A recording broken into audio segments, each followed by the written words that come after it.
Hello, everybody. I'm just peeking in to say hi. Barb Murray made it in. Barb, your posts in the Crime Lines and Lies Facebook group have me LMAO. I had to put this up. Hello, Trev Time. Y'all's daughter. They were talking about this last night. One of the experts was weighing in, doing a deep dive. They said, look, all of these financial crimes, they said, are not a big deal. And I'm like, what do you mean they're not a big deal? Those are serious ass crimes. As far as the capability of murder, they're saying. It's no secret lawyers rip you off. All rise. Court is now in session. Judge Newman presiding.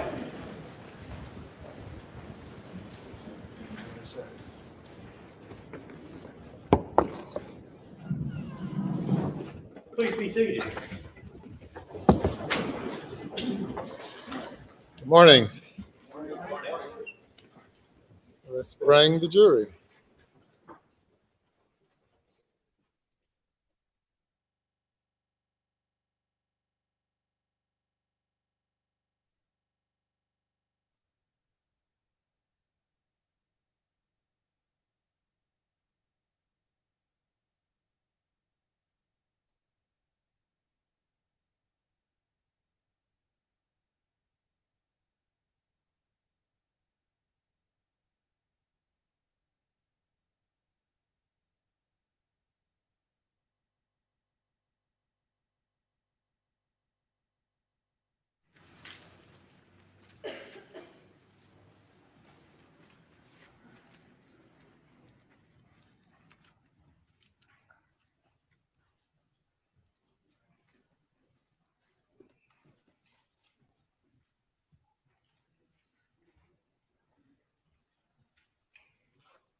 Thank you. Good morning. Day number 24. Cross-examination. You may proceed. May it please the court.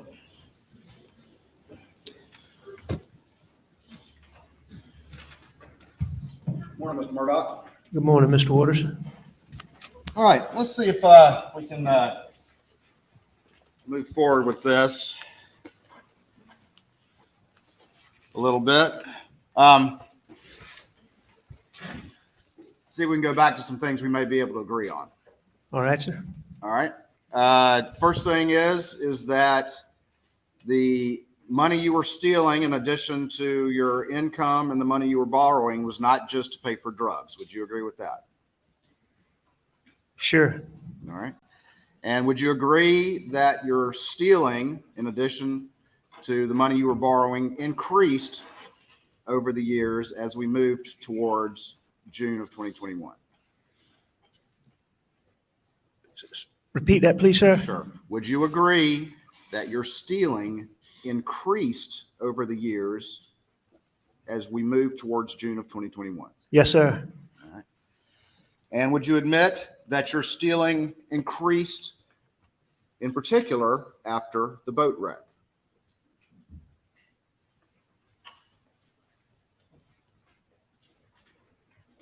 No, sir. I don't agree with that.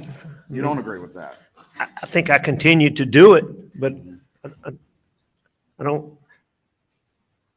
As I sit here today, I don't think I took more money that I should not have taken after the boat wreck than I did before the boat wreck. Okay.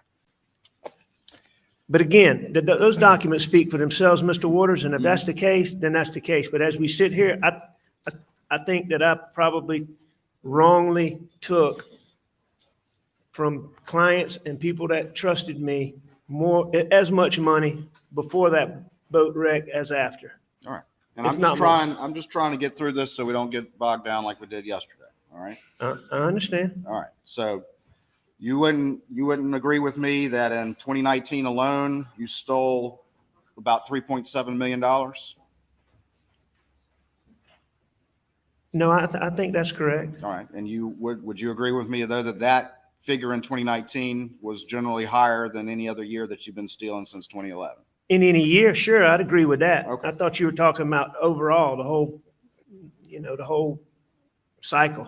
But All right. yeah, I would agree that in 2019, I stole more money than any other year. Would you agree with me that from 2015 on, your legitimate income, while still very strong, was diminishing as a general matter?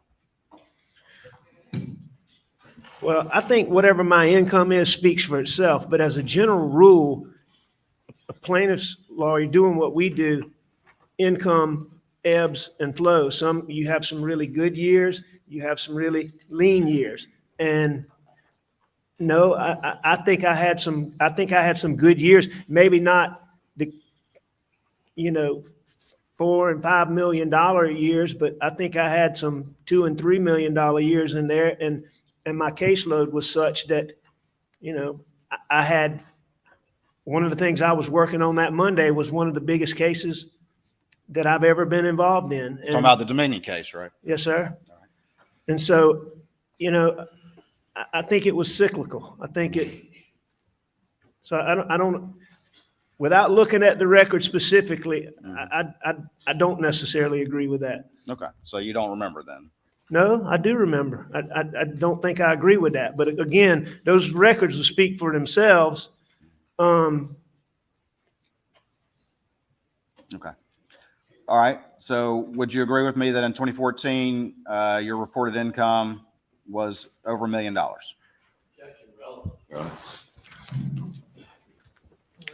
The objection's overruled. Reported income, like tax-wise, or reported? I assume you have a document that says that, and if you're reading that from a document, I don't dispute it. I mean, I'm happy to show it to you if you'd like to see I it. trust you, Mr. Waters. So, All right, I appreciate that. All right, 2015, would you agree that your reported income was over $2 million? again, I don't dispute that. All right. 2016, reported income, $900,000. Okay, 2017, reported income, $218,000. okay, 2018, reported income of $749,000, roughly. okay, And 2019, reported income of $655,000. okay. And see, I mean, to me, that demonstrates exactly what I'm talking about, how it goes up and down. And would you agree with me that though during those periods of time where you were making that kind of money, you continued to steal? And I think you've already said that your stealing increased as we move through those years as a general matter. Absolutely. I don't dispute, and I have never disputed since I was confronted on Labor Day weekend Right. that I took money from my clients. We've gone through that. And I Well, think but you we keep agree with asking that. me I'm about asking that. you if your income. You can finish your answer. So the point is I have never, since being confronted that day, my brother and my partner came to talk to me, that I have stolen money that did not belong to me, that I misled people to do it, people that I cared about, still care about, a lot of them that I love and still love.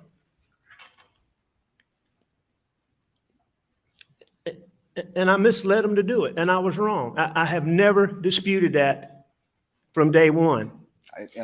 We've been through that. All I'm trying to establish right now with you, Mr. Murdaugh, is as we move towards June of 2021, what your financial condition was like, okay? I agree, you've testified to that multiple times, all right? So let me ask you this. During this time that your income was what we just went through, and you conceded that your stealing was increasing, were you also borrowing significant amount of money from Palmetto State Bank? Yes, I'd always borrowed significant amount of money from Palmetto State Bank, or for more than the last decade. So yes, sir, I agree with that. As we move to June of 2021, did you have $1 million line of credit with the bank that was pretty much maxed out? Yes or no? As we move to June of 2021. So in June of 21, Sure. yes, All right. And did you also have a $600,000 line of credit that was pretty much maxed out around that time? I did. And did you also, over the years, repeatedly borrow six figures from your law partners? Well, I borrowed money from a law partner, Which one? Johnny Parker. Johnny Parker. Okay. And that was a fairly common occurrence over the years. It happened multiple times. Would you agree with that? I agree that it happened multiple times. All right. And you would agree also that you would sometimes use some of the stolen money to pay that back? I won't dispute that. I don't know that that's the case. I know what I saw Mr. Bernie testify to in using that particular accounting method. You know, I see that. All right. So I don't dispute that. All right. And would you agree that you also, when you needed money, occasionally borrow as much as 5 and 6 figures from your father, Mr. Randolph? I did. And would you also agree that over the years, particularly as we move to June of 2021, you would use stolen money to pay that back? I don't dispute that. If that's what the records show. All right. And you just mentioned here in the testimony of Carson Burney and the banker and all that, you would agree with me that as we move to June of 2021, at least in liquid funds, you were running out of money. In liquid funds, is in money on hand or money that I could get? Money that you could, liquid funds. You're a lawyer, you know what liquid means. Were you Well, running out I of don't know what you mean by liquid, Mr. Waters, and so money you could readily access, assets that you could readily access to pay your ever increasing debts? no, sir, I don't agree with that. You don't agree with that? I do not agree with that, Okay. and I'll tell you why. All right. So are we talking about June? I'm talking about as we move to June. Okay, but what time period are you talking All right, about? let's talk about January to June. Okay, January to June. January to June, you know, I could borrow money from my father. Mhm. I could borrow money from Johnny Parker. Mhm. I could go to the bank and borrow money. I had substantial equity in the Edisto house, Okay. as we've talked about. Which was in Maggie's name, correct? Well, it was in Maggie and my name. All right. So, you know, that definitely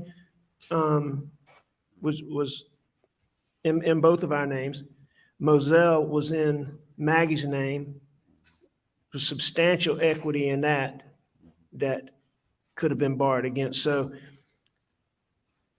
under the terms as you defined liquid assets just now, money that I would have access to, I disagree with Okay. on that, for those reasons that I just said. Can we at least agree that generally the way the compensation structure for legitimate money that you earned in your law firm, the vast majority of your compensation does not come except in one lump sum in December? Can we agree to that? Right, we get a salary. We would receive a salary. I believe our salary was $125,000. Right. And then the income that was earned would be paid in the form of a bonus at the year end. All right. And then would you agree with me that that is why you stole the Ferris fees in March of 2021? Because you were in desperate need of funds and you could not wait till December to access those funds.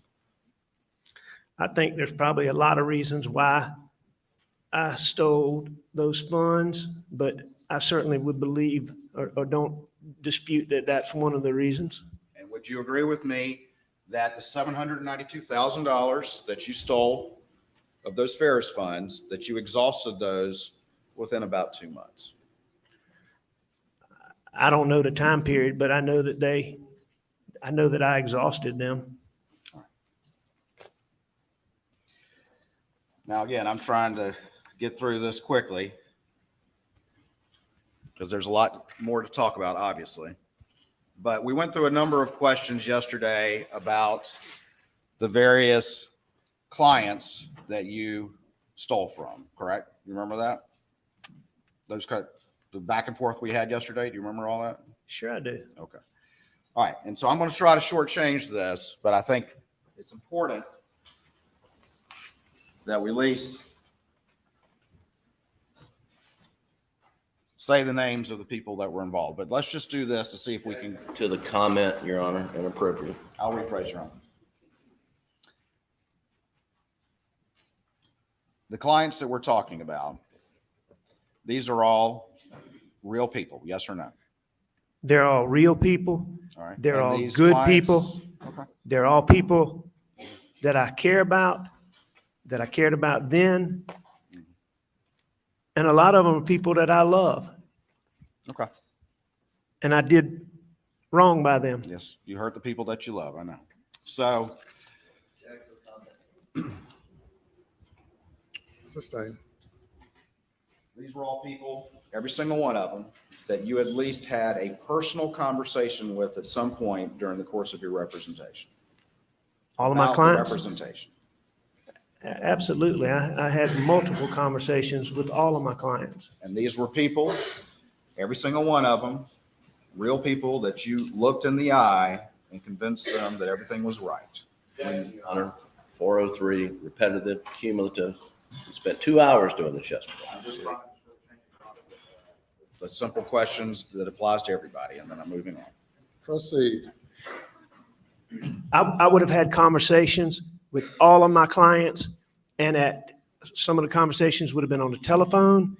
I would have had conversations where I might not be looking them in the eye. I would have had plenty of conversations where I did look them in the eye. All right. Every single one of them looked them in the eye at least once. Is that fair? Sure. Every single one of them, you looked them in the eye and developed their trust in you. Is that true? Every client that I had, at some point, I looked them in the eye, and I believe that I had the trust of my clients. Whether that came from me looking them in the eye or not, I can't answer that, but I will agree with you that every single client, I looked them in the eye, and I believe that the people that I stole money from for all those years trusted me. And I'm going to show you what's been previously admitted as states 329, I believe it is, and 314. And I'm just going to ask you to peruse those spreadsheets really quickly. And when you have a chance to do that, let me know. I'll have one or two questions about that.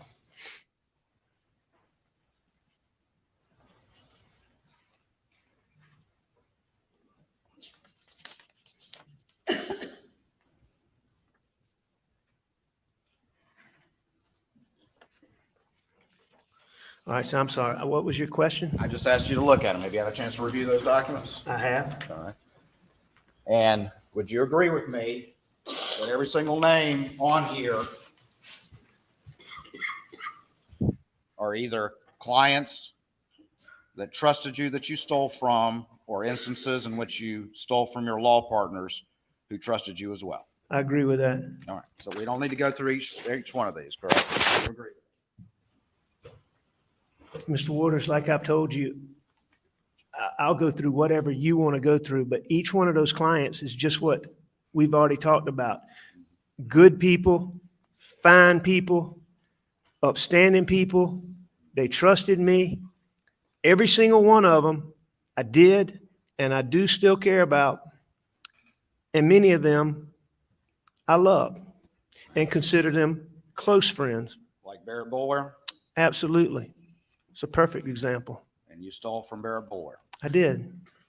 You recall a conversation that you had with Ronnie Crosby in which he told you that Barrett was desperate for money because he needed his wife to stay in a hotel near him while he was undergoing treatment for terminal cancer around the time that you stole from him. Say, Your Honor. Objections overruled. I don't recall that conversation, but, I knew Barrett was sick. Barrett is a unique situation. I mean, Barrett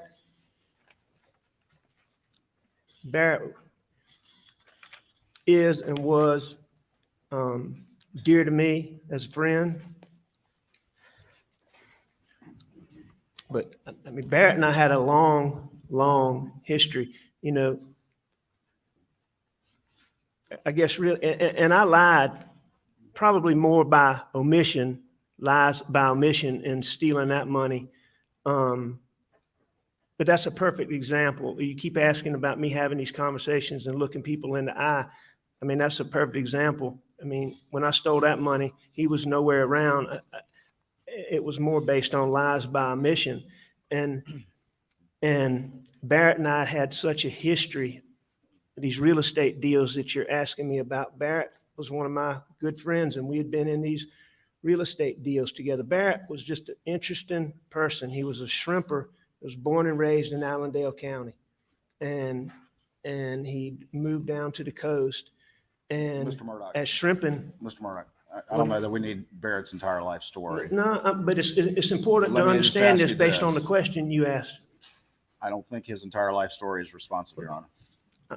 And I'm not intending to give his life story. I'm just telling you a little background. Go so ahead. you'll Tell us understand about it. your friend that you stole from. That's fine. So Barrett started getting into real estate, and he was really good at it. And so I started getting involved with him in that. He could go out and find pieces of property that were really cheap, get them and sell them and make money. Well, we got in some of these deals, and we got in as Barrett and it was some other people. Well, when the recession hit, one of the reasons these land deals caused me trouble is because the people that I was in these deals with no longer could pay. Whereas I might have gone in and I was a 20% person, I'm now all of a sudden, either I have to default at the bank and affect credit, affect the ability to borrow, or I have to pay 100%. And so that's what I did. I paid 100%. And so there were years where I was paying, instead of a fifth or a half, I'm paying the whole thing. And it equated to hundreds of thousands, it equated to millions of dollars, which is one of the ways why I ended up with the Moselle property, because I had paid more than $1 million in monies for Barrett, and that was part of the deal in the trade in me purchasing Moselle. So what you're telling me is you felt like you were entitled to steal from him. No. You know what? I will tell you this, that, you know, when you're doing the things wrong that I was doing, you have all kind of ways of justifying it. And I'm not saying that makes it right by any means, because it's not. It's wrong. I've said that 100 times. But when I was doing it, and I was as addicted as I was, and the things I was doing, there's all kind of things that you know, to be able to look yourself in the mirror, you lie to yourself. And I guess self-justification for these bad things, I guess is what I was doing. But, Barrett had owed me so much money that when I took his money, I just didn't tell him. So it was a lie by omission. All right. All these people on these two exhibits, these were real people that needed this money. Is that correct? I'm sure they did. But it was more important to you that you stole their money on top of the 40% of legal fees that you were taking. Repetitive. I've never asked that question. I stole their money. It was more important to you than their needs. Is that correct? Objection. Objections overruled. I don't remember sitting down and calculating, okay, is this more important? One of the self-justifications that I talked about, Mr. Waters, is, and this is one of the things, again, I want to make it clear. I don't, as I sit here today, I do not believe that any of this justifications that I'm talking about made any of this okay, because I don't. I've owned up to all this money I stole. I've tried to since I was confronted, and I continue here today. But one of the justifications at the time when I was taking pills and doing the things I was doing was, I may ask a partner, okay, how much is this case worth? And if one of my partners, and I may not even give them all the real facts, okay? So if they said this case is worth $100,000, okay, and I go out and I get them $300,000, you know, that's one of the stupid little things. Okay, well, this isn't the same. And that's one of those justifications that I used in looking back on this that I don't know how I did. But so to sit down and say, did I evaluate that they needed the money more than I did? You know, I don't think I did that. I think I was selfish, and I think I just took the money. Okay, I think I understand. I'd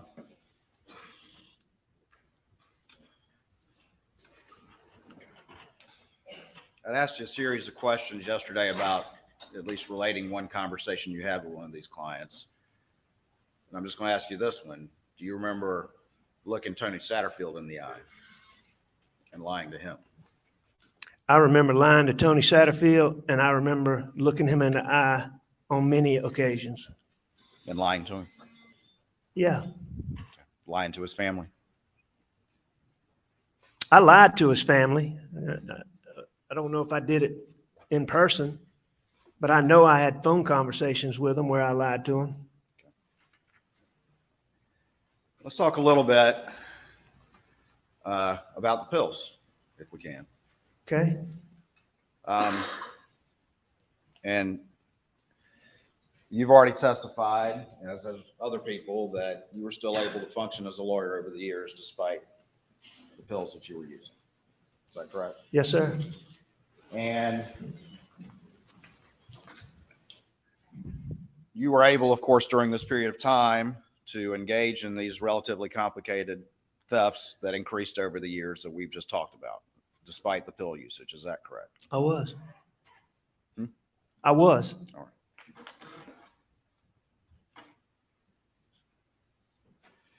And you were also able to, during this time period, convince your staff that nothing was amiss with all of these exhibits, despite your pill usage. I mean, most of those didn't require convincing my staff, but just so we're on the same page again, I acknowledge that I certainly allowed them to be misled. I certainly allowed them to do things that I shouldn't have done on my behalf, knowing that they trusted me. How many pills were you using a day? Depends on a number of items. Most importantly, how strong the pill was. Okay. Well, let's talk about, let's say start maybe in January of 2021 and move forward. Can you describe to the jury what your daily pill intake was like?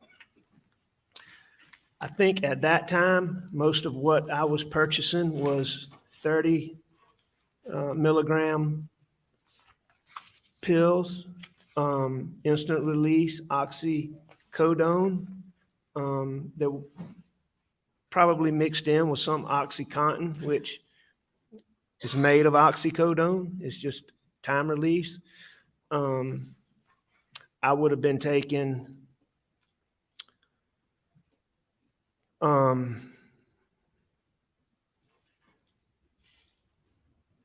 anywhere from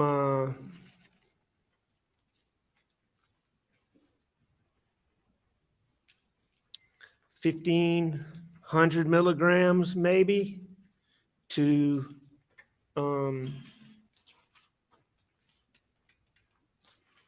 maybe 1,000 or maybe 1,000 milligrams or 1,200 milligrams on a day I didn't take as much or didn't have as much, up to, I mean, there are days, many days, a lot of days, most days were more than that, and many days would be, 20, more than 2,000 milligrams a day. And how many pills is that? It depends on the strength. Well, let's say it's the Of the 30s that you just mentioned. If I took 30, if I had 30 milligram pills, you you figure 100 pills would be 3,000 milligrams. 100? 100. So you're taking 60 a day or something like that? I mean, There were days where I took more than that. There were days I took less than that. and how would you take them during the course of the day? I mean, how many are you taking at one time? How frequent in this time period, let's say January to June? You know, there's a point in time, and I'm not sure when it was, I think it was well before that, where, and you have to understand this. This is something that I mean, I can still remember the first time I ever took an Mr. OxyContin. Murdaugh, can I ask you to answer my question, and I'll let you explain all you want. And my question was, how many were you taking a day during this time from January to June? Answer that first, please, and if you want to explain, I'm happy to let you do so. I'm not positive, and here's why. It's because over the years, like as I was saying, the first one OxyContin literally made me sick. And that was when I was transitioning from hydrocodone to oxycodone. And it made me sick because it's a really, really, really strong one. And so, you know, one OxyContin pill was like 10 hydrocodone pills. So, but anyway, as I took more and more, and over the years, it just, you know, you build up a tolerance to pain pills. And so what might give me this energy, one of the reasons I became so addicted is, you know, some people talk about pain pills and how they make them lethargic and, you know, where they can't do anything and they feel. Opiates gave me energy. I mean, whatever I was doing, it made it more interesting. You know, it made me want to do it longer. You know, to go on a drive, it made driving, it just at the beginning, it made everything better. But I took so much just to keep, it got to a point where I was taking so much just to not backslide or go into withdrawals or have all those symptoms. And so it got to the point where I was taking the amounts that I came to be taking in the time period you're talking about, January to June. So it evolved over time. It wasn't like it just started then, Mr. Waters. All right, can you just give me one example of a day during that time period? I mean, Sure. I mean, did you start at 8 o'clock in the morning or whatever time you got up and take one and then one every 30 minutes? I mean, Well, no, I've given you a chance to explain. So it would now totally be depend. specific. It would totally depend on any number of circumstances. So starting a day, one of the main things that this would depend on was how late the day before I had taken pills and how many I had taken. And did I take them during the night? Did I wake up during the night and take them? So, you know, let's just say that it had been a while since I took any and I slept and I woke up. All right. Then I would immediately, first thing, take pills, because if it's been a while, a lot of times if you slept and hadn't taken pills, you'd wake up and you could tell the beginnings of those. I'm not going to say they were really withdrawals, but that agitation that you feel when you don't take it, and you could tell it. So you had to take it right away. And so I would start off, first thing I would do would take pills.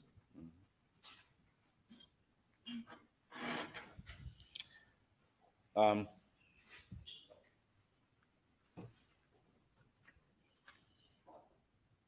that's how strong the withdrawals are for opiates, correct? That you feel that agitation until you can take another pill.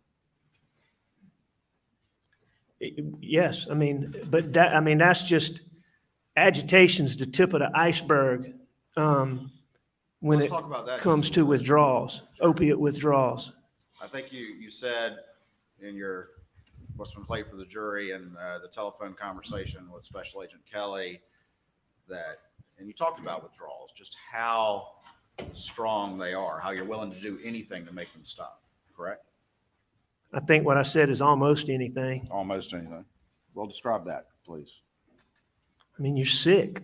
I mean, you're physically, you know, you are physically sick. It's like having the flu when you ache and your joints hurt. You don't want to get up. I mean, you can't get up. And that's after a while. It starts with what you're talking about, agitation and, fidgety. Everybody talks about how fidgety I was. But it starts with that, and then it goes to, you might be sitting here and just all of a sudden sweat's running down your face, all over your body. I mean, like you ran a marathon. I mean, you literally sweat that much. The next thing that comes on after about, 12 hours is, I call it jumpy legs, but I mean, there's no way that you could sit right here in this chair. I mean, you couldn't remain sitting. I mean, you would have to get up and move around. And I mean, it's like your legs don't want to work. And that lasts for about anywhere from 18 to 24 hours. During that period, the intestinal issues come in, and I mean, you can't control yourself. You have, diarrhea, like you have food poisoning. You throw up. You're physically sick. How many times did you try to self-detox? Mr. Waters, dozens, if not hundreds. It's so many, I can't tell you. And those symptoms you just described are extremely powerful and made it very difficult to do that. Is that correct? Made it difficult to try to self-detox. Oh, it's extremely hard. You mentioned yesterday that you were paranoid. How long had that been going on? Well, no, I didn't say that I was paranoid. What I said was, as the addiction evolved, there would be situations where you would have these paranoid thoughts. And when did those first start? I can't tell you when they first started, but I mean, how long before June of 2021? a long week, time. a month, a long time? No. It was as my addiction got worse. I mean, it was a significant period of time, but How long would you have these paranoid thoughts? I usually a matter of seconds. I mean, it was something, again, my whole life, you wouldn't see me where I didn't have pills on me. And that's where I kept them. I kept them on me because I was scared to put them somewhere for fear somebody would find them. So I kept them on me. So if you saw me, I had pills on me. I had a pocket full of pills on June the 8th. On June the 8th, when I was sitting in David Owen's patrol car.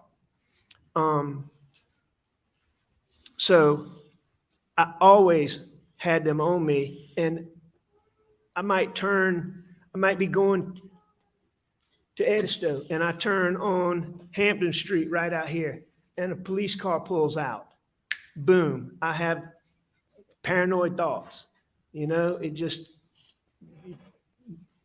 But I could always say, you're not doing anything wrong. He's not following you. And I could get past it in a matter of seconds.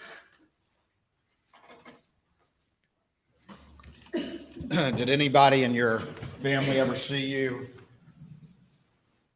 having these severe withdrawals? Absolutely. And who did? Mags, Pawpaw, Bus, my dad, Randy, John Marvin.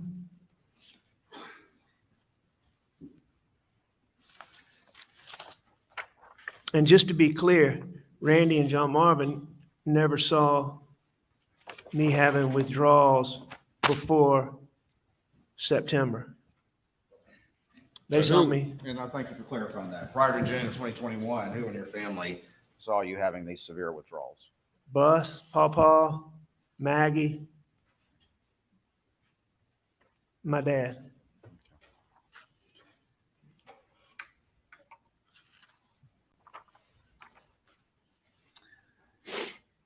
Do you remember calling Paul a little detective? I don't know that I ever called him a little detective, but I think Maggie did. I may have. I mean, Paul was very intuitive, so I heard think you said Miriam. that during one of your interviews. I heard Miriam call him a little detective. I know Maggie used to call him that. Did that have anything to do with the pills? Well, yeah, it had something to do with it, but I mean, Paul was always that way, but that what led him to be called a little detective, certainly there were times when Paul found pills. Including just a month before the murders. Is that correct? No, sir. You recall 6/5/23 that was entered into evidence, which is a text from Paul to you, I did. which he said that Maggie found pills in your bag. Right. Tell me about what happened after that. You asked me about Paul finding them, but it was Maggie that found them. Fair enough. So it was Maggie that found them? Yes, sir. Okay. But Paul is the one who reached out to you, correct? On that occasion, yes, sir. And what was the discussion after that? I can't remember exactly what it was, but it was about that I'd had eye surgery I don't know what day it was, but days before that, the day Maggie found them, Maggie drove me to the doctor for me to have my cataract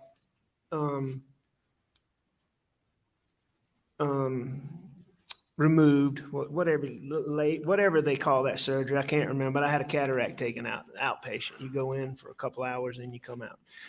And it was during COVID. And so Maggie wasn't allowed to come into the doctor's office. And so she sat in the car. And I had left pills in the computer bag and sitting out there bored. Guess she started looking at my computer and found them in the computer bag. So she found those pills. All right. And so she obviously told Paul, and Paul texted you, correct? About finding those pills That's correct. in May of 2021. That's correct. And you've heard your sister-in-law, Marion, testify that Maggie called him the little detective about the pills. You heard that testimony in this courtroom? I did hear that. All right. So did they start to watch you like a hawk and get on you about your pill usage during the month of May? No, They did not. no, Mr. Waters, this battle that I had with addiction, it had been going on for years. And so they had been watching me like a hawk for years before May. May was just one occurrence where I let them down again. All right. They had been watching you like a hawk for years. Is that correct? About my pill addiction, yes, sir. That is correct.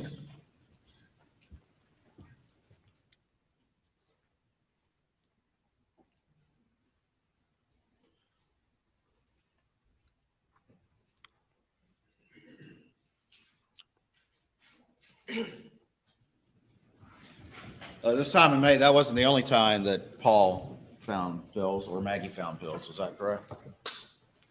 Now, there were a number of times where Mags found pills, Paw found pills, Bus found pills. I mean, it was an ongoing, it was just an ongoing battle for me. And after they found those pills in May, that being Maggie and Paul, were they trying to get you to self-detox? No, sir, not at that point in time. They just let it go? No, they didn't let it go. But at that point in time, Paul and I had already had a discussion based on, I can't remember exactly when it was, but there'd been a previous occasion a good while back where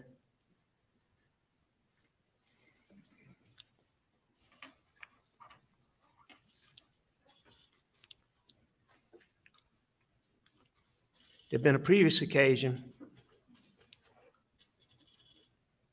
where either Maggie or Paul had found pills, and Paul had come to me and asked me, and I told him, you know, I was back on the pills.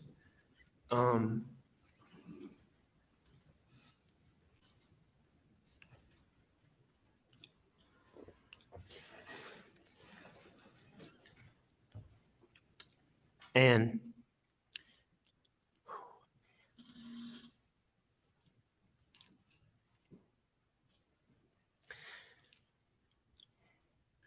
When was this occasion? we had had a long talk. As I said, I don't remember exactly when it was before that. Paul and I had had a long talk. And we'd agreed, I had agreed, and I detoxed so many times. I'd been to detox. I detoxed at home with Maggie's help. I detoxed at home with doctor's help. Detoxed on my own, tried to, and it just detoxing just didn't work. It just, you could detox, but you couldn't, no, not you, I couldn't stay off of them. And so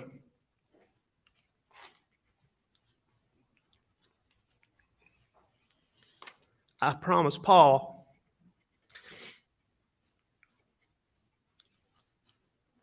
that as soon as we finished with his criminal case, that I would go to rehab. And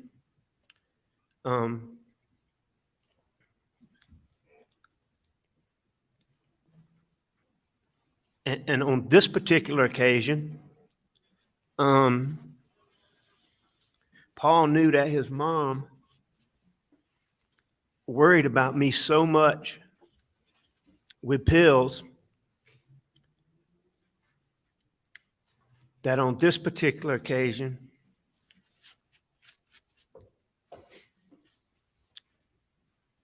I think that Paul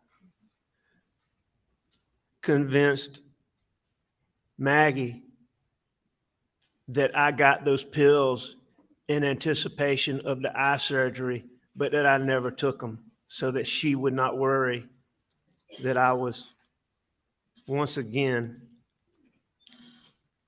So you're talking about, now you're claiming that about the time in May, that Paul talked to Maggie and convinced her of that? Or are you talking about a different time? I'm not claiming that, Mr. Waters. That's a fact. This is what happened.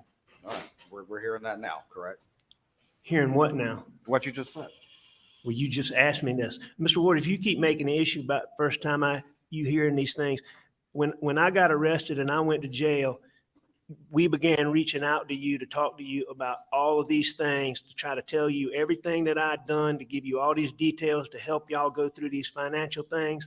And up until the time that y'all charged me with murdering my wife and child, you would never give Jim Griffin a response to our invitations to sit down and meet with you.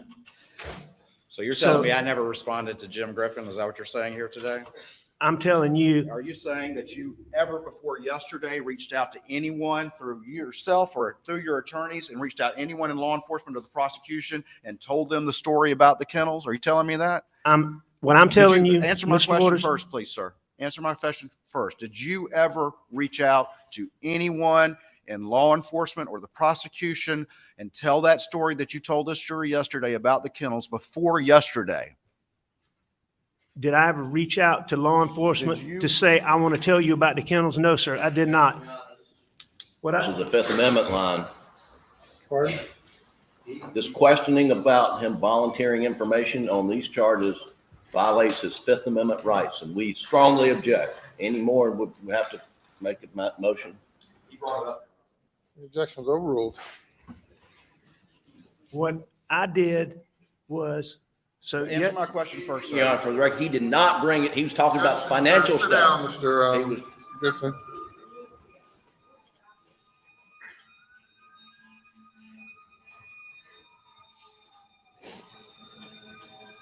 Yes or no question. Before yesterday, did you ever bring up what you told this jury about that kennels to anybody in the prosecution or anybody in law enforcement? no, I didn't have the opportunity to, Mr. Waters, because you would not respond to my invitations to reach out and tell you about all the things that I done wrong. And to talk about bringing this to a head, to talk about bringing this to closure. I understand how many people I hurt. I understand how angry my partners are and how hurt they are. And I understand how hurt these people that I stole money from are. I understand how hurt they are. And one of the things that I believe is getting past this may help them get some closure. And so since at least January, I've been trying to sit down with y'all to talk to y'all, Okay. and never, ever got a response to the multiple requests. Multiple requests. Yes, sir, multiple requests. I would ask about this, Mr. Murdaugh. every few ask weeks. this, sir. sir. Did Mark Ball ever hear your story to the jury about the kennels until yesterday? Your buddy and law partner, Mark Ball? Listen, I haven't spoken to Mark Ball since I went to rehab. And these were the same law partners that you were listening to the night of. Is that what you testified to this jury earlier? You testified to that earlier, did you not? I don't understand your question. Didn't you testify earlier that you were listening to your law partners on the night of the incident? Was I listening to them? Yeah, you testified to that. It's a simple question, sir. I'm sure I was. When are you talking about? On June 8th in the early morning hours, you testified to this jury that you were listening to them, but you never told them the kennel story either. And they heard it for the first time yesterday as well. Isn't that correct?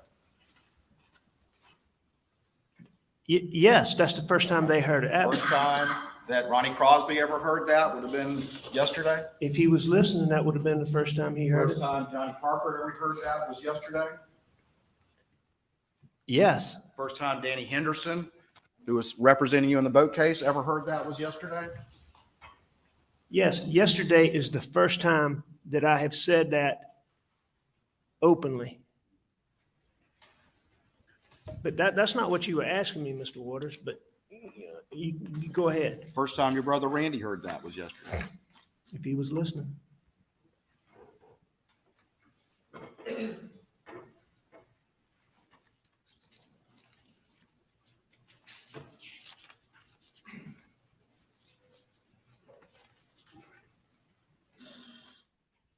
And Mr. Waters, just to be clear, I was begging for a meeting with y'all to try to bring this to a close, to talk to y'all about everything up until the time that y'all charged me with hurting Maggie and Paul. Now, after that point in time,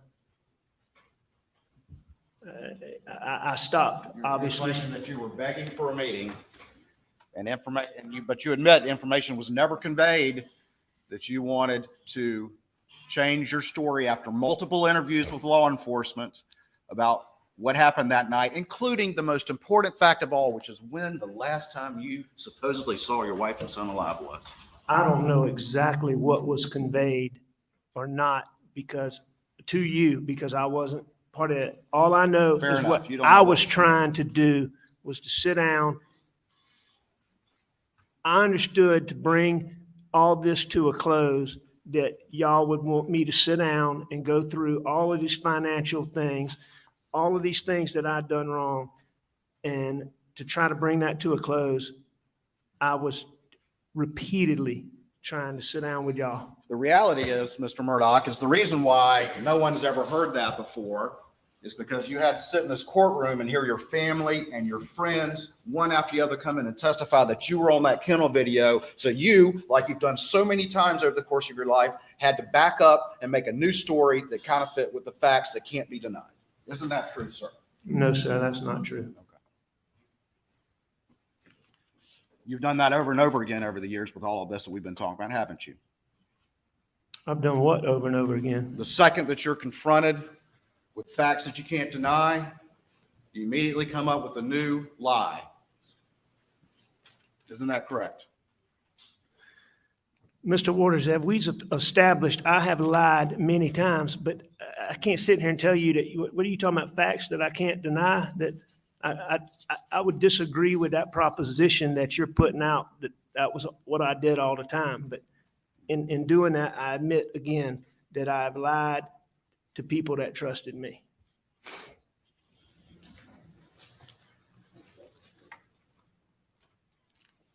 So we can agree that the prosecution and law enforcement and so many of your friends and family heard for the first time your story about the kennels yesterday after all these weeks of testimony. Can we agree on that? That law enforcement, my partners, and my friends heard me say that for the first time. Yes, I agree with that.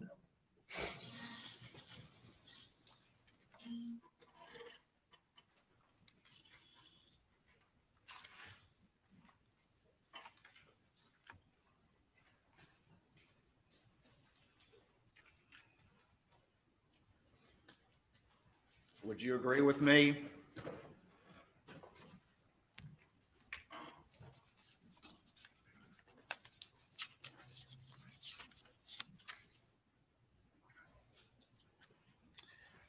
that your own lawyer was repeating your story that you were at home napping as late as November of 22 on national television? I don't know. You don't know that? No, in jail, we don't get newspapers, and the TV we have is limited. So your own lawyers, at least as late as November 22, didn't know this story that you've told to this jury after 5 weeks of your family and friends coming in and saying, yeah, that's him on that video. I don't know. Objection, Your Honor, violates attorney-client privilege communication. Totally improper. Totally improper. Yes, sir. In response. He has brought up his communications with counsel, and now that is fair game, Your Honor. His communications through counsel with, or alleged communications with the prosecution. He didn't. There's no attorney-client privilege to national television interviews. The objection is overruled.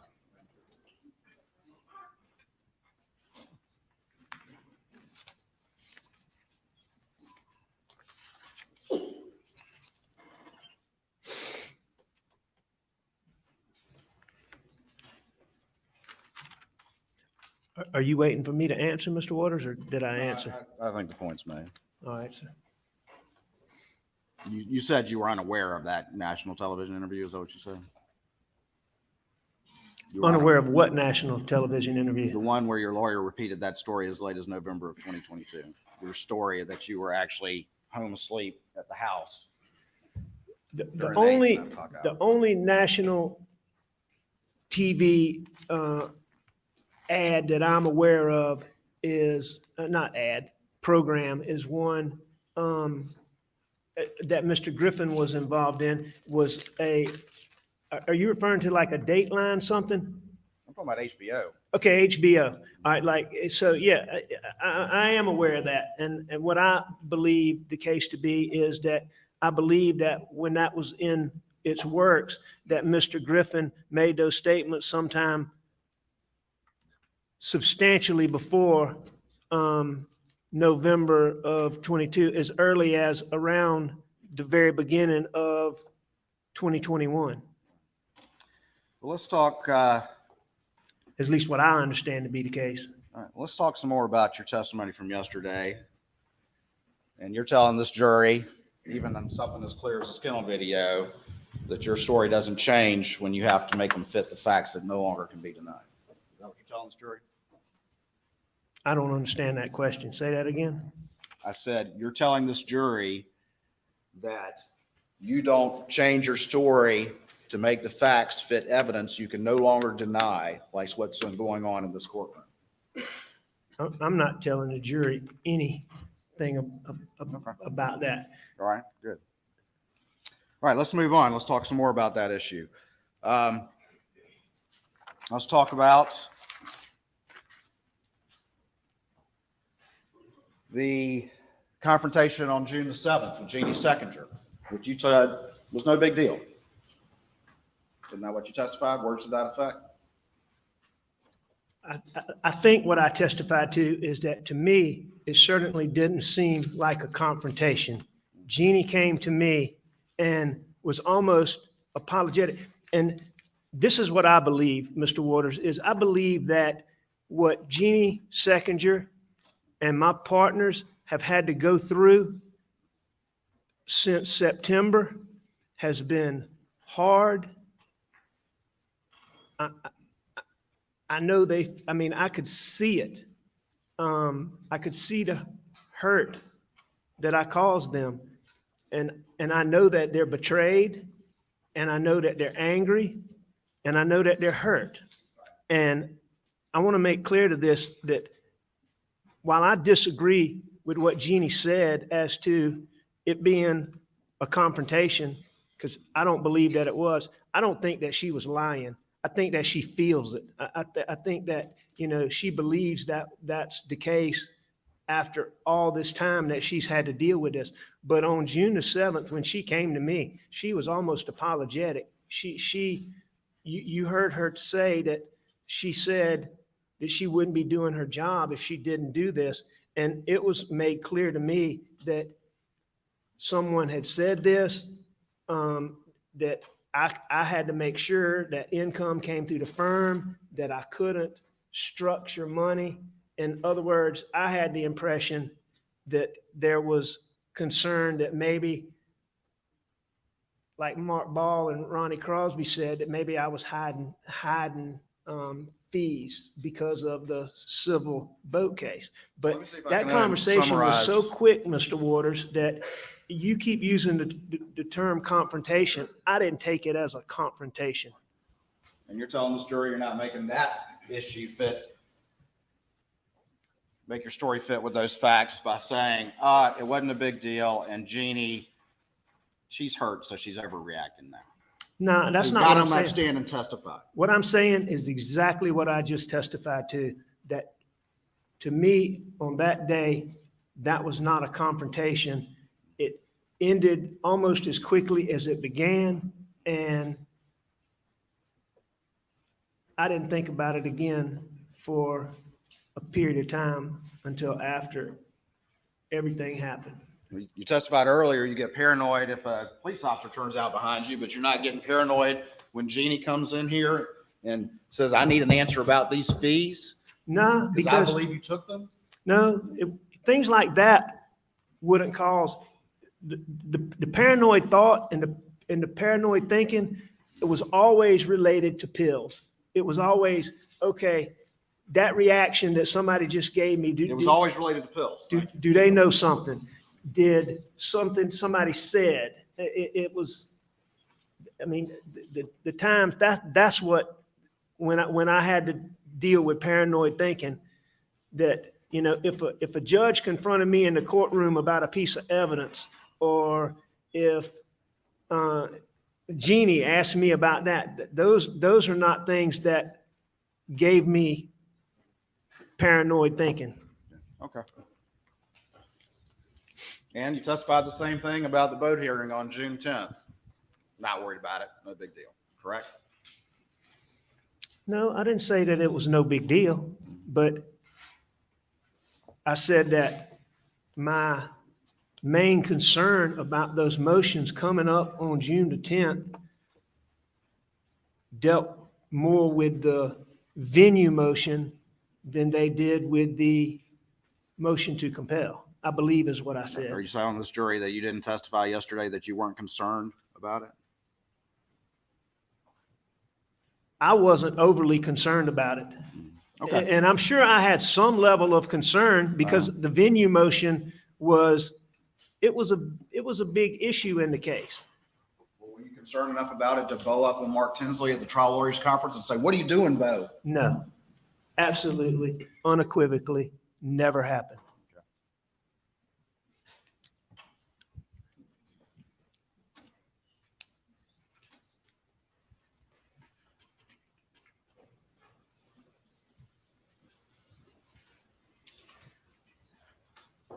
If the Ferris fee issue comes to light on June 7th, you're not going to be able to borrow money from Johnny Parker anymore, are you? If the Ferris fee, hypothetically speaking, if the Ferris fee came to light on June the 7th, well, here, any point in time, if the Ferris fee came to light, Johnny Parker would not loan me money. Okay. If Johnny knew that I had taken fees, I would not have been able to borrow money from Johnny Parker.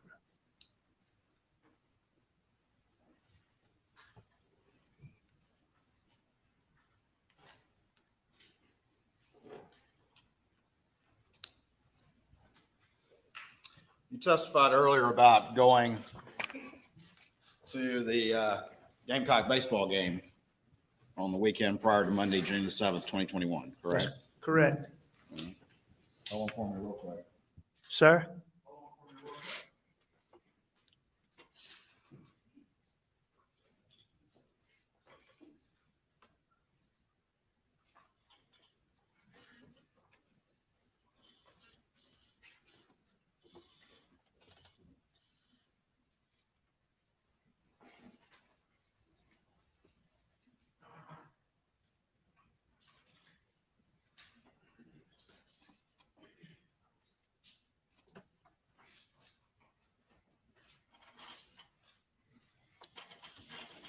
All right.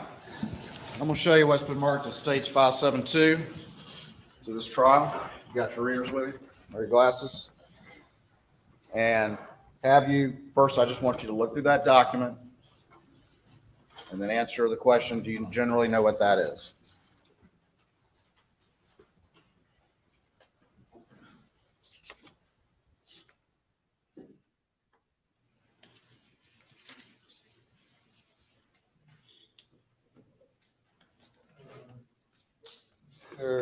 Waters.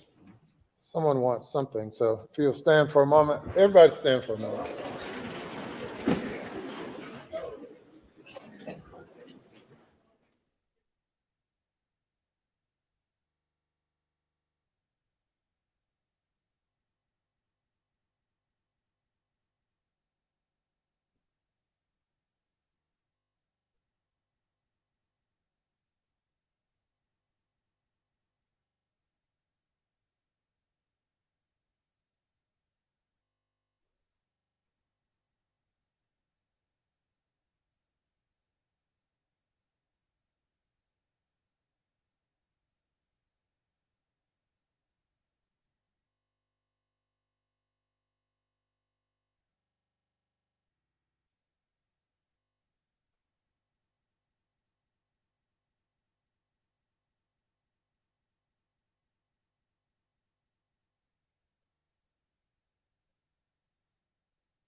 We come to order.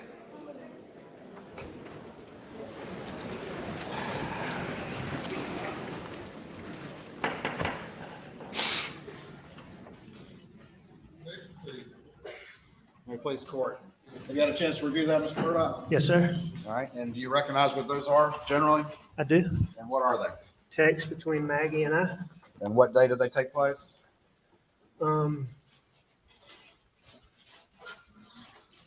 June the 6th. June the 6th, 2021. Is that correct? That's correct. Yes, sir. At this time, the state would offer States 572 into evidence. Objection. To admit without objection. All right. Tell the jury, where were you when these texts were taking place? I was in the hotel, And what city were you in? Columbia, South Carolina. And where? Uh,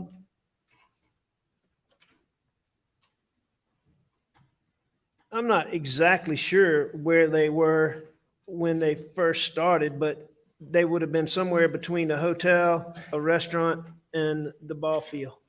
All right. But when you send this text on June 6th at 11:41, you say y'all in seat already, correct? Yes, that's what I did say. All right. And they say, yeah, Maggie says, yes, we like these seats. Is that correct? All right, that's correct. I didn't notice that. So at that point in time, they are in the ballpark. All right. And then you respond, better than last night. They extended checkout to 1. Going to come then. Is that correct? That's what that text says. Yes, sir. All right. So you're back at the room. Is that right? Yes, sir.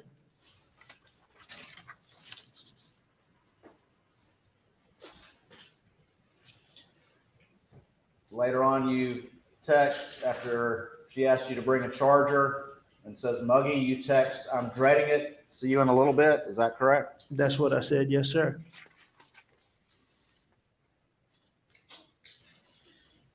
She responds, don't come, but then asks about the charger and says it's hot. Is that correct? Mr. Waters, yes, I assume you were reading it exactly. So, yes, sir.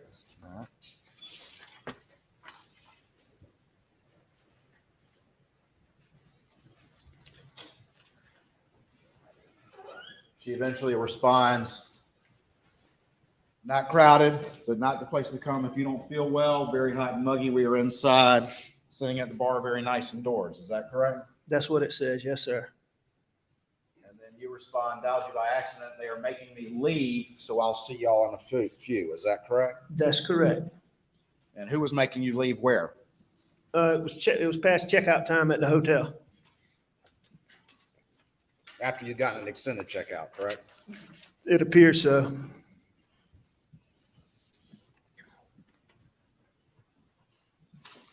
And the reality is that you were in that hotel suffering from withdrawals when that's going on. Is that correct? I was beginning to. Yes, sir. All right. And the reality is that your wife and your son were on you at that time period because they had found pills just a few weeks prior. No, sir, that's not correct.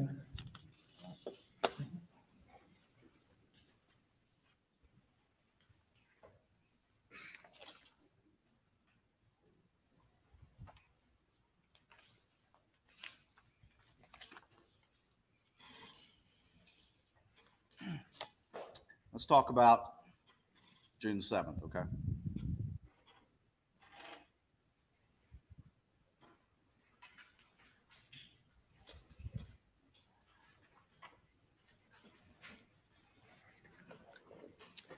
You got up that morning, or what time do you think you got up and left that day? After having the benefit of looking at all these records, I don't know what time I got up and looking at the records. Obviously, I've been up for a while, but it appears I left shortly after noon. Okay. And you went to work? I did, yes, sir. And what were you working on at work? I was working on this Dominion Energy case, was primarily what I was working on, that we had motions coming up later in that week. As I said earlier, I believed at the time that it was the biggest case that I'd ever been involved in. And there were motions coming up in that. I was preparing. Danny Henderson, my partner that was helping me with the civil case from the boat wreck, had been on me about getting a financial statement. And I finished doing that so that it could be given to Danny. It's primary, is what I remember doing. Obviously, I talked to Jeannie. Okay.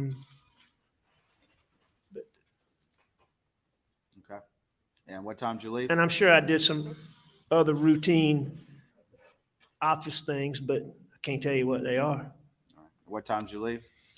It appears that I left around a little after 6 from the records. Okay. I thought I'd And- left earlier than that, but the records seemed to be pretty clear. All right. And you were, in fact, I think you said in many of your interviews that you were working on the boat case that day as well. Your financial declaration. Yes, I prepared the financial declaration. I didn't do any work in this civil case. So my work in that is what I did. I prepared the financial statement, which took me a little bit of time to get the details on that. But that was the work I did in preparation for the motions coming up. And what time did you get home? And looking at the records, it looks like I got home a little before 7, 6:45, I think, 6:40 something. Then you and Paul rode the property? That's Did you? correct. And you told law enforcement you shot a 22? That's correct. You told law enforcement that you never saw any blackout? That I'd never seen a blackout? At that point in time when you and Paul were riding the property? No, I did not see a blackout.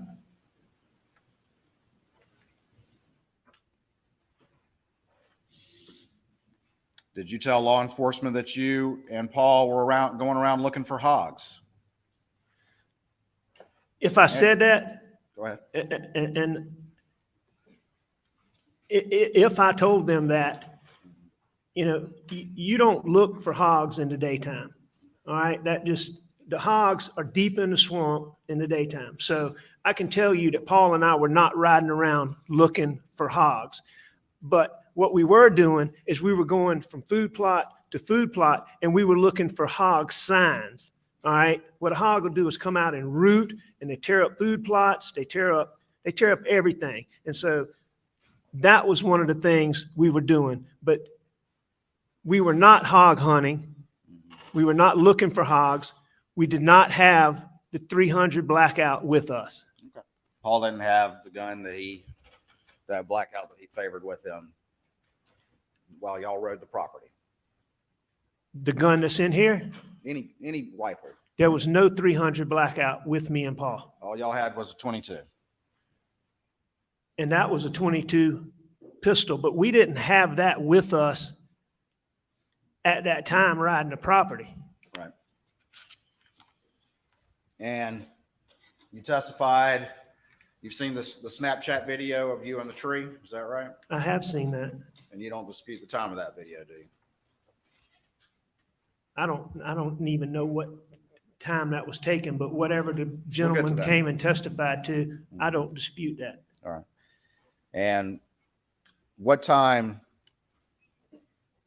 well, let me ask you this. When did you go back to the house? Were you with Paul or were you by yourself? I was by myself when I went back to the house. I went back to the house basically when Maggie got there. When Maggie got there. All right. And where had Paul gone prior to that? Was he back at the house already or he came after you? Paul was at the shop when I went back to the house. All right. So you beat him to the house is what you're saying. Is that right? I beat him to the house? Yeah. You were at the house prior to him getting there. Yes. All right. And you say Maggie was there at the same time or there before you or there after you?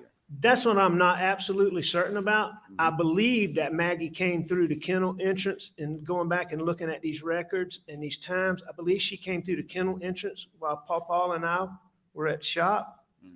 But either way, I got to the house very shortly after Maggie got there. Okay. And I believe that she came through, and I believe that I went right behind her. And when did you take the shower that you've been talking about to this jury? I believe when I first went in the house. I mean, I would have talk to Maggie for a second, but I'd seen her that morning, so I would, You left your clothes on the floor? I'm not sure. It makes sense to me, given what Blanca's said, but I couldn't tell you one way or the other. All right. About what time was that, you think? And looking at the records, I think that was a little after 8. And you're saying Maggie was already there at that point?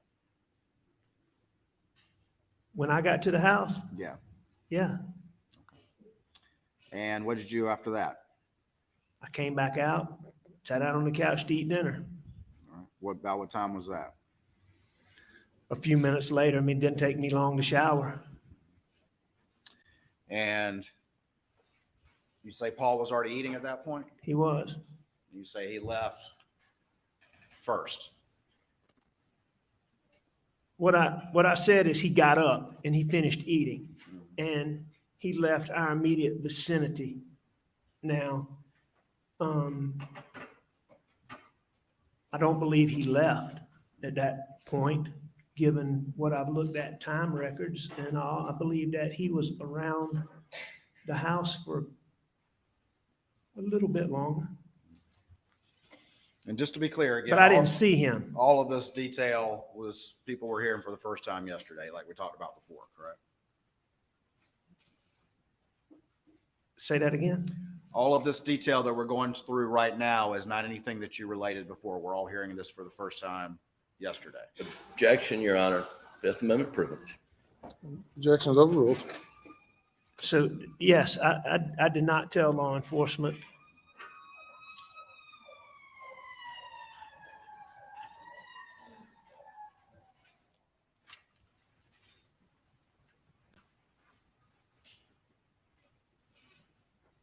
Actually, I don't think law enforcement asked me what I did when we first went to the house, but I clearly lied to law enforcement about what I said yesterday.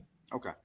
And all of this, the last time you supposedly saw your wife and child, all of this detail, you as a lawyer and a prosecutor didn't think that was important to offer on your own?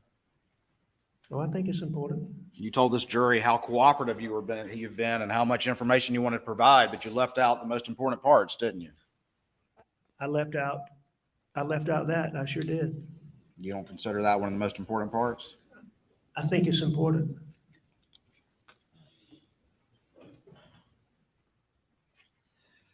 All right, tell me about what happens next. Tell me about how Maggie and Paul end up down at the kennels.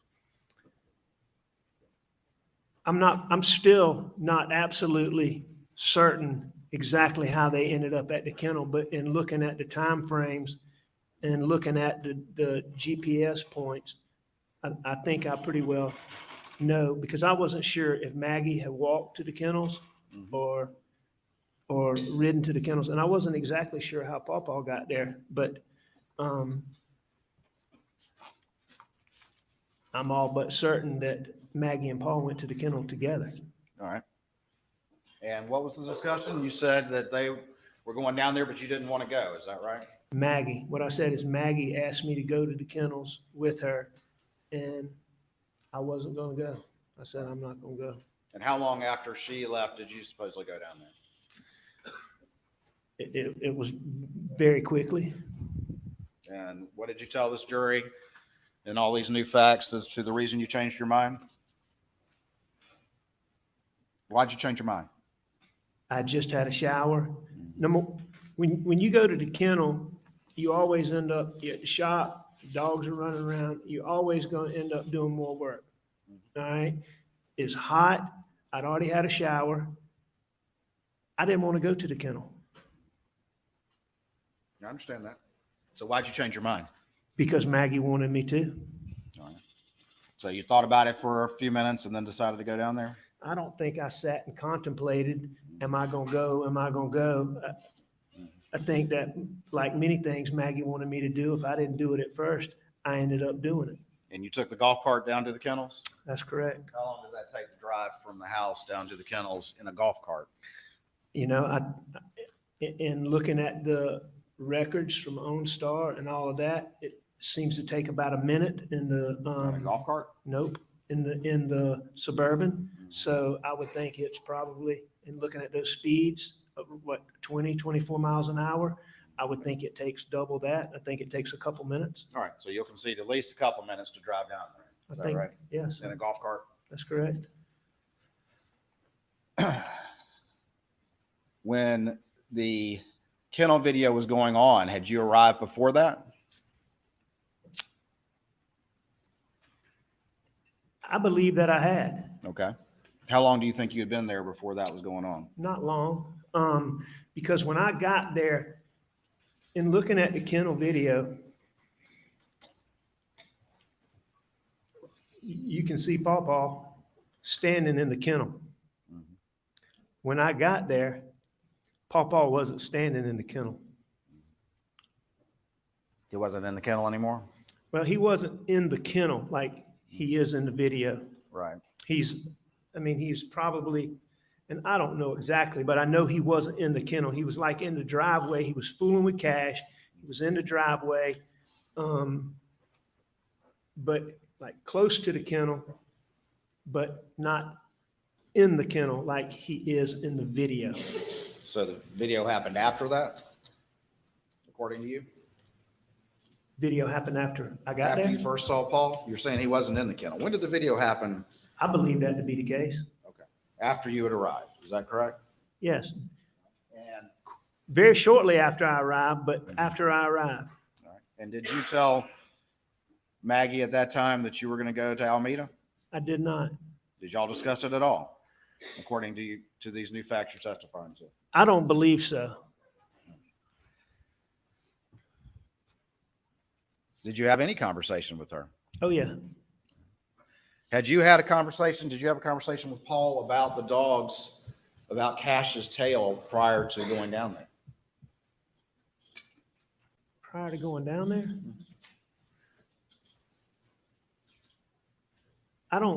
Did I have a conversation with Paul Yes. about Did you talk cash? to him about Cash and some problem with his tail prior to going down there? Did you have any knowledge of that prior to going down there? I'm not sure. As I sit here today, I don't recall that, but I don't think so. When you first arrived in the golf cart, where did you pull up to? I pulled up right where Maggie was. Which is where? She was standing in the spot where she could see in between the chicken coop and the storage room of the kennels, where the dogs were back up in those planted pines behind the kennels to the left of the chicken coop. And what'd you do after that? I went back to the house. No, I mean, did you pulled up, you get out of the golf cart, When I pulled up, I stayed on the golf cart, and stayed on the golf cart? How long did you stay on the golf cart? however long I was down there. The entire time? No, I got off to take the chicken from Bubba. All right, so how long were you down there before you took the chicken off the boat? Very short time. Like what?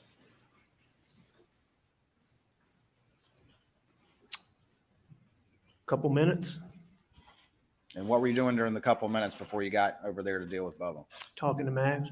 All right. And what did y'all talk about? I don't know. You don't remember? No, sir. I do know that Maggie was very concerned about Pawpaw, and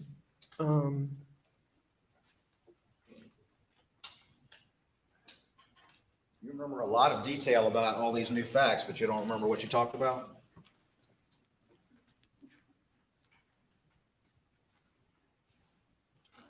I don't remember the exact details of what we talked about. I believe that at that time, we may have talked about Pawpaw, but I'm not certain. Were you withdrawing at this time? At this time, no, sir. You weren't withdrawing at all. No. I mean, I would only withdraw when I didn't have pills. And you're saying you had pills? Yes. Down there for a couple minutes, I think you've said now, before you get off the golf cart? About, yes, sir. All right. And where do you go at that point? I take the chicken from Bubba. All right. So you get up, Well, I mean, Bubba's come out there with this chicken. I mean, he's showing us, hey, I caught this chicken.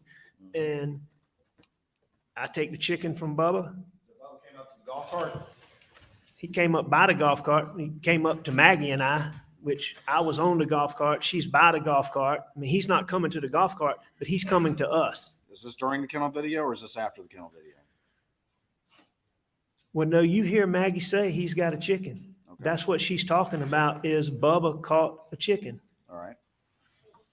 All right. So is the kennel video still going on before you go get the chicken? I mean, you've heard it, correct? You've heard it in this courtroom. I don't know exactly.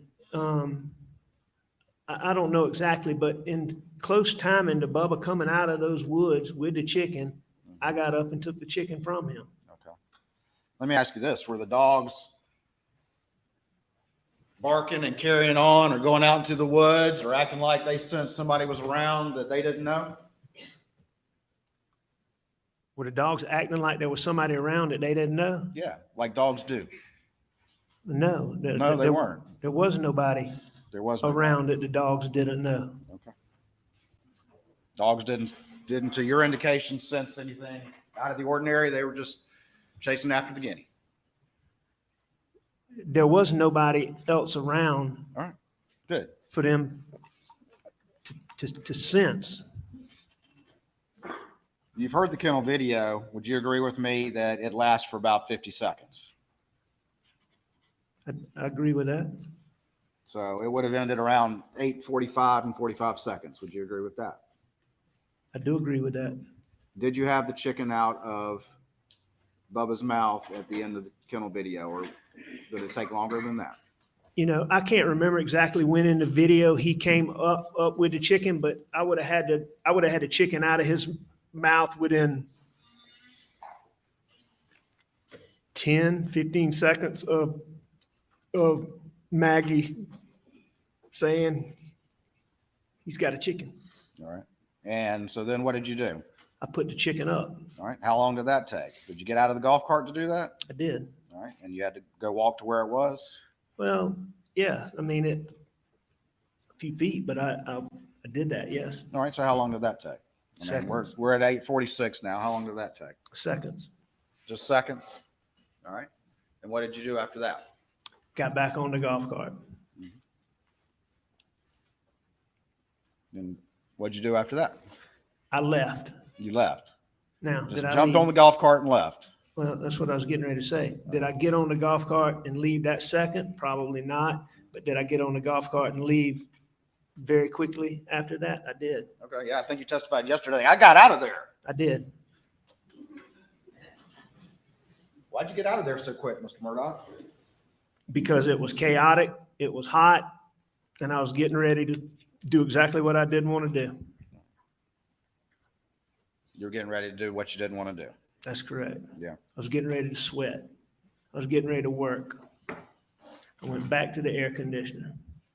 So did you say goodbye, according to your new story? Did I say goodbye? Yeah. Did you talk to them at all, or did you just get the chicken, put it on there, jump on there, and just take off? I wouldn't have just gone off. I mean, I would have said, I'm leaving. Okay. Did I say goodbye or bye? And again, go ahead. I mean, there would have been some, there would have been some exchange. I'm not staying here. Well, what was that exchange? I mean, you've had such a photographic memory about these news stories. What happened here? It's not, I can't tell you the exact words. You don't remember your conversation after you put that chicken up? Did y'all talk about the chicken? No, I don't think we did. Did you talk with Paul about Cash's tail? After the chicken? Yeah. No, I know I didn't do that. Did you tell Maggie I'm going to go check on him? At that point, no, I don't Did you think tell I did. Maggie, it's hot out here, think I'll go back? I certainly would have said something to that effect. All right. So, unlike everything else with the news story, you just can't recall what that would have been. Well, I mean, you're making that categorization. I think there's other things about that I can't remember. But if the question is, can I remember exactly what words I used when I gave Maggie some salutation when I'm leaving. I can't tell you what those were. All right. But it would have been something to the effect of, I'm leaving. Okay, but you would concede that there was at least some conversation, that you wouldn't have just put the chicken on there and ran back to the golf cart and taken off. Correct? Without talking to Maggie, I would have never done that. All right. All right, so let's, you want to say a minute? Does that sound about right? A minute for what? To have just whatever interaction it took for you to then, according to your new story, drive back to. No, sir. It wouldn't have taken me a minute. It would Not have a minute. been, it would have been, I'm leaving. I'll see you in a minute. Okay. So 30 seconds? I don't think it would have taken 30 seconds, but I mean, I'm fine with you using whatever time you want to apply, but I don't I'm think it just would have asking taken that about long. real life here and how people interact with one another, Mr. Murdaugh.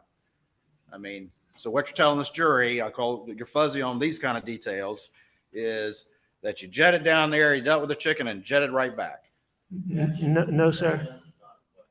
No, sir. I didn't jet down there and I didn't jet back. I got up after Maggie asked me to leave, after Maggie asked me to go with her, and I didn't. I got up. I went and got on a golf cart.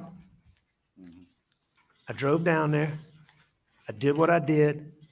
I said, I'm leaving or something to those words, and I went back. All right. Well, if it's about 8:46, if the kennel video ends at 8:45 and 45 seconds, and it's about 8:46, we at least can see that maybe it was about a minute before you got on that golf cart and headed back. Just reasonable real life.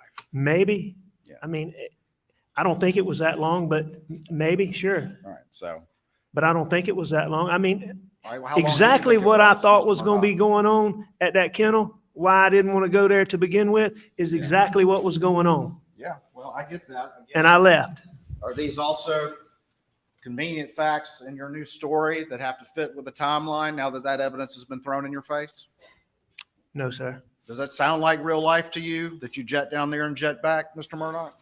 Mr. Waters, as I just told you, I didn't get on my golf cart and jet down there. I didn't jet back. The Those are reason your- why you have to be Hang so on now, fuzzy Mr. about Waters. these Just a second. details. Mr. Waters, hang on. Just answer before another question is presented. Yes, sir. I'm Just a answering your moment. question. Just a moment. Are you responding to the last question? Yes, sir. I'm responding to your question and you're using words that I'm not using. And that's your Do you agree categorization. I'm entitled to ask my questions to you, sir? Absolutely. Okay. And I'm going to answer them. All I'm saying is I'm taking issue with the manner in which you're changing what I'm saying. So you And disagree this is a new story? You disagree with that characterization? yes, this is the first time that this is being told openly.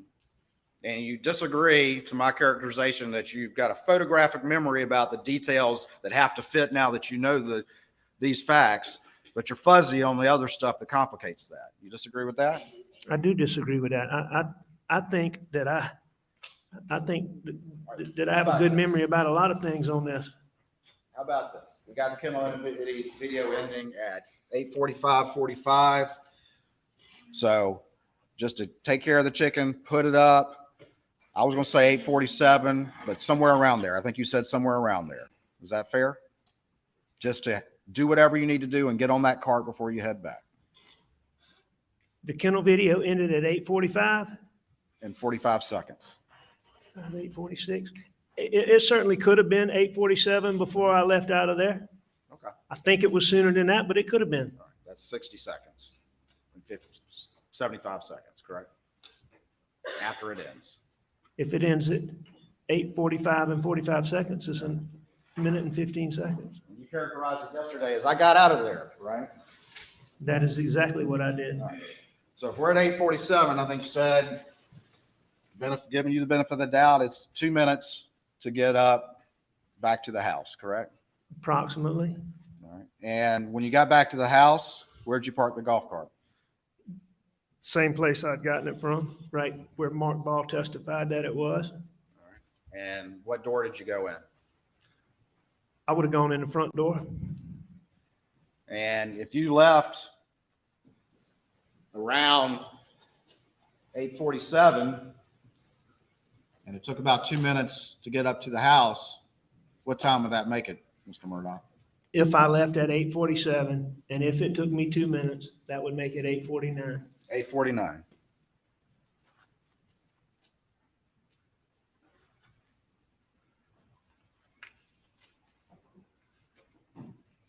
When you testified, you went inside and the TV's on, right? I did go inside, and the TV was on. Okay. And you laid down? Is that right? I did. All right. Before you said you'd been napping for an hour or so, or napping that entire time, but now you laid down on the couch? That's correct. All right. And maybe dozed for a second, Maybe. according to your new story? How long did you doze? If I dozed, extremely short time. Extremely short time? Because you would agree with me that at 9:02, you're up and moving, according to the data. I agree that according to that data, my phone's recording steps at whatever time it is, 9:02 something. How long did it take you, if you're at the house at 8:49, how long before you went and laid on the couch? I would have gone straight to the couch, probably. I may have gone by the sink, or I may have gotten a spit cup, but it would have been basically straight to the couch. Straight to the couch. Yes, sir. And you're telling this jury that that's what happened, and you were back at the house at 8:49, and you lay down on the couch and dozed for a second, and then you were up with more steps in a shorter time period than you had done all day. Well, I mean, your number is 8:49. What I'm telling this jury is that I went down there, and when I took that chicken from Bubba, I would have said something to Mags. I got back on that golf cart, and I drove back to my house. After getting back to my house, I went inside, and in short order, I went to the couch. That's what I'm telling this jury. Did you go anywhere else in the house? Mr. Waters, I can't tell you specifically about that. I don't think so, but I may have. Did you have that tan blackout and a 12-gauge shotgun on that golf cart when you drove down there? No, You didn't? no, Did you see them when you were down there? no. No. So we got you back around 8:49 and you're leaving at 9:02, correct? And you didn't see any weapons down there. You just happened to be back there. You didn't hear anything at all. Did you hear anything at all, Mr. Murdaugh, during that time period? No, I did not. You didn't? Didn't you tell law enforcement that you thought you heard them pull up? Didn't you tell law enforcement that? I did think they had pulled up. All right. So that was that. You did think that? Yes. All right. So now you're saying there was a car pulling up? No, You didn't testify to that yesterday, did you, in your new version of events that no, I don't, construct? Mr. Waters, I don't believe there was a car pulling up. Okay. But that's what you told law enforcement, didn't you? No, I told law enforcement that I thought they had pulled up. All right. But you're saying you couldn't hear blackout shots supposedly, but you could hear that, correct? I didn't say I couldn't hear blackout shots, but I'm saying that I thought when I got up from taking a nap, if I took a nap, but when I got up from laying down, as I was getting ready to go to my mom's, there was a point in time where I thought Maggie and Paul had come back. You also told them that you thought you heard a wildcat, but maybe it was a person or something like that as well. No, that's not what I said. What did you say then? I said when I went outside that there's a house cat that's gone wild, and he hangs around. He goes from hanging around the shop, goes from hanging around the house, different times. You might, and there'll be times you don't see him. And he had been around the house. And when I went outside, I believe that cat was over there. Okay. And you made a point of mentioning I that never- to law enforcement. I never thought it was a person. All right. But you made a point of mentioning that to law enforcement, correct? In the course of discussing it, I did tell them that. But you never told them all this new story that you've constructed in light of this trial. Is that correct? I did not tell them that I went to the kennel. I lied about that. And at the same time, you also looked at this jury and tried to tell them that you had been cooperative in this investigation. Other than lying to them about going to the kennel, I was cooperative in every aspect of this investigation. Very cooperative, except for maybe the most important fact of all, that you were at the murder scene with the victims just minutes before they died. Right? I did not tell them that I went to the kennel.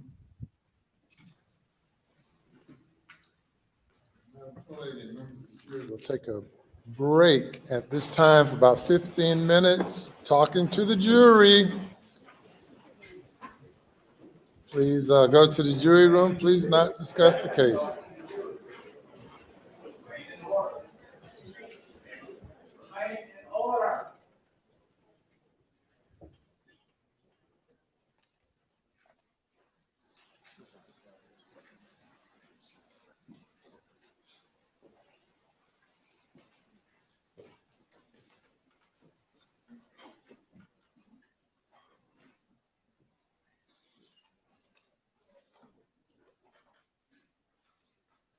Step down. Please do not discuss your testimony with anyone during the break.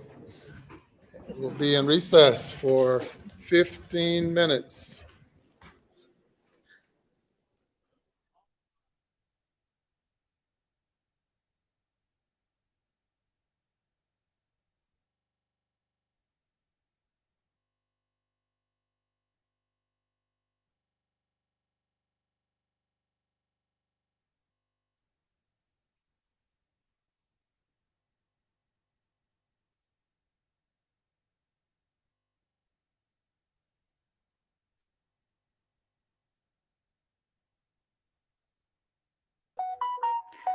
Woo!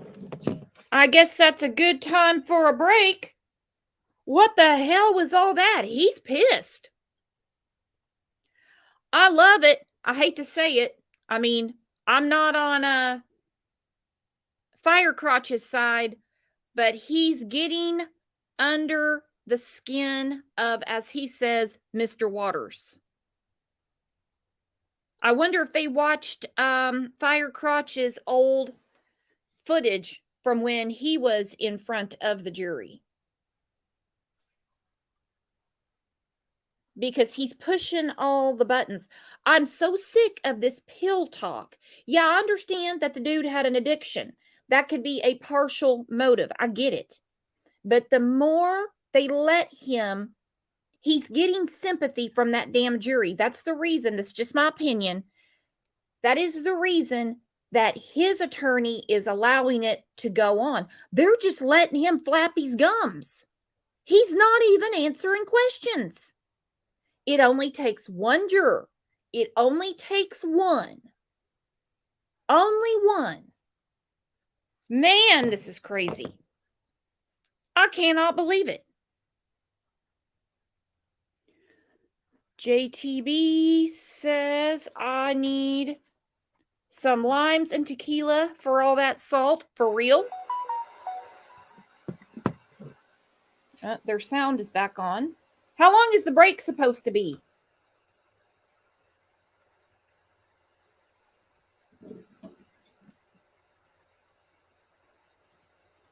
AB said it made me think he could have done it while going through withdrawals.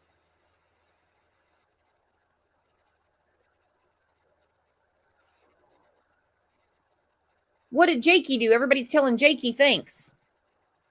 Dang, that's a lot of static. I got to turn that down. Elmer said it's tortilla chip time. Yes. Bob posted on Facebook today that today is National Tortilla Chip Day. To which I told Bob, every day is National Tortilla Chip Day for me. Mr. Waters was looking pretty heated.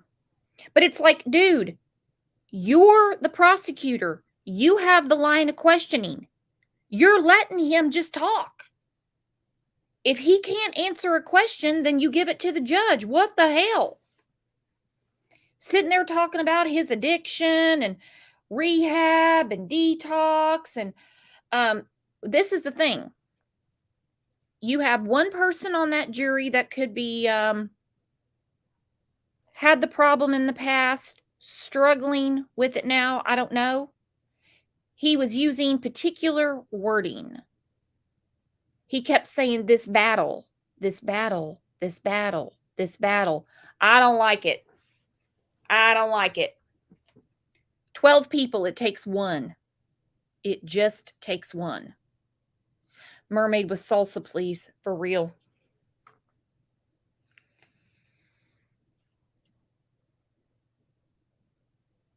Man, I can't believe he just let him sit there and just flap his damn gums.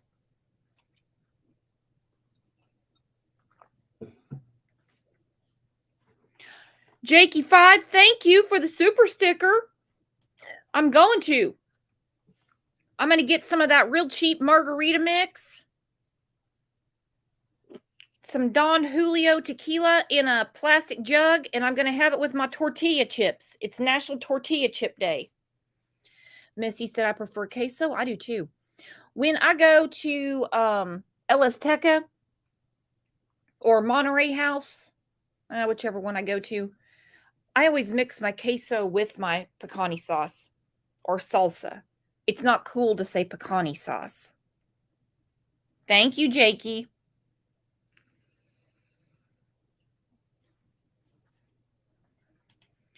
Mermaid said, plus he had gun residue on his clothes.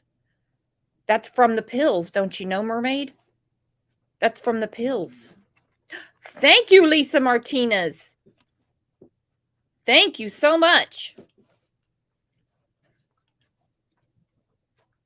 Without you guys, there wouldn't be a channel. That's for sure. That is for sure. Reese said, Brooks, you need some homemade wine? Yeah, I do. It really, at this point, it doesn't matter what you bring up. He's just going to bring up those damn pills. That's all he's going to bring up. And there's going to be some bleeding heart somewhere that's going to be like, well, now that I think about it, I remember when I was in my addiction, I would do anything. I would steal, but I wouldn't murder. That's going to be the correlation. He did all these nasty things because of the pills. But while he was crazy, crazy, crazy in his addiction, he wasn't out killing people. It's going to be something. I'm telling you. I just have a real uneasy feeling. So let's take a poll. Let's pretend like we're in the jury room. Guilt, innocent, or not sure?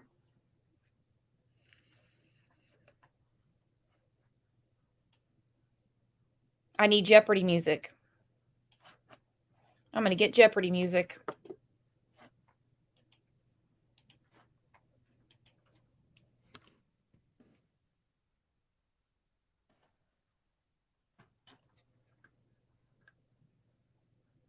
What did C-Star do? What am I missing? I can't see it on, I'm not on my phone. I'm on the computer. C-Star is celebrating JJ being found. That is a miracle. That is a miracle. Him being out overnight like that, I was afraid an alligator was going to get him. Candace can talk about bears and snakes all she wants. Let me tell you, it wouldn't take anything for an alligator down there to get little JJ. That's what I thought. Juicy Tequila Bobo. Not just guilty. Guilty AF. Mermaid. Guilty for wasting my time.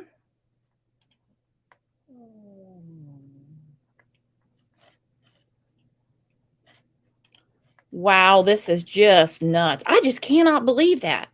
Not like I haven't ever watched about 1,000 trials before. Dadgum. I can't believe he's just letting him talk and talk and talk. Usually they're real freaking big about just answer the question. Just answer the question. Just answer the question. That's what they'll do.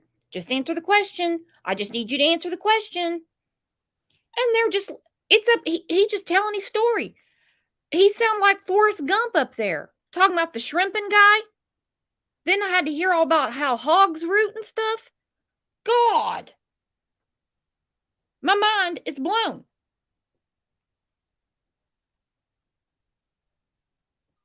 Thank you, Sea Star.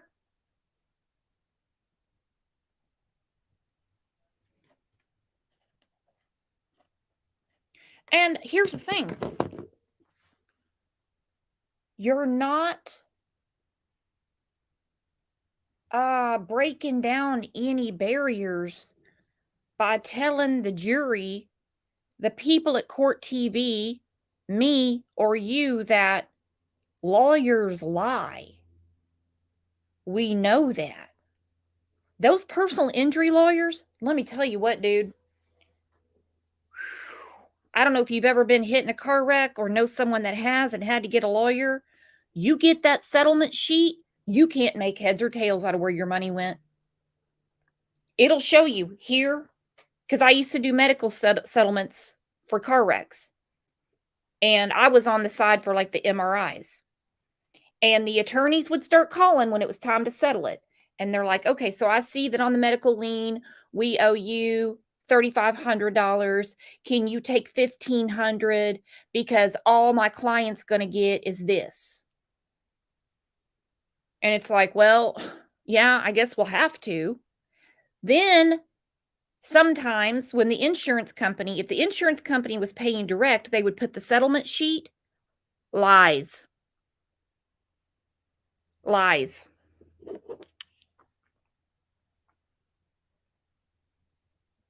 So I don't really know what this attorney thinks he's pulling by proving to the jury that the other attorney lies. The judge is even sitting there shaking his head going, yeah, I get it. Yeah. Those settlement sheets are monsters.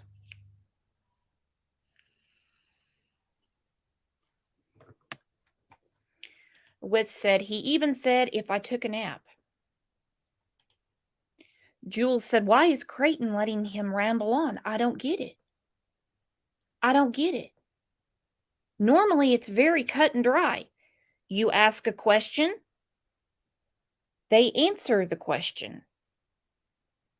And if the question is something that their attorney doesn't want them to answer, they object. Then the judge says yay or nay. But in this case, he's just up there freaking talking. I'm waiting for someone to roll out the DJ stand and he's going to start playing music next.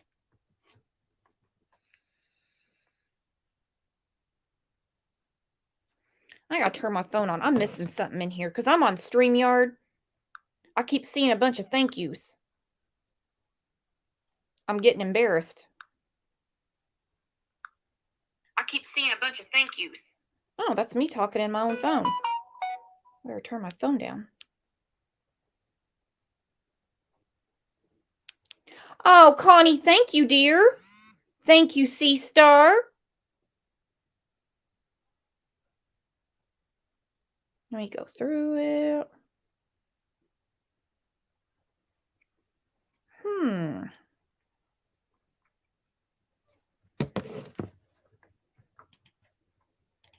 Mermaid said, I wouldn't want to say any more. I would be so nervous. Because you're a normal person. You have a soul. It's like, well, I mean, I guess kind of like Don Wells. You get those people and they overshare, or they tell you stuff that you didn't ask.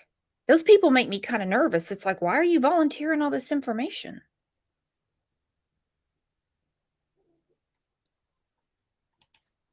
Jakey said, very kind, Sea Star and Connie. Enjoy your memberships, folks. Yep. Yeah, check the membership tab. That's where I try to keep everything as up to date as possible. Except for this morning, instead of going live at 8 a.m., I went live at 7:15 and I didn't update the tab, but some people got their notifications, some didn't.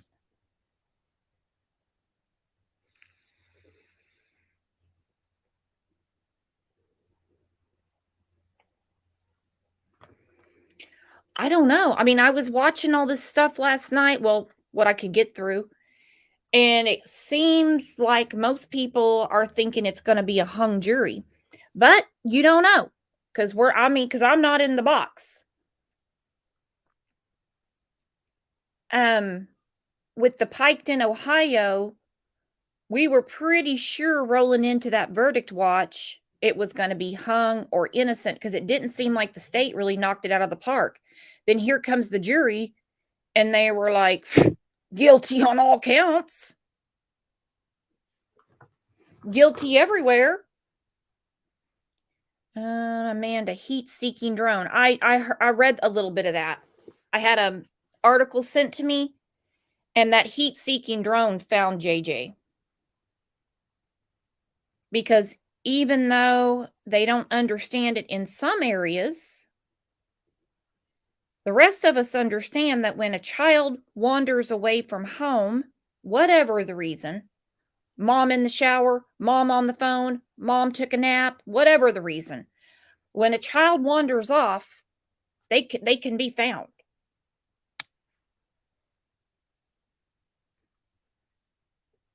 Julesy said C-Star gifted memberships. C-Star, you're in trouble. I got to keep my phone on or I miss that stuff. How rude of me. C-Star is our gift membership queen.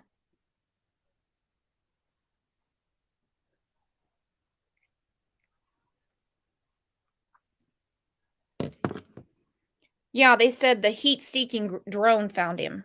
That's crazy, man. Makes me afraid to leave the damn house.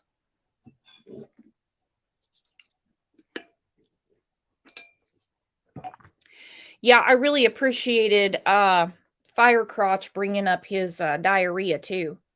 Yesterday, we had the snot line that was like 10 miles long hanging off his face, and today we have to hear about his diarrhea.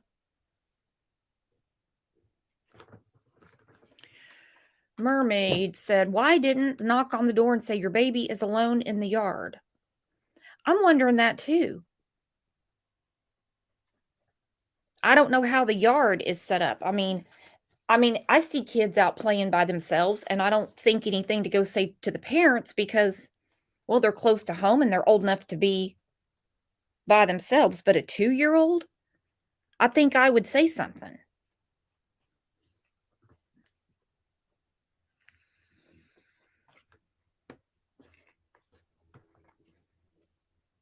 And I wondered about little JJ. Did he follow the dog? Where was the dog?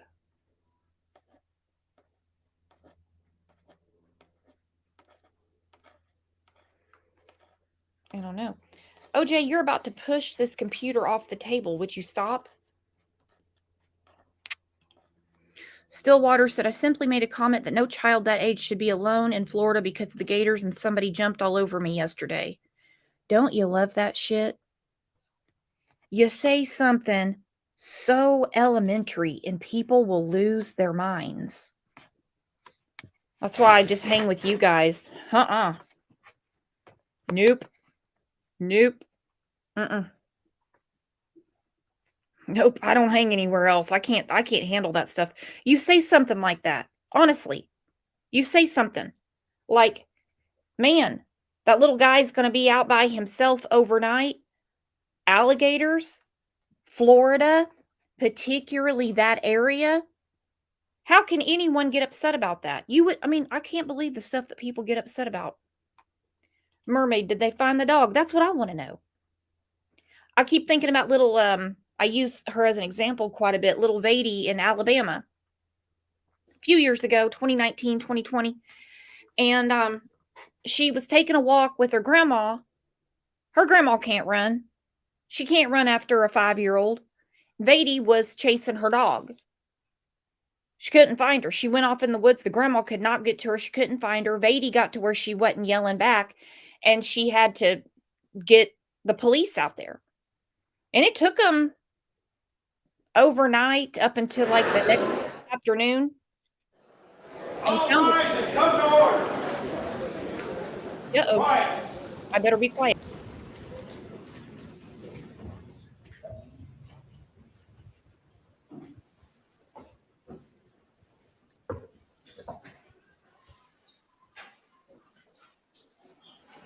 Please be seated.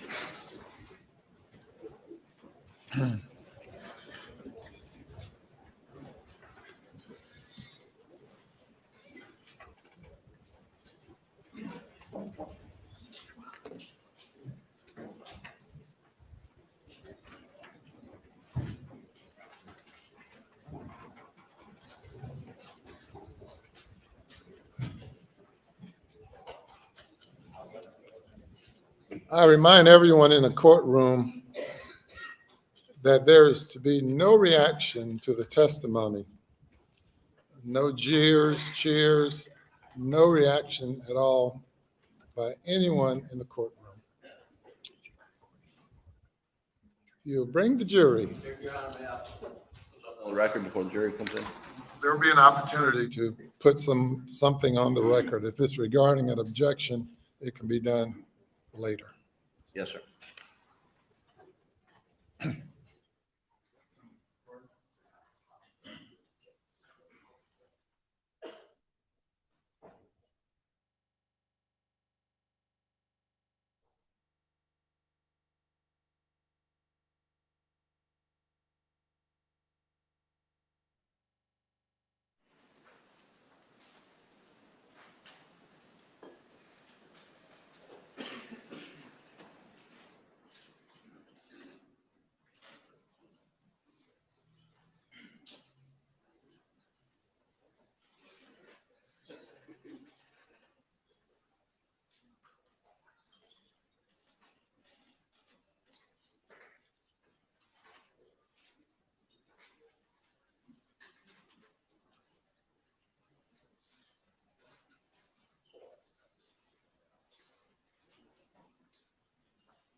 Jury is present, sir.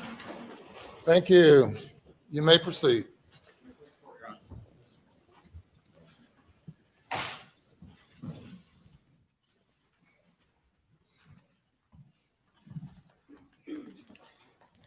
When you picked up that chicken, was there any blood on it? I don't believe so. Did you wash your hands or all? At that point in time, I don't believe that I did. When you say you were there, you said Maggie was nearby you. Is that correct? Right by me. Was she messing with the hose at all? At that time, no, she was not. Did she mess with it the entire time that you were there, according to your new facts today? While I was there, she did not touch. She was not fooling with a hose at all.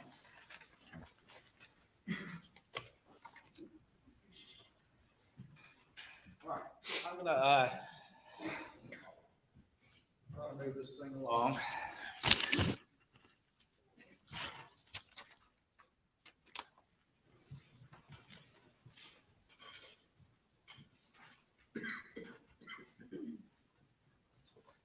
I'm gonna put up on the screen states 519, which is the condensed timeline.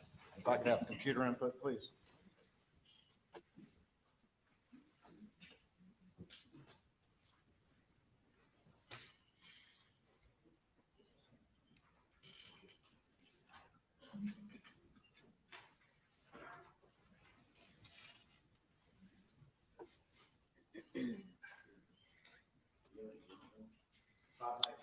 It's the condensed timeline, Mr. Griffin.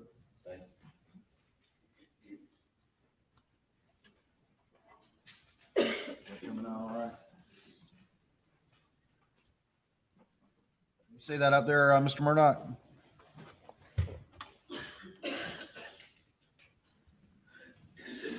Yes. All right, I'm on page 5. You see that cell tower map there?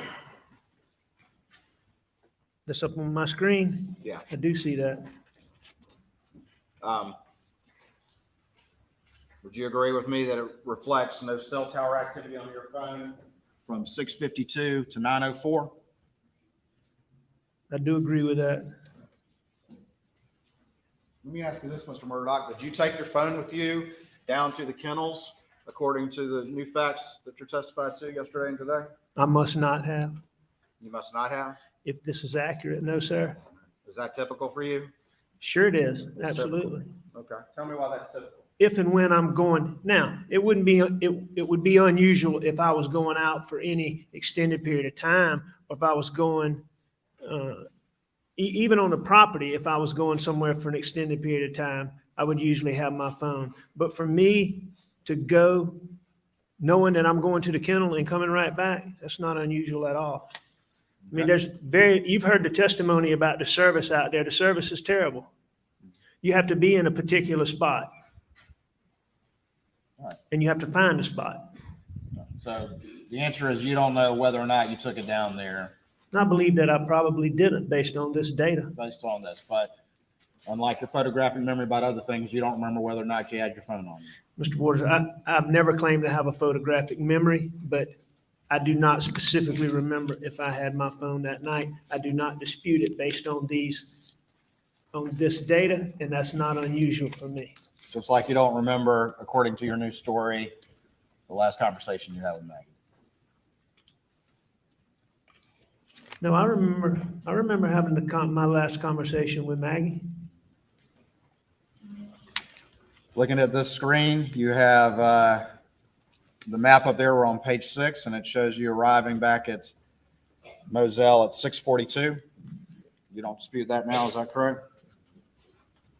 No, that's what this data appears to show. And looking at the data, moving on to page 7, you have Paul arriving about 7:04. Is that correct? You don't have any reason to dispute that? Well, that's what it says. He arrives at 4147 Moselle Road, which is the address of the shop.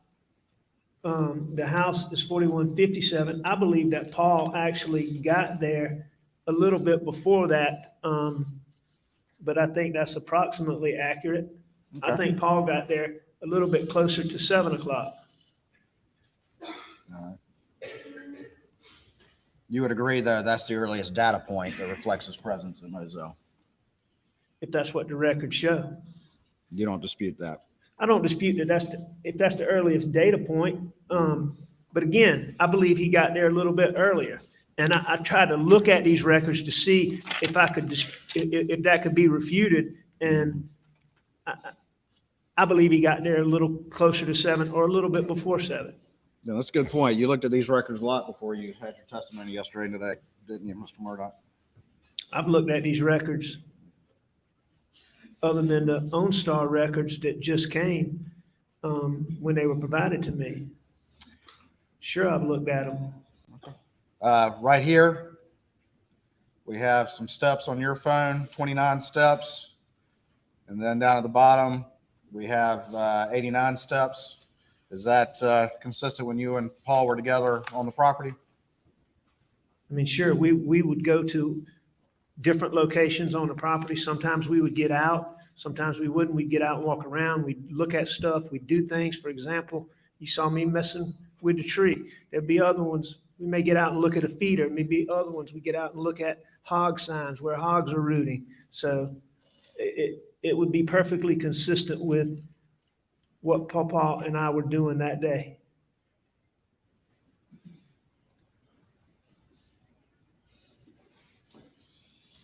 And 8:05 to 8:09, would you agree that that's the last steps recorded on your phone before 9:02 when you become a very busy bee? If that's what these records show, I see I took steps. These records show I took steps between 8:05 and 8:09. So would you concede then that you're at the house around 8:09? I would have thought so, yes. Okay. And you said Paul was already back at that point? No, I said just the opposite. When did he get there? All right. You talking about when I left the shop and went to the house when Maggie was there? Yes, before you ate dinner. No, as I said earlier, Paul and I were at the shop. Maggie got home. I left Paul at the shop and I went to the house.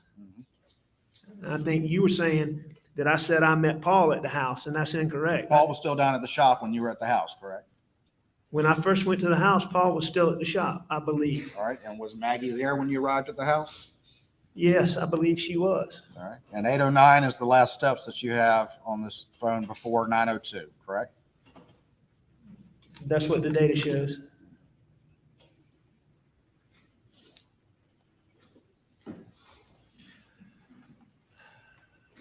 Looking now at page 15.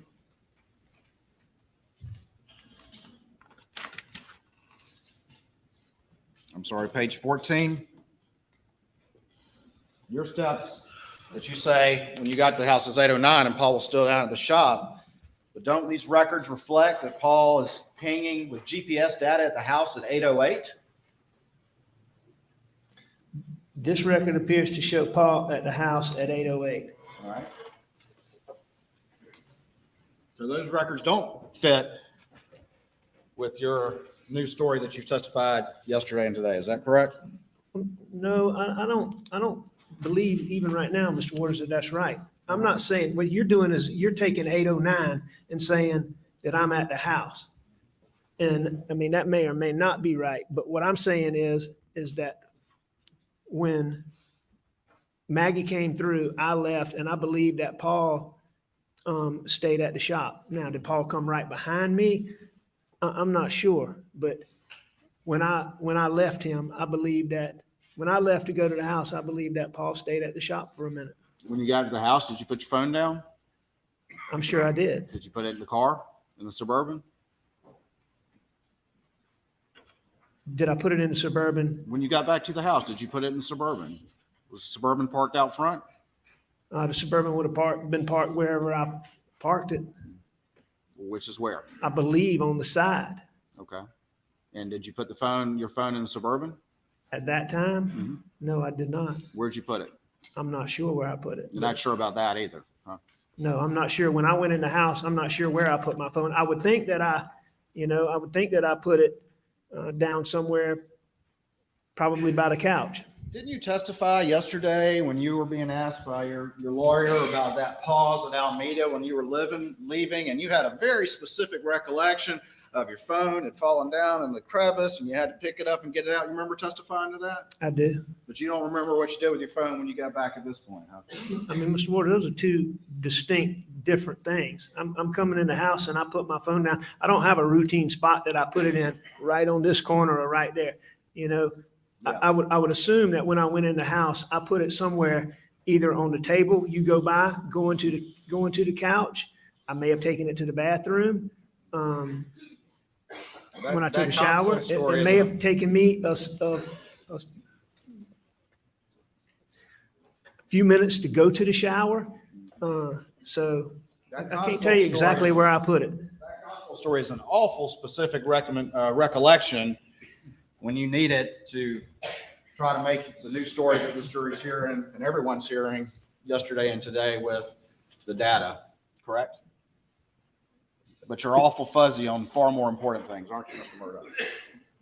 Murdaugh? Which question? Here, I'll answer the first one first. No, Answer the first one first and second second. I don't believe that's convenient, and I disagree with your categorization of the description. All right, but you remember the console story, but you don't remember where you put your phone, whether or not you took it down to the kennels, whether it was in, you put it in the Suburban. Don't remember any of that, but dadgummit, you remember that console story, correct? Well, I don't remember the console story, but you know, in that Suburban, and it's not the first time that it happened, but when that phone got down there, you had to go to great efforts to get it out, and you couldn't just reach over there and get it out. All right, you say when you got to the house that Maggie was already there? Yes. Okay. And we saw your last steps were at 8:09. Well, that's what you saw when this data recorded my last steps. But as you heard this testimony too, Mr. Waters, that's not a precise, that's not a precise, you heard the testimony, you know what it is.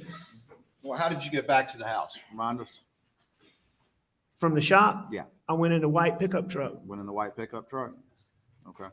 And when you got into the house, where did you go? We've already discussed this. I took a shower. Whether I did things for a moment before I went to the shower, I'm sure I talked to Maggie because she'd been gone. And if she came through the kennel, which I believe she did, we only talked briefly, so I would have talked to her, but I would have quickly gone to take a shower. Okay.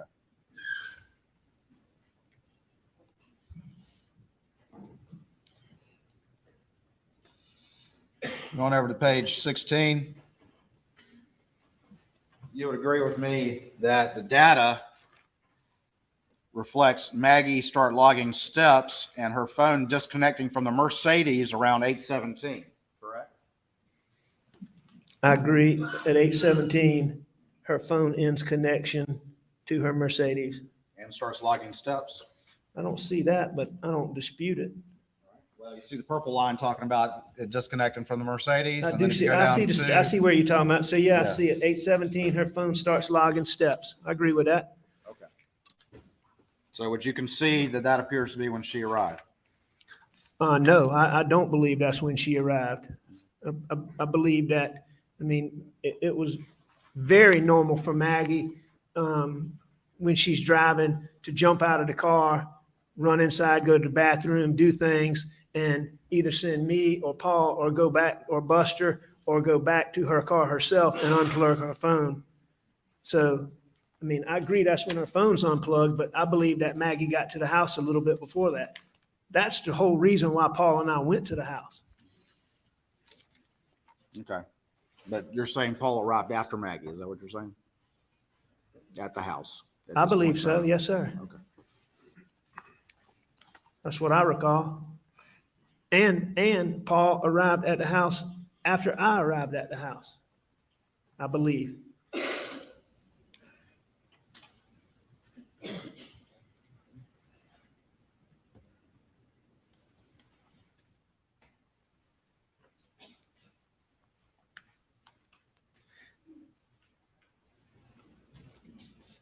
And if Paul got to the house around about that same time, he wasn't inside with Maggie and I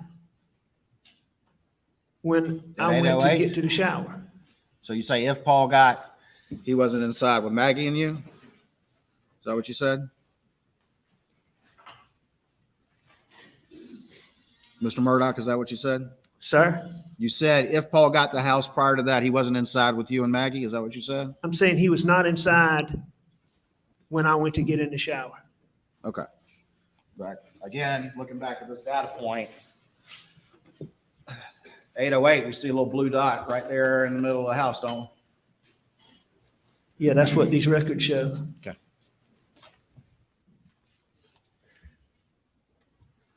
And it also shows that circle that folks testified to, what the range of what it could Yeah, absolutely. be within. So, it clearly could be. Look at that circle. Look at what's right in the middle of that circle. Almost like somebody drew a circle around the house, don't you agree? Yeah, I do. But also in that circle is where you would park a truck if you pulled up. All right. So, and I'm not saying that he wasn't in the house at some point in time there. But when I went to get in the shower, he wasn't in the house. And he very easily could have been there and been parked in the yard. All right.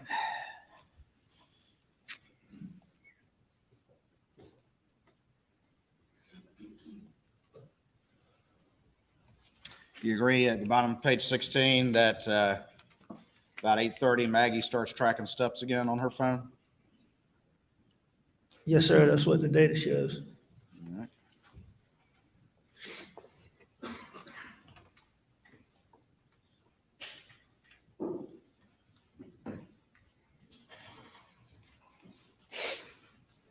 Oops, hit the wrong button. And you would agree with me that about 8:38, Paul's phone shows him back up at the kennels. Well, yes, sir, I agree that at 8:38, let me see which one. It's hard for me to figure out which one of these rings, but at 8:38, it shows Paul in whichever one of those rings is 56 meters wide.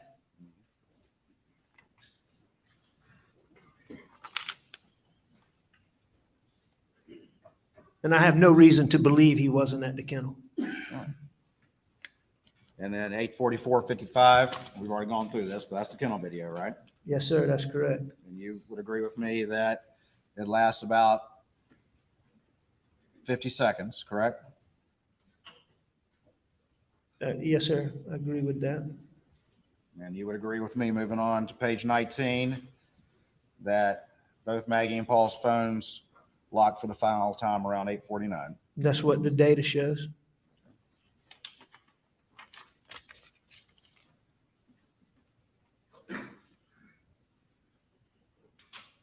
After that, you agree that Maggie's phone around 8:53 shows some steps being taken? That's what the data shows, yes, sir. Data doesn't show who's carrying it, but that's what it shows. Is that correct? That is correct.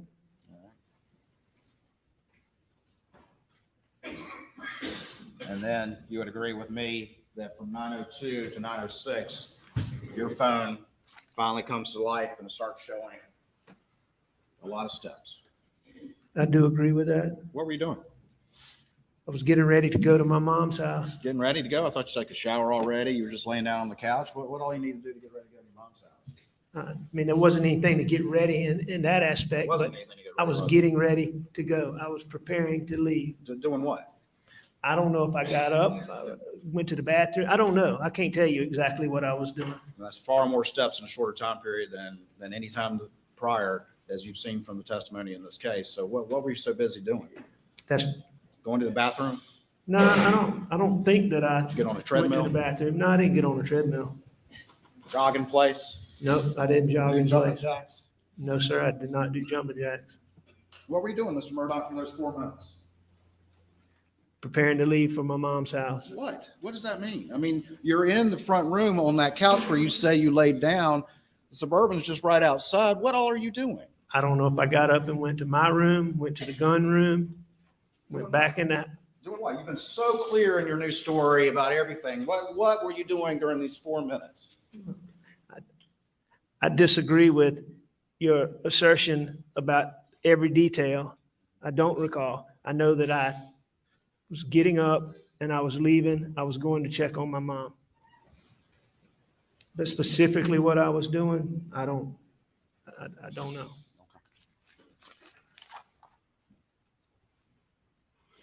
I know what I wasn't doing, Mr. Waters, and what I wasn't doing is doing anything, as I believe you've implied, that I was cleaning off or washing off guns, or putting guns in a raincoat, and I can promise you that I wasn't doing any of that. Okay. Also, during this 4 minutes where you've got 283 steps, not only are you moving around a lot, but you're making a ton of phone calls. Because that in that same time period, you see this red line right here, where over that 4 minute period, all those steps were taken. That's also when you're calling, making all these phone calls, isn't it, Mr. Murdaugh? Well, I made the So were phone you running in calls. place and making phone calls? Is that what you're? You're allowed to answer before Mr. Waters steps on him again with another question. Please. Thank you. All right. You were making all these phone calls while you were taking all these steps. Would you concede that? Where you don't remember what you were doing? Well, I was making phone calls and that shown here. At 9:05, I called my dad. You know, I don't know that I was taking steps like you're saying I'm taking steps. I heard the same testimony you heard, Mr. Waters, and, you know, steps can be recorded any number of ways. I don't have a specific recollection of walking around. I don't know if I was hitting my phone like the guy showed or doing whatever that makes steps, but, you know. So you were hitting your phone like that while you were making all these phone calls? Hang on, no, sir. What I'm saying, Mr. Waters, I don't know that. I'm just giving you an example. You're saying that I'm running around taking these steps, and while I'm doing that, I'm making telephone calls. What I will agree with is that this data shows that there was 283 steps recorded on my phone. And sometime during that period, I made certain phone calls. Okay. All right. So not only for whatever it is recording steps, but you're also making a ton of phone calls, including missed calls to Maggie, who is 1,100 feet away, supposedly.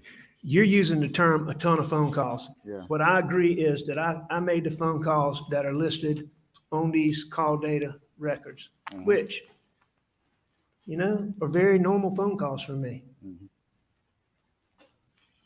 Do you know why so many phone calls were missing from the log around this relevant time period when law enforcement downloaded your phone on June 10th? From my phone? Yeah. No, I don't. Did you delete them, Mr. Murdaugh? Not intentionally. Just around the time of June 7th, all these calls are missing, but you had nothing to do with that between June 7th and June 10th. No, sir, I did not. And I did not delete phone calls from my phone. Mr. Waters, one of the most important things in this whole thing for me has been getting this data that I believe would exist. Phone calls and phone records would be part of that. I've been in enough civil cases and used phone records enough times to know that you delete a phone call from your phone, it doesn't disappear. So I can tell you, this jury, and everybody who's listening, that I did not intentionally delete phone calls from my phone. Yeah, because you started talking about you're a former prosecutor, correct? And former lawyer doing civil cases. We went through that yesterday. And boy, you're busy bee on that phone right out of the gate at 9:02, right? Objections overruled. Am I a busy bee? Yeah. I am using my telephone at, I think I call at 9:05, I start and call my dad, and I agree that I made other phone calls. And one of the first things you start talking about with law enforcement is these calls that you made to Maggie. Correct? You recall that from your first statement to law enforcement? One of the first things that I said to law enforcement, Yeah, that's one of the things you talk about. I'm talking about with your interview with Special Agent Dave Owen. I don't remember that being the first thing we talked about, but First things. if Mr. Owens asked me about it, then I No, you brought Sure. it up, didn't you? did. You don't recall? No, I don't recall. Would you dispute me if I said you brought it up? That I brought up, brought up Your what? phone, Mr. Murdaugh, your phone. Phone calls to Maggie? Yes. That I brought up phone calls to Maggie to David Owens. I'm asking you, is that one of the things that you talked about in your first interview with Dave Owen? That you pulled out your phone and started looking at it, that you brought that up? Do you recall that? Well, but that's not what you asked, Mr. Owens. You asked me, was that the first thing that I talked to him about? And that was the discrepancy. I certainly don't dispute that Mr. Owens and I talked about phone calls. But that's not what you said, so just to be clear. Well, the real reason, Mr. Murdaugh, is that you as a lawyer and prosecutor are up at 9:02, finally having your phone in your hand, moving around and making all these phone calls to manufacture an alibi. Is that not true? That's absolutely incorrect. So that's just another circumstance and coincidence in this particular case. Right around the time that you lied to law enforcement about maybe one of the most important facts in the case. Comment before the question. It is an absolute fact that I am not manufacturing an alibi, as you say. How do you remember so much detail about everything else, but you don't remember what you were specifically doing to generate 283 steps while you're making all these phone calls in the same 4-minute period? I remember unequivocally, without any doubt, with as clear a mind as I could have at any time, that I never manufactured any alibi in any way, shape, or form, because I did not and would not hurt my wife and my child. So why So can't I you know remember for a what you were fact doing? that I never, ever, ever created an alibi. Why don't you remember what you were doing when you were so busy for this 4-minute critical period? I do Other remember than what I was doing. Other than I was getting ready to go. Well, that's because that's what I was doing.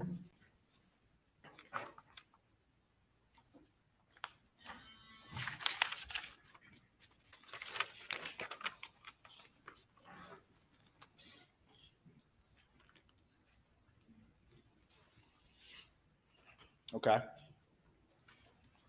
Well, let's keep going.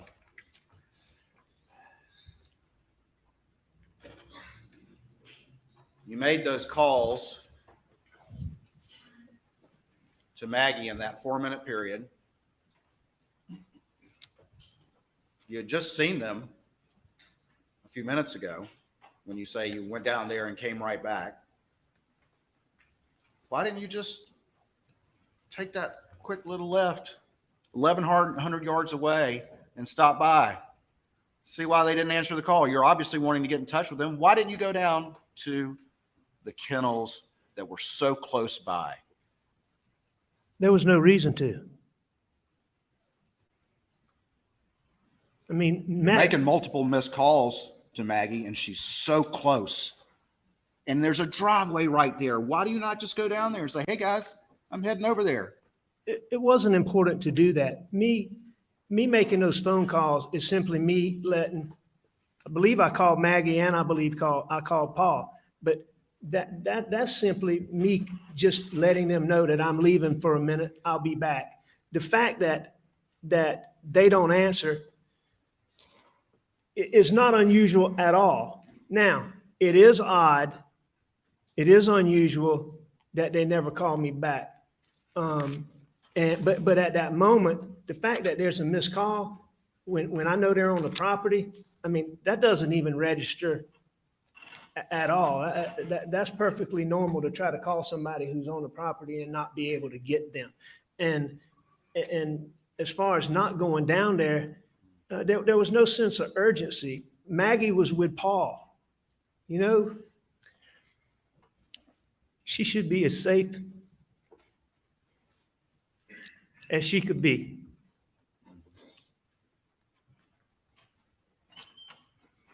Yeah, she should.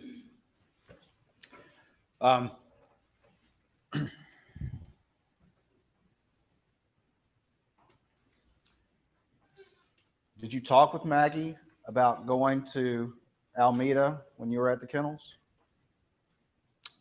No, I don't believe I did. Did you talk with Maggie about going to Alameda during supper? I know that we had talked about it. I had talked, I don't believe we talked about it at supper, but we may have. I know that I had talked about that I was going to go over there. And then I decided that I wasn't going to go over there. So what was your conversation at supper? Tell me specifically, if you could, please. I About can't, going to Alameda. I can't tell you that we specifically talked about it. The only thing that I can tell you we specifically talked about at supper was Paw Paw. All right. And what was the conversation?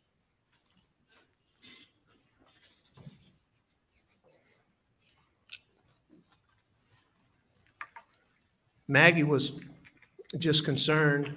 Paul had been having, for a young person, Paul had been having high blood pressure. And he's very resistant to go to the doctor. And this has been going on for a little while, but lately Paul's feet had swollen. And for a 22-year-old to start having swollen feet concerned both of us. And it particularly concerned Maggie. And we talked about that. Okay. Did y'all talk about Mr. Randolph at all? I'm sure we did. Do you remember that group text coming in about whether or not anybody was going to go see Mr. Randolph at the hospital the next day?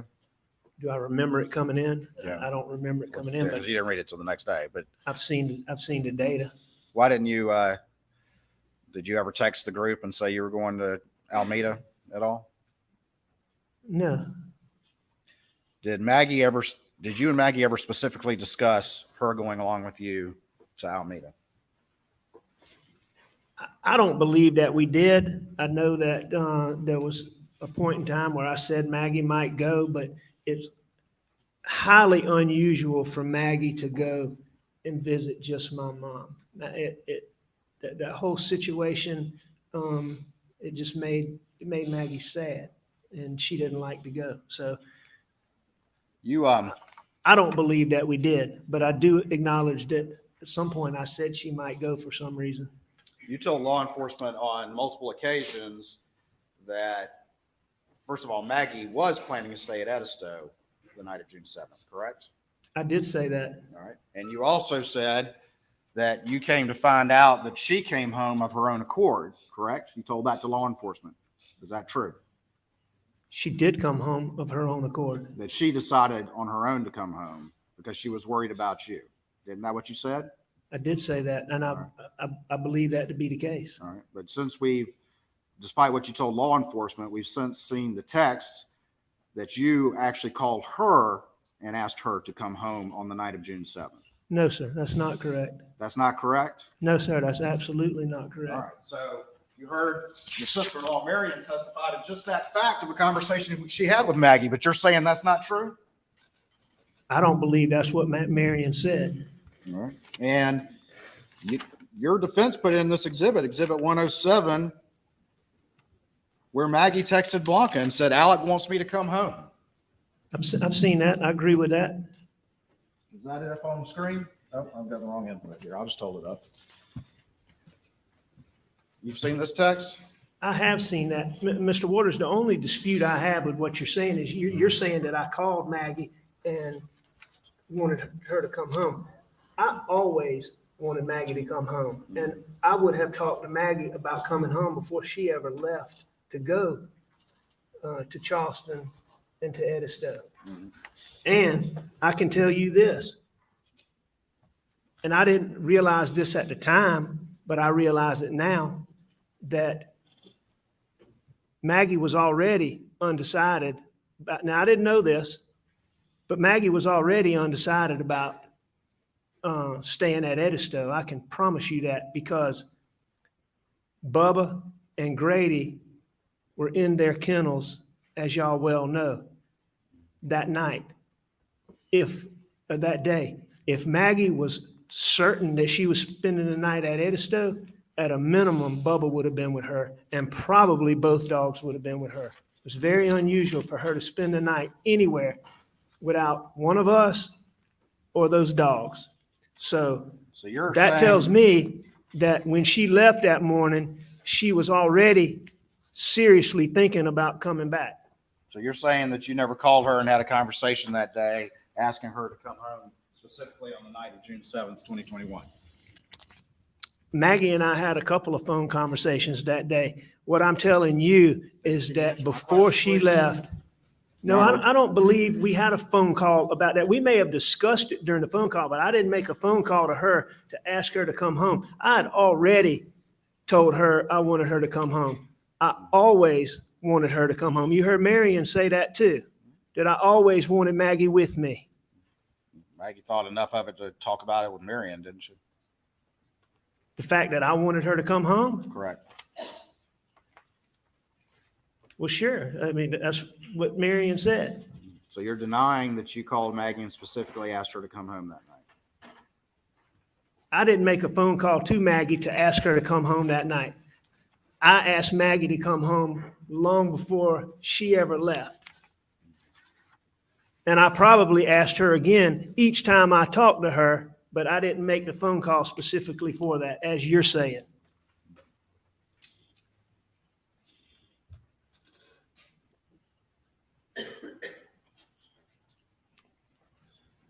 And to be clear, I'm certain that if Maggie was certain that she was spending the night, Bubba would have been with her, and probably Grady.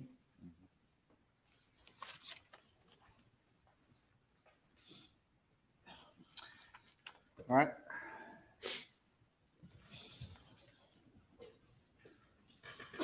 Why did you tell law enforcement, though, that you found out after the fact that Maggie wanted to come home because she was concerned about you? Why'd you phrase it that way if what you're saying to the jury now was accurate?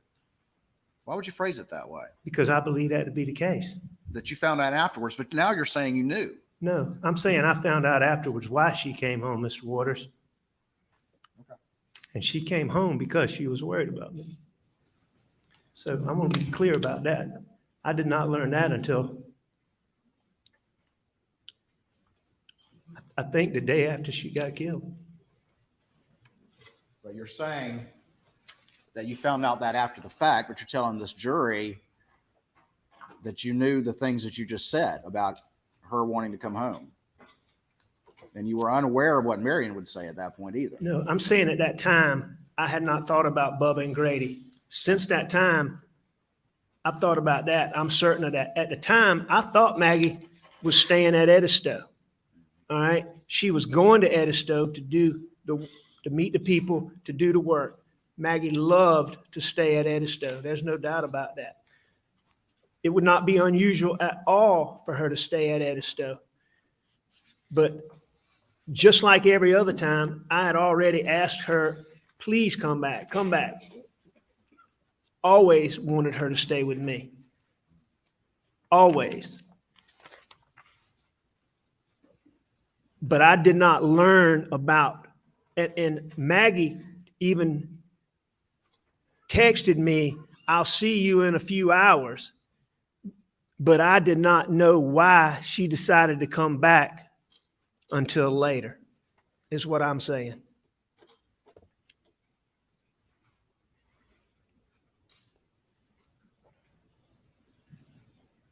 And I learned it from Blanca. Blanca actually showed me the text that she sent her talking about being worried about me.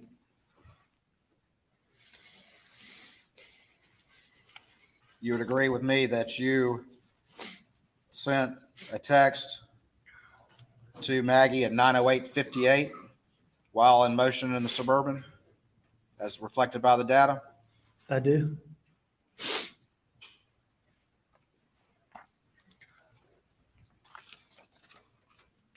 Which was because I couldn't reach them by the telephone and I wanted them to know where I was.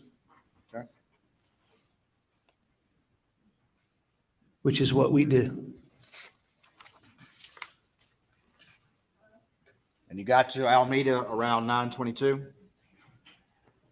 I believe that's correct. I can go down to it.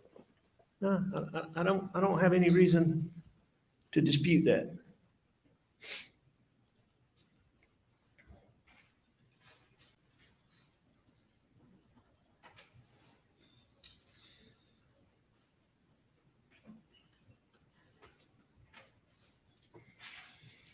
Made some more phone calls along the way.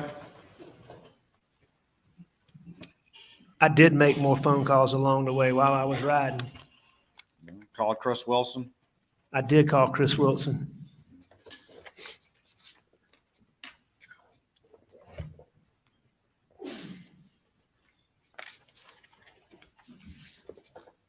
Had a short conversation with him. Is that right? I did have a conversation for however long the record show, About 131 seconds. That sound about right? if that's what the record show, 2 minutes. Called your brother, John Marvin, for about 106 seconds, including connection time. Does that sound about right? That does sound about right.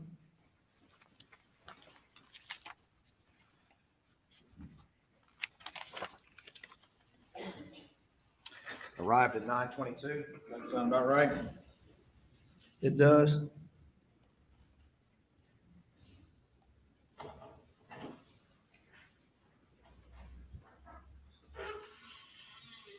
And then at 9:24, you call, that's the landline at Alameda. Is that correct? That is correct. And then you went inside. Is that right? Yeah, that's Called right. Miss Shelley. That's right. I called the house phone to get Shelley to let me in. And when you were asked by law enforcement how long you were at your mother's house, you said 45 minutes to an hour. Isn't that correct? I think I said a couple of different things, but I think at one time I did say that. But, you know, routinely through these things, I kept saying, you know, when you get this data, you'll see exactly. When you look at my phone, you'll see exactly. When you do, so, me giving the times was always given with the thought that, okay, that there's OnStar out there, there's whatever. But when you had a conversation with Miss Shelley after the fact, you actually asked her to say that you were there longer than 20 minutes. I heard Shelley's testimony. I believe Shelley to be a good person. I wasn't trying to influence Shelley on any particular length of time because at the beginning of this, I believed that data would show what data would show. And for me to tell her to say something when my OnStar is going to show something different just doesn't make any sense. So, I can't answer that. What my recollection is that I told Shelley that law enforcement would be talking to her. We may have discussed how long I was there. At that point in time, if I thought I was there 45 minutes, I may have said I was here 45 minutes, but, I can't tell you. All right. And that's the same thing that Blanca testified to, that you talked to her about the clothes that you were wearing. It made her uncomfortable, correct? Ask that question again. It's similar to your conversation with Blanca that she testified about when you talked to her about the clothes that you were supposedly wearing. And it made her feel uncomfortable. Do you remember that testimony, sir? What's similar to that? Well, that you're talking to both of these individuals about their testimony in a manner that's inconsistent with what they know. No, I don't think your assertion is accurate. You have to understand this. On August the 11th, when I went to meet with David Owens, and in that, David Owens asked me about, he showed me that Snapchat and asked me about clothes that I had on. And shortly after that, the next time I was with Blanca, I asked Blanca about those clothes because David Owens had asked me about them and made an issue about it. And so I checked with Blanca to see what I specifically asked Blanca, and it was an issue to me. So I got Blanca and I said, I need you to sit down and talk with me about this. This is important. Do you remember my clothes when you came to Moselle that day? And she remembered exactly what she testified to. She remembered that my pants were there. She wasn't sure if the shirt was there. At that time, I think she actually thought the shirt was there, but she was clear that she wasn't sure about that. No, she wasn't unsure, but she didn't remember, but assumed that it was. So that was the conversation and why I was asking Blanca. Well, again, you're very specific about your memories of that conversation. Is that correct, Mr. Murdaugh? You dang right. I'm consistent about that because a very short time before that, David Owens is asking me questions and telling me I'm a suspect in the murder of my wife and my child and asking me about my clothes. You dang right it was important. It was important, right? And you dang right I remember why I went to her and for what reason. Because the only thing you're concerned about is yourself. You're not concerned about giving accurate information to law enforcement, correct? What's the reason for that, Mr. Murdaugh? Why don't you want to give accurate information to law enforcement? Why do you want to talk to these women who both are employed by you or your family and try to influence what they are going to say? I did want to give law enforcement accurate information. I told a lie about being down there, and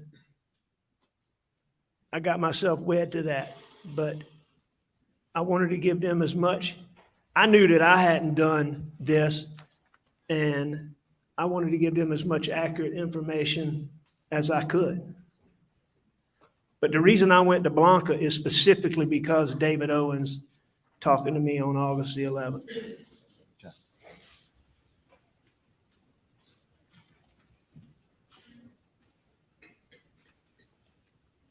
can see that you're underway about 9:42, heading back.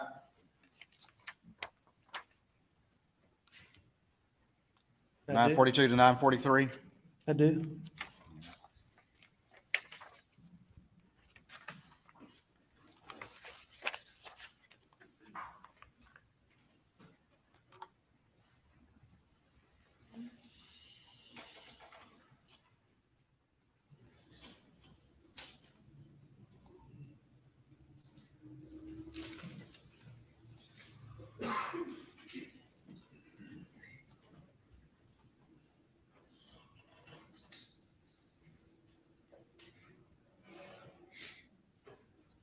Turned on Moselle about 10:01. Turned into Moselle at 10:01. Yeah, Um, sorry. it looks to me like I turned into Moselle at 10 o'clock. 10 o'clock on the dot, sorry. Yes, sir.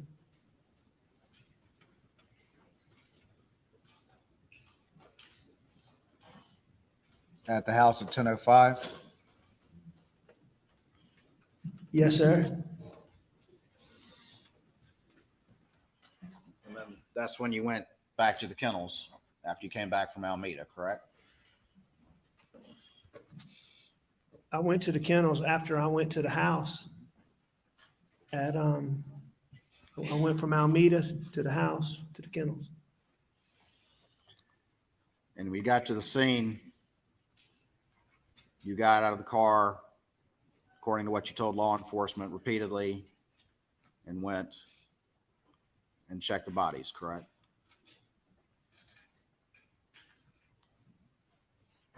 Before you called 911, is that correct? No, sir, that's not correct. You're saying you didn't say that to law enforcement? I don't know what I said to law enforcement, Mr. Waters, but I can tell you this. I pulled up and I saw Mags and Paw Paw. I jumped out of that car. I noted I went back to my car and I called 911 as quickly as I could. That point in time, when I got on the phone, then is when I went to them and did the things that I did. So But you were what very- you're saying is not accurate. You're saying that you didn't say very specifically to law enforcement that you went to them prior to calling 911. When? After you got out of the car, you told law enforcement repeatedly that you went over and checked the bodies before you called 911. No, I don't. If I did say that, I don't believe that's accurate. Did I check Maggie and Paul before I called 911? Correct. No, sir. That's not accurate. At least that's not what I remember. That's not what you remember saying, or that's not what you say now happened? No, that's not what I believe happened.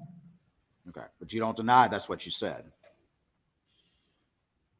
Did I check Maggie and Paul before I called 911? Correct. I don't believe that's what I said.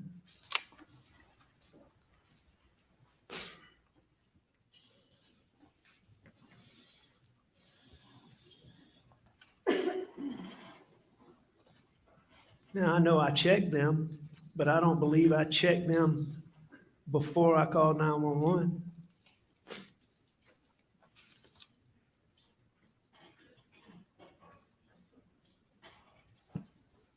Because I can pretty well remember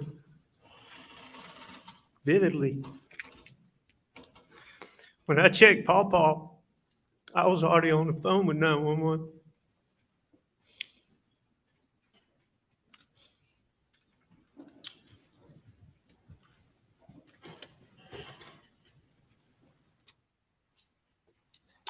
Looking at this data,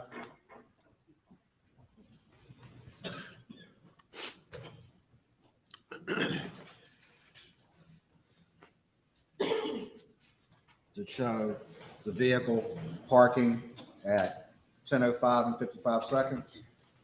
Yes, sir. 10:05:57, the Suburban arrives at the kennels. You agree with that? I'm sorry, say that again, Mr. Waters? At 10:05:57, it shows the Suburban arriving at the kennels.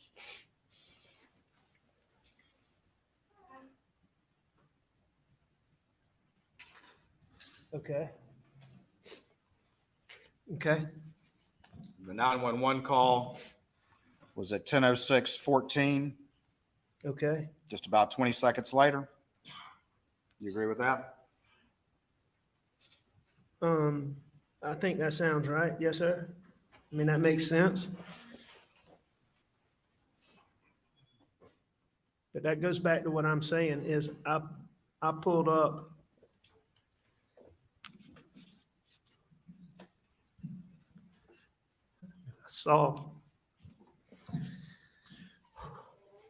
I saw them, and I know I jumped out of my car. But I believe that before I checked them, in fact, I'm almost certain, then I went back and I got that's when I went and got my phone and I called 911. Okay. And then after I called 911, there was a little while where there wasn't, I don't think there was anything going on. And I believe that is the time period that I went and checked on them.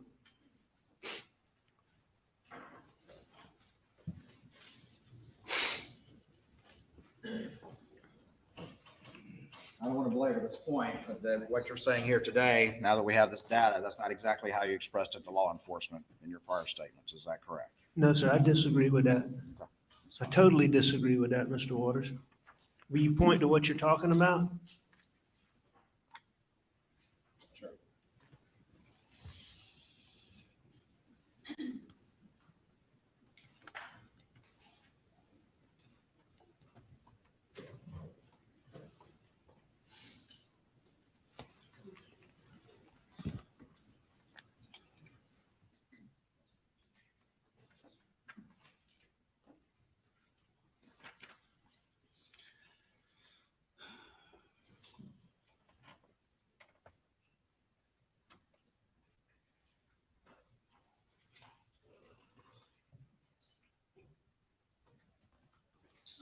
Where's the first?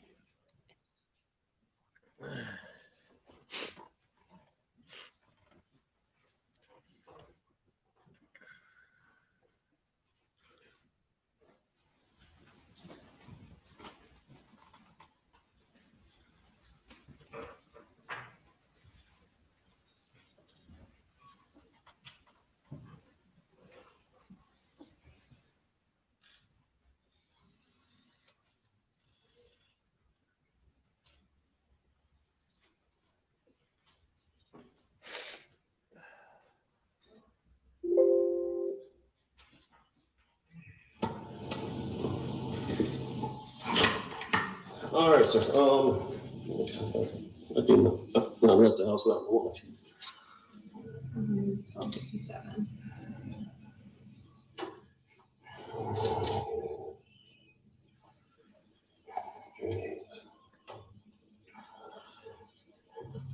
All right, Mr. Murdaugh, state your full name for me, please.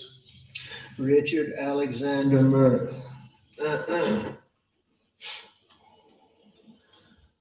And spell your last name so it'll be correct. Murdaugh. All right.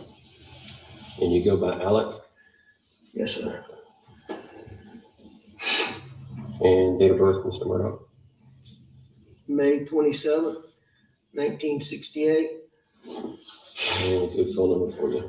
803-942-1227.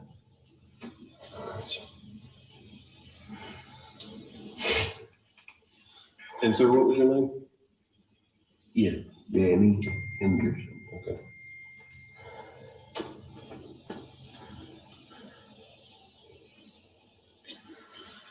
All right. it stated, I'm David Owen in Lower Rutland with Collin County. I'm misled. I hate to have to do this. I but- understand. Yeah. I totally Yeah. understand. Yeah. So you don't have any problem Yeah. with it. So, just start at the top, take your time. Like when I came back here, Mhm. I mean, I pulled up and I could see him, and I knew something was bad. I ran out. I knew it was really bad. And my boy over there, I could see it was.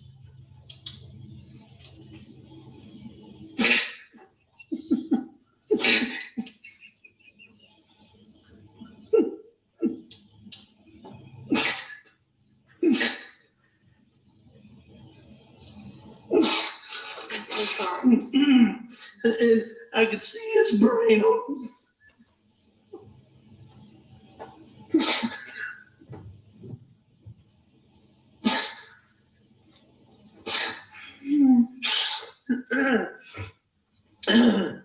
And I ran over to Maggie. And actually, I think I tried to turn Paul over first.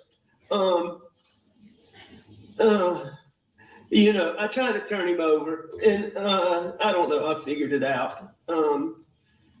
His cell phone popped out of his pocket. I started to try to do something with it, thinking maybe, but then I put it back down really quickly. Then I went to my wife, and I could see. Mhm.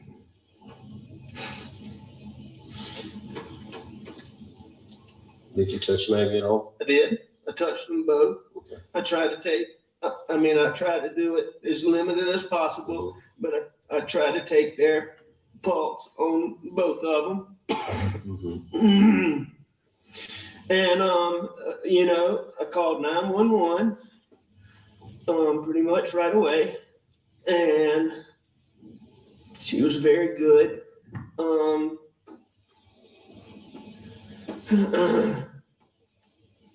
I talked to her. I told her I was going to get off the phone to call some family members.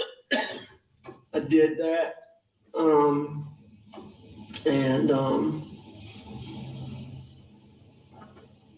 What family members did you call? I called my brother Randy, and I called my brother John. And I tried to call a little boy, a real good friend that's right around the corner from here, but I didn't get him. The person you didn't name, that was Rogan, the little boy right around the corner. Is that who you're talking about? That's correct. But going back to your question, I mean, that's the way I remember it, what I said right there. And your question about did I do these things before I called 911? That's not what I said then. And that's not what I remember now. Okay. So you're saying now that you went out, you checked, you came back, got your phone, and that's when you called 911? I'm not saying that now, Mr. Woods. I am saying that now, but to me, that's what I said then. I mean, I told her, I called 911 right away. There was no time to do the things that I'm talking about doing in the time between getting there and calling 911. When you talked about calling Rogan and you said that he lived right around the corner, correct? That's correct. But Rogan wasn't staying there at the time. That's the whole reason that Cash was at your kennel, right? You knew that. Well, Rogan was staying in Beaufort a lot, but he was home a lot too. I didn't know where Rogan was on a daily basis. About keeping his dog Cash at the kennels when he was staying with his girlfriend and working down in Beaufort? Yes, he had asked me that. But I mean, that had been some time before. I didn't know. You're making a big deal about this, Mr. Waters, but that particular night, I didn't have a clue where Rogan was staying or not staying. I was trying to find somebody to come out there with me. I'd called Randy, I'd called John, and Rogan was the next best alternative. Okay. And Rogan Wow. is so close. I mean, Rogan, of all these kids that you've heard, Rogan, Gibson, I mean, Roro is like a Rogan. You prefer when I call him Rogan, is truly like a son to Maggie and I. And he was such a good friend to Buster, and he was such a good friend to Paul. And you've been through everything I have. You'll see that 2 weeks or 3 weeks prior to this, I ran out of gas when Bus and Paw weren't home.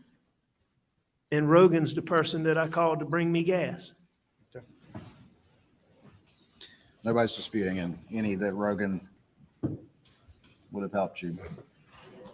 Let me keep playing Was this. around, Paul, when you walked up? Blood. Anything else? I mean, there were some body Mhm. things, yes, sir. I mean, like any other evidence? I know you said the phone fell out of the pocket, but did you see anything else that didn't belong or shouldn't belong or that wasn't part of Paul? No, sir, not. No. No, sir. How about Maggie? No, sir. You didn't see anything around them? What made you come out here tonight? I went to, my mom's a late stage Alzheimer's patient. My dad's in the hospital. My mom gets anxious when she does. I went to check on them and Maggie. Maggie's a dog lover and she fools with the dogs. And I knew she'd gone to the kennel. I was at the house.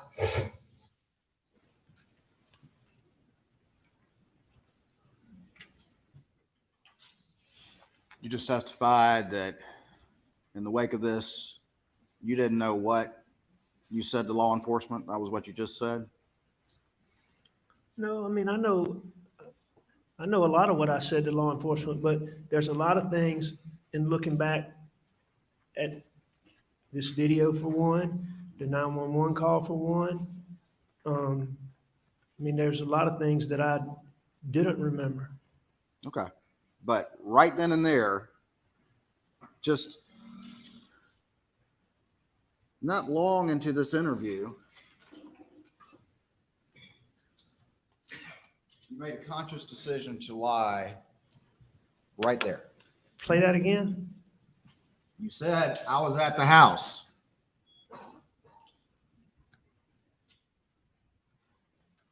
And I knew she'd gone to the kennel. I was at the house. I left the house. Play, You want me to back it up some more? well, Yeah, we can keep listening to it. Anything around them? What made you come out here tonight?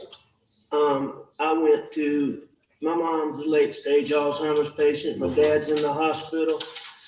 My mom gets anxious when she does. I went to check on them and Maggie. Maggie's a dog lover and she fools with the dogs.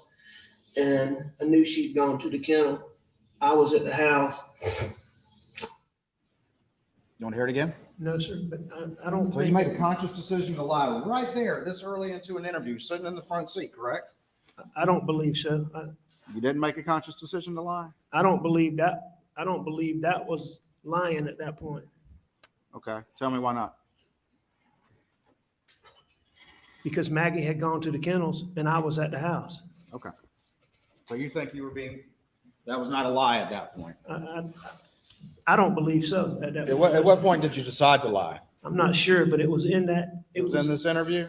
I believe that it was. Okay, was this interview where you're sitting in the front seat, correct? It is. You're not in custody, correct? I'm not in custody. They're giving you water, letting you chew tobacco, treating you politely, correct? They would treat me very politely. So what was it that clicked? So you said it's in this interview that it clicked that I'm gonna lie about the most important fact that I know? I'm not sure exactly when in it that I lied, decided to lie, but I believe it was during this interview. I believe all those things that I talked about, those things that had gone on, the things that people had said to me about don't talk to anybody without a lawyer. partners all told me that, or a lot of my partners told me that. My dear friend, Chief Alexander, was one that said that. I overheard, I believe it was Sheriff Hill, I'm not positive. I overheard him tell, I believe Mark Ball or Gray Holmes, don't let him talk to anybody without a lawyer.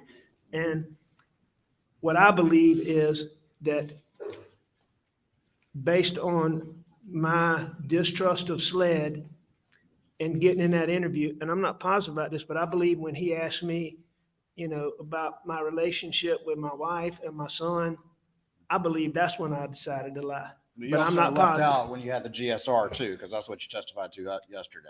That certainly contributed. And your dope paranoia too. You said that as well, correct? Well, those things are what triggered the paranoia that started as my addiction evolved. And so you're an experienced lawyer and you've been a prosecutor, and you took the advice of your law partners that you should have a lawyer there, as you read that as, oh, I should lie. No, that's not an accurate. Because that's not what statement. that means, is it, Mr. Murdaugh? That's not an accurate statement, what you just said, Mr. Waters. I just repeated what you just said. You said it was one of the factors was your law partners, and now you're blaming Sheriff Hill and Greg Alexander told you that you needed a lawyer before you talked to police, and you took that somehow as meaning I need to lie No, as a lawyer and a prosecutor? no, that's what you said, Mr. Waters, but How am I mischaracterizing it from your perspective, Mr. Murdaugh? Because I think isn't that what you heard? Isn't that what you just said? Excuse me. no, sir, that's not what I said. All right, So, well, say it again. I believe those guys were trying to help me. I believe they cared about me. I believe they thought that I was in a condition such that I shouldn't talk to anybody. I mean, those guys had to prop me up, help me get myself together just to be able to go talk to David Owens. I mean, they were trying to help me. But before that, that was just one of the many things that I believe led to that situation sitting in there where those paranoid thoughts came to me.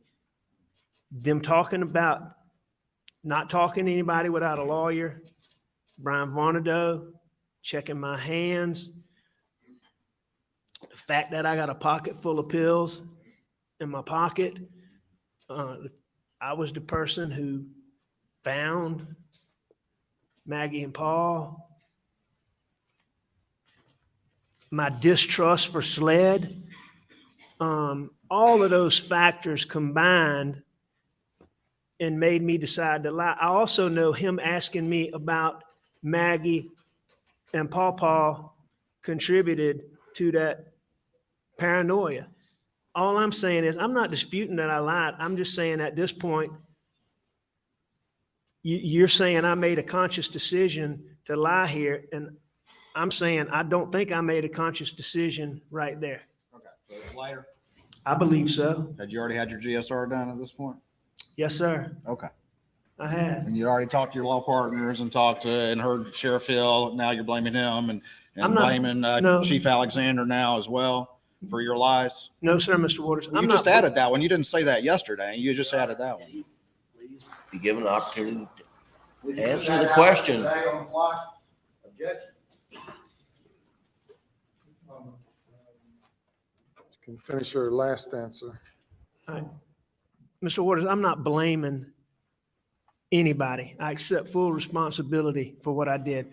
What I'm saying is what I believe contributed to me doing that and the reason why I did that. I think those folks were trying to help me. So I don't blame them. I think they were worried about me. Okay. I don't dispute that, but you're saying you took that advice as I need to lie. Nah, what you're doing is you're isolating one I'm single not thing. isolating anything. I've mentioned all the factors. You've added some new ones, but I mentioned all the factors that you're blaming for No, your sir. decision to lie.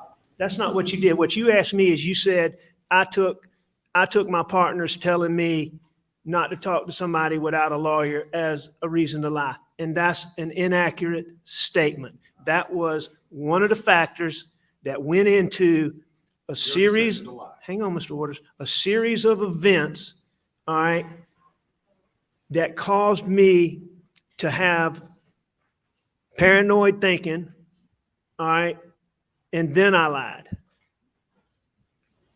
All right. But at some point it happened during this interview that you crossed over. You're saying that you came into this interview intending to be fully disclosing to everything, and something happened in this interview that sent you over the edge, and you said, hey, let me lie about the last time I saw my wife and child alive, supposedly, according to me. I certainly didn't go into that interview, I believe, intending to lie. Mr. Okay. Waters, I wasn't capable at that point in time of planning anything or thinking through anything. So somehow during this interview, all of a sudden those senses came to you to plan and do that. When I got to thinking in that paranoid way, that normally, as I said, I mean, I could take a deep breath and make it go away. I never had a situation where it lasted more than a matter of seconds. That night, after all those things had happened, it didn't go away in a matter of seconds. And I decided to lie. Those are the clothes that you ultimately gave to Dave Owen. Is that right? Those are the clothes I gave to David Owens. At what point did you be able to chuck the pills you say are in your pocket? When did you do that? When I was in my bedroom. When you're in the bedroom? Yes, sir. Where'd you put them? I'm not sure where I put them, but ultimately they would have gone in my suitcase. So that's when you did it? You have a specific recollection of that? No, I don't. I just know that I took them out of my pocket. If we watch this whole video, you think you could, if we watch the whole thing, you think you can say, okay, that's the moment where my senses came to me and I decided I was going to tell this major lie? I don't know that it happened like that, but I mean, I may be able to tell you some things that contributed to it. We watched the whole thing. We've heard that.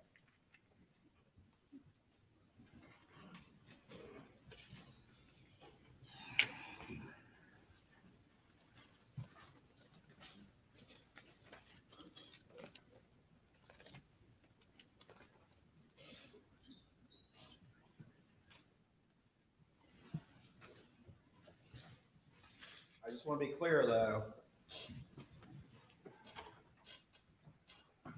At least on this one, at some point during this interview, when you were able to plan your lie about this event, and you made that decision. Obviously, but it wasn't what we just played. It wasn't yet. It was some point after that. I don't think that's a lie right there. Is the reason why I don't think that it's occurred before this, because what I'm saying there, I believe to be truthful. And I know this. I know for a fact that when David Owens asked me about my relationship with my wife and my child, I know that that played a role in that. And I believe that, and I may be wrong, but I believe that this was before that. You ever heard the expression, not telling the whole truth is the same as telling the lie? Sure I have. That's something you understood as a lawyer and a prosecutor? Yes.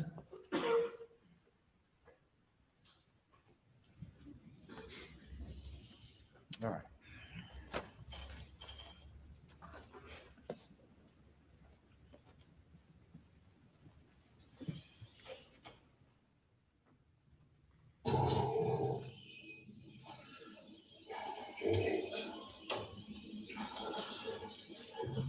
All right, Mr. Murdaugh, state your full name for me, please. Richard Alexander Murdaugh.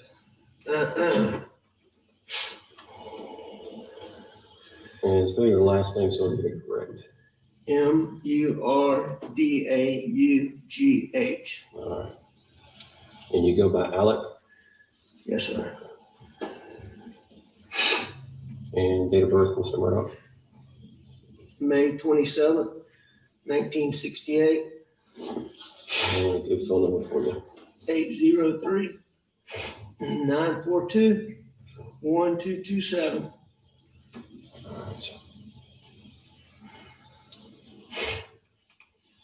And sir, what was your name? Yeah, Danny Henderson. Okay.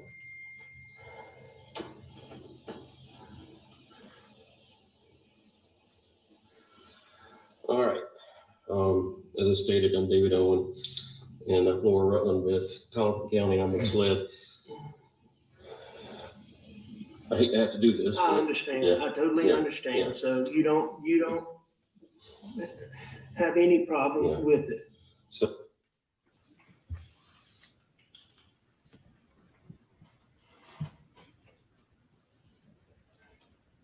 You hadn't decided to lie right there, correct? I don't believe so. You told David Owen that you understood that he had to ask questions and you do what you need to do, correct? That is what I told him.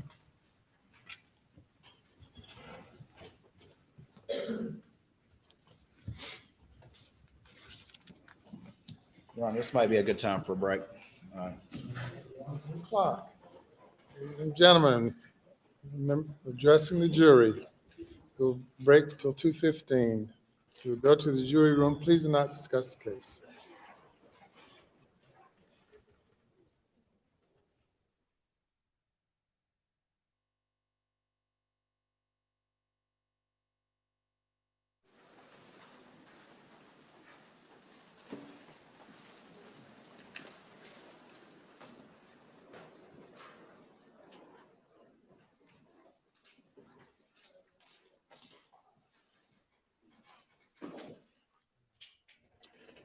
Mr. Murdaugh, you may step down. You're not allowed to discuss your testimony with anyone during lunch.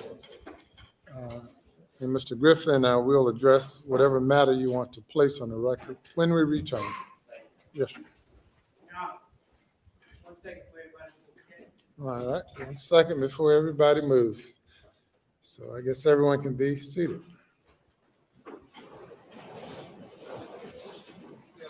Yes, sir. Sure.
We'll be in recess to 1:15. All rise.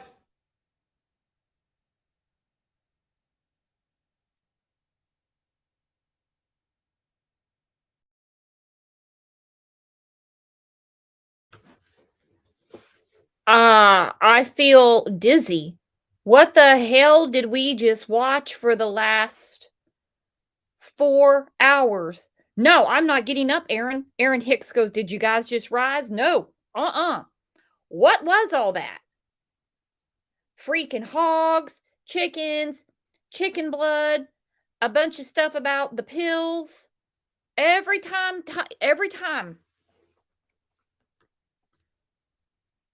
it gets a little rough up there, we bring up the damn pills. We know. We know you ripped off your clients. We know you had a handful of pills everywhere you went, pills and bills. But we're not getting any straight answers about what went down the day of the murders or leading up to. Because they were murdered on June 7th. On the 10th, he was supposed to give a deposition, have some sort of hearing regarding the $30 million lawsuit against them over the boat wreck. And what's he say on June 7th when the police get there? He talks about the wreck. The wreck was obviously very heavy on his mind. Hey, Kat, what's up? What's up? Absolutely crazy. Oh, really? Wild Hair said today is the 4-year anniversary of the boat crash. Wow. Imagine being her family. Wow. With all this going on. Kind of funny how Mr. Waters, I love how he says that, Mr. Waters. When Mr. Waters is pressing down, we lose the nicknames. There's no more Paw Paw. When Mr. Waters is jumping on his ass, then suddenly it's just Paul. Just Paul. And then we turn and we look at the jury and we want to remind the jury that everywhere we used to go, we had a pocket full of pills. Good God. Good God. I'm going to put on where we were when we were doing lunch yesterday. Give me a second.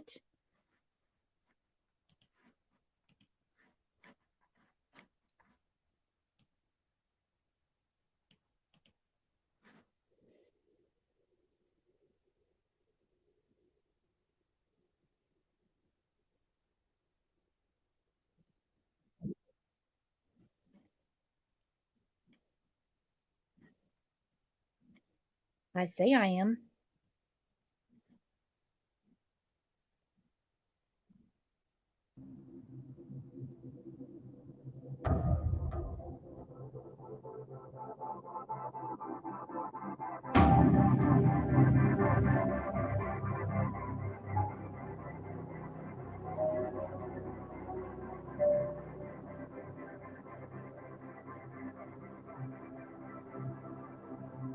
So far, we have covered the tragic boating accident in Beaufort, South Carolina, resulting in the death of Mallory Beach, the mysterious death of Stephen Smith in Hampton County, South Carolina, and the murders of Paul and Maggie at their hunting lodge called Moselle. There's a lot going on here, and if this was the whole story, it would be easy to speculate that the boating accident and or the death of Stephen somehow led to the murders of Paul and Maggie, and maybe one day we'll find out for sure if they did. But this story keeps getting more and more complex, and there's actually a chance that the murders of Paul and Maggie had nothing to do with the events that we have covered so far. This episode, we're going to cover the death of the Murdaugh family's housekeeper and how that event ultimately led to the arrest of Alec Murdaugh 3 years later. Gloria Satterfield was the Murdaugh's housekeeper for more than 20 years. She helped raise Buster and Paul, and according to the Murdaughs, was considered to be part of the family. In February of 2018, Gloria suffered injuries at the Murdaugh home at Moselle when she tripped over the dogs and fell down the front stairs. This event ultimately led to her death 3 weeks later. The 911 call was made by Maggie Murdaugh, who passes the phone to Paul halfway through the call. I edited this call down some, but left most of it in, as this call not only gives us info on the situation surrounding Gloria's death, but is some of the only audio available of Paul and Maggie Murdaugh, who were murdered 3 years later, just a few hundred feet from where this call took place.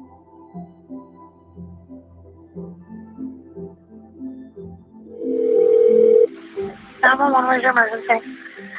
4147 Moselle Road. What's going on out there? My housekeeper has fallen and her head is bleeding. I cannot get her up. How old is she? I'm not sure, like 58 maybe. Do you know if she saw them standing or not? No. Where'd she fall from? She fell going up the steps, up the brick steps. Okay, so she outside or inside? Outside. Okay. How many steps is there? 8. Okay, is she on the ground or is she up near the She's top? on the ground. She's on the ground. She's on the Is she ground. conscious? No, not really. Is she awake at all? Yes. Okay. Is she just not like responding appropriately, but she is awake? Man, she's not responding. Okay, I've already got them on the way. Me asking questions does not slow them down, ma'am. Knowing if she's conscious is one of the things that the medic needs to know if she's responding at all to you. No. Okay, so she's not responsive at all. Well, I mean, she's mumbling. Okay, so she is somewhat conscious. Is she breathing okay? Yes. Is she bleeding from anywhere? Yes, her head. Okay, are you guys able to control the bleeding? No. Can you I put haven't a even clean tried. rag or anything on it? Yeah, I got it. Okay, is she bleeding from like her face, the back of the head, I've got her an neck? ambulance coming. Sir, my name what? Where exactly is she bleeding from on her head? I'm not sure. At the top of her head. Okay. What's it? Okay. Oh, gosh. What happened? She just fell back down. Can I get off this phone so I can go down there? Are you on a cell phone where you can walk down there I'm and on talk? a cell phone. No. Okay, can you bring it with you so we can ask her some questions about what kind of pain she's having? Hello? Yeah, can you ask the patient what kind of pain she's having? Ma'am, she can't talk. Okay, do you know, She's cracked her head and there's blood on the concrete and she's bleeding out of her left ear. okay, she's bleeding out of her ear? And out of her head. She's cracked her skull. Okay.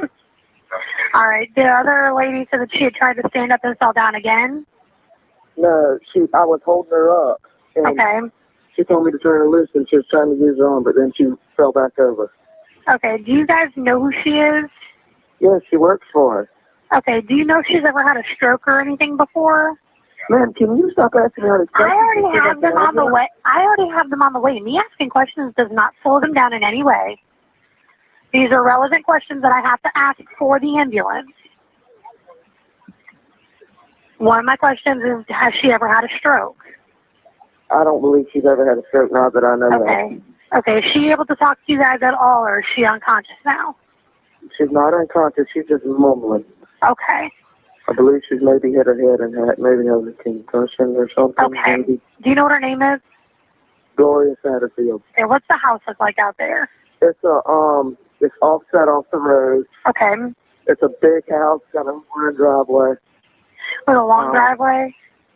Yeah, Is there a gate or anything down there that they're going to need to come through? There's 2 big brick columns that have to come through.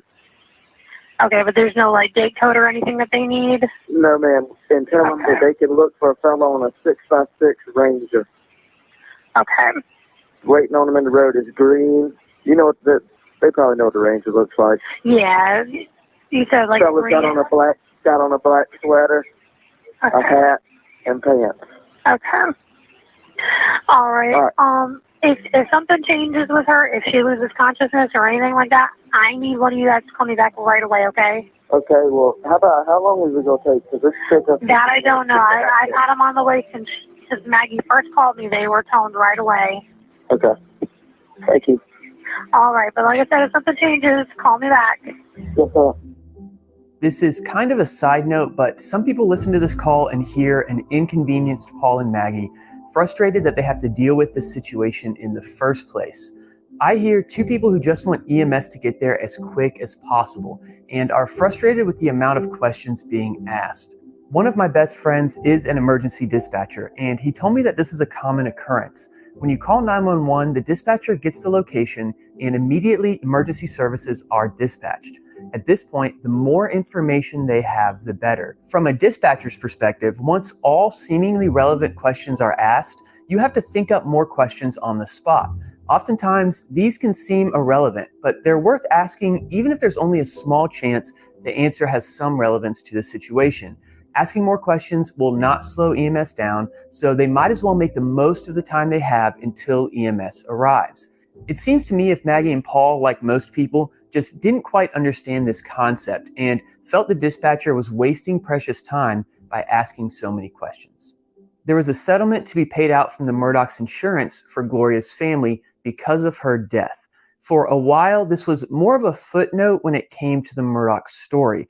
Obviously, it's very sad that someone lost their life, but there was no evidence of any wrongdoing or anything nefarious going on.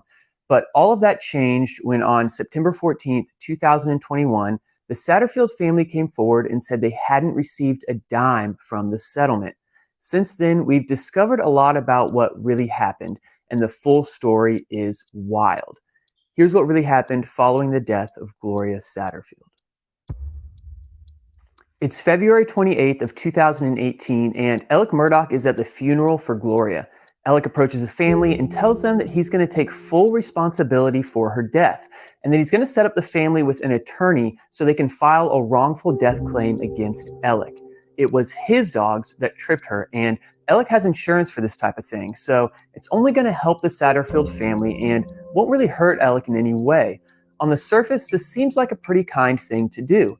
Alec didn't have to bring this up and has nothing to gain from doing so, but did it anyway to help Gloria Satterfield's family. But as the story unfolds, it becomes pretty clear what Alec's intentions really were. I want to pause here and explain how this type of claim would typically unfold.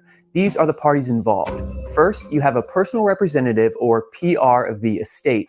This person is a representative of the deceased person's family and is the only person the attorney can legally communicate with. In this case, the family member's name was Tony Satterfield, and the attorney's name was Corey Fleming, who was a good friend of Alec's. The attorney files a claim for the PR against the insurance company. At this point, it's not a lawsuit. If the insurance company denies the claim, then the attorney and the PR can decide to file a lawsuit if they want to.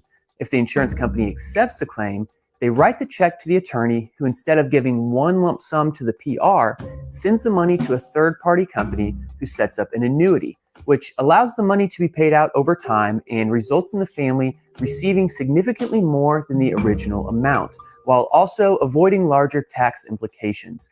You can almost think of it as investing the money. The company often used in this area is a company called Forge Consulting.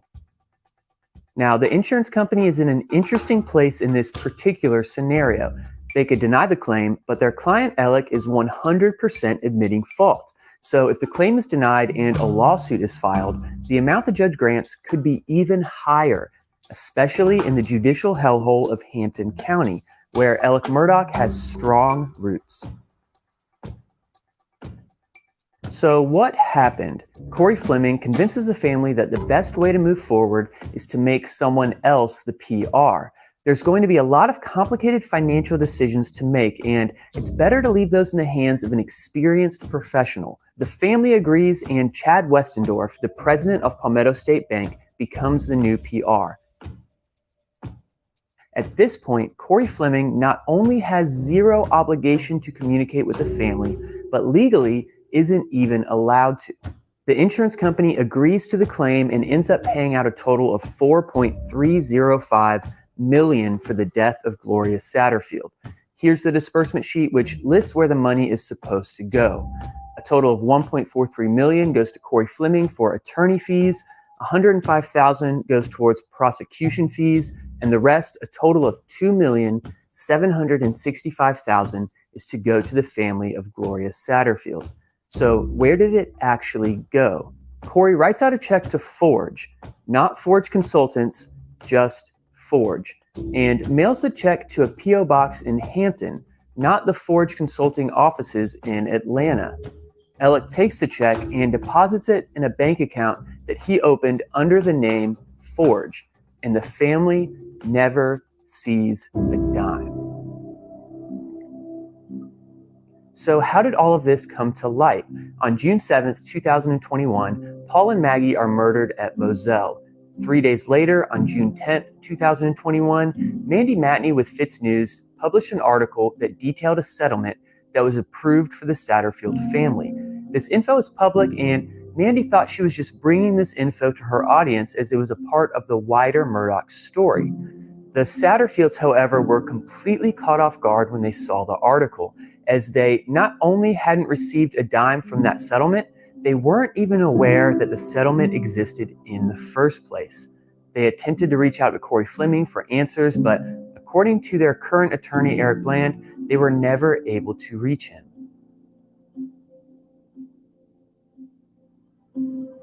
It's Friday, September 3rd, 2021, and according to the Murdaugh law firm, PNPED, a check is found on Alec's desk that doesn't look right. It's made out to Alec. All checks are to be made out to the law firm, not specific attorneys, and Alec is confronted about the check. After finding out that millions of dollars in checks had been written out to Alec, not the law firm, they privately force Alec to resign. Here's a statement that they later put out. On Friday, September 3rd of 2021, Alec Murdaugh resigned from the law firm. He is no longer associated with PNPED in any manner. His resignation came after the discovery by PNPED that Alec misappropriated funds in violation of PNPED standards and policies. A forensic accounting firm will be retained to conduct a thorough investigation. Law enforcement and the South Carolina Bar have been notified by PNPED.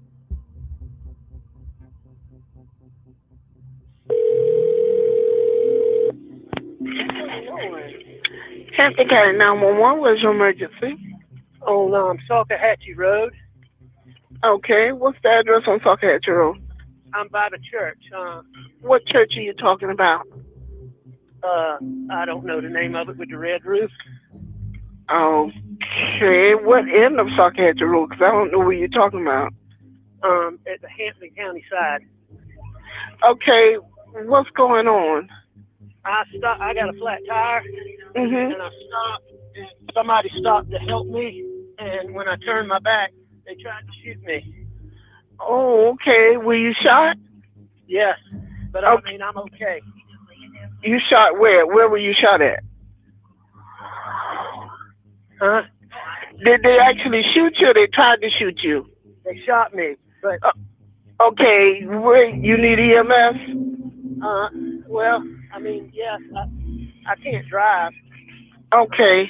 And I'm bleeding a lot. Where part of your body? I'm not sure. Somewhere on my head. Your head? Somewhere on my head. Somebody just stopped for me, ma'am. For 911. Okay. Okay, and what's your name? I'm still here. I'm gonna stay on the line with you. What's your name? Alex Murdaugh. And you see you were driving, you got a flat tire, somebody stopped to help you and they shot you? Well, they pulled over, yes, ma'am, like they were going to help me. And can you give me a description of the person that shot you or shot at you? Yes, ma'am. I mean, it was a white fella. I'd say A white male? a fair amount younger than me. Really, really short hair.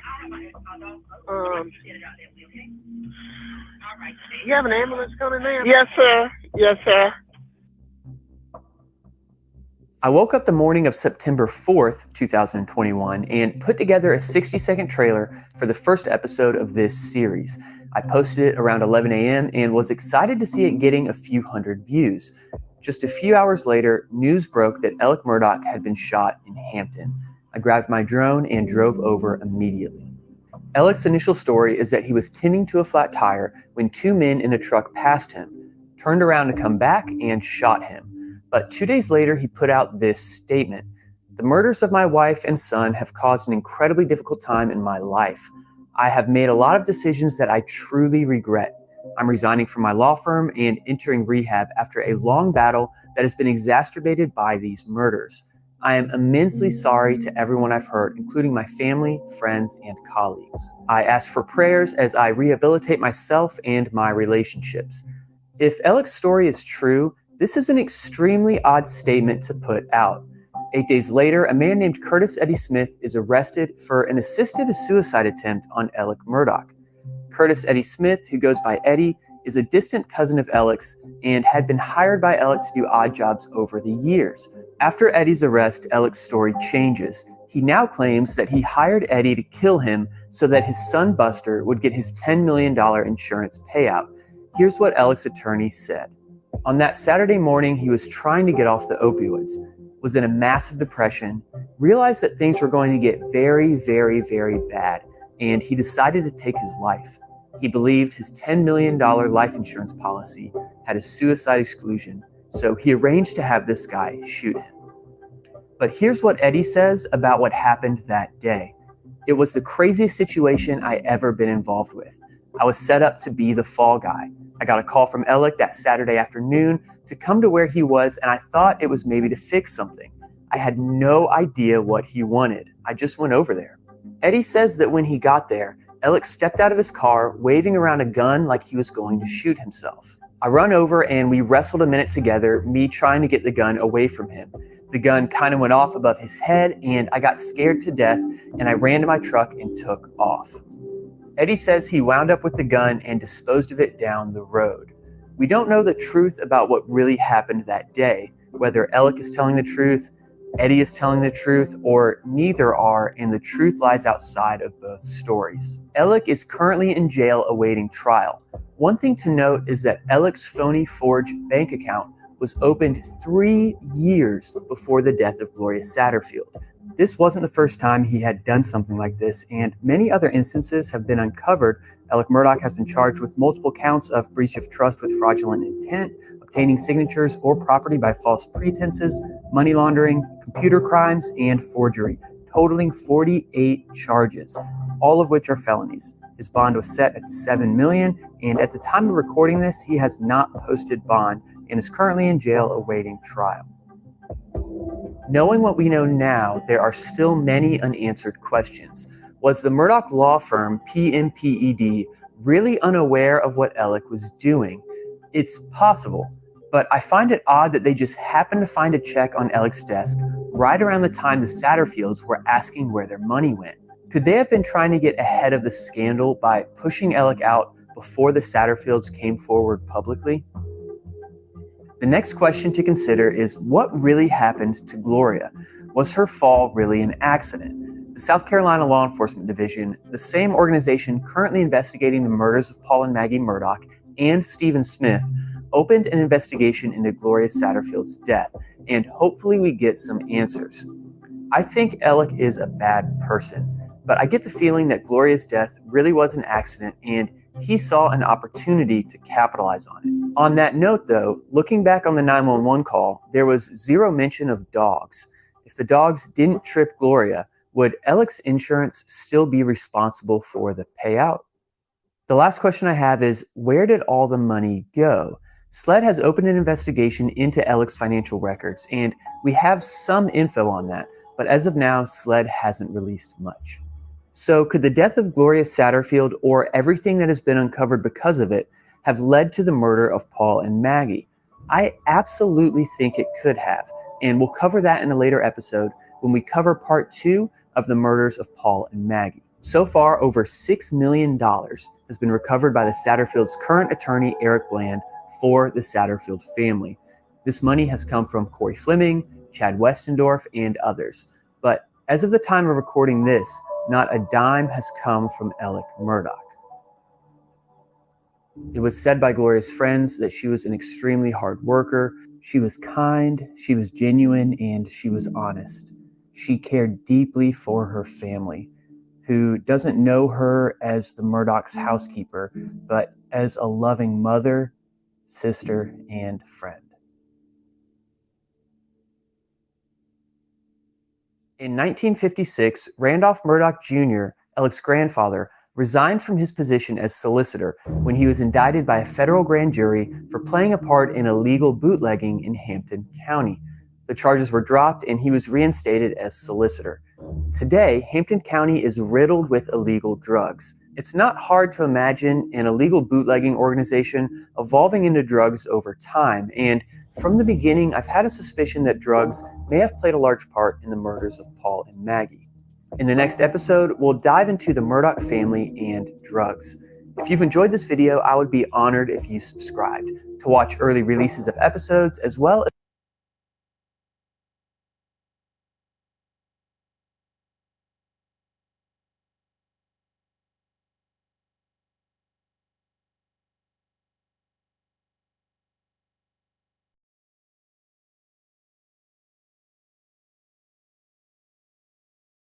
for hire attempt. I'm resigning from my Last episode, we covered the death of Gloria Satterfield and the fall of Alec Murdaugh. Could Alec's actions be tied to the murder of Paul and Maggie Murdaugh? It's definitely possible, but there's even more to this story that needs to be covered. Let's revisit a statement that Alec put out 2 days after he set up his failed suicide for hire attempt. I'm resigning from my law firm and entering rehab after a long battle that has been exacerbated by these murders. I ask for prayers as I rehabilitate myself and my relationships. So Alec claims that he has been battling an opioid addiction, and his lawyer later says it's been a 20-year battle. Was this just a personal drug addiction, or was Alec involved with drugs in a larger capacity? And could this personal addiction be a front for something much bigger? Maybe if we look at the history of drugs in this area, we can get a better idea of the likelihood of it.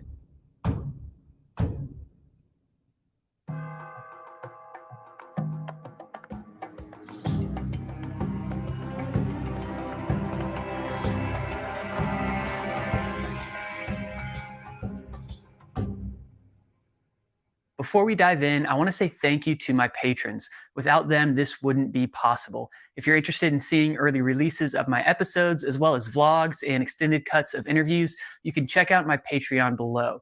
The recommended cost is $5 per month, but I set up the payment to pay what you can so that viewers going through financial difficulties can join for as little as $1 per month.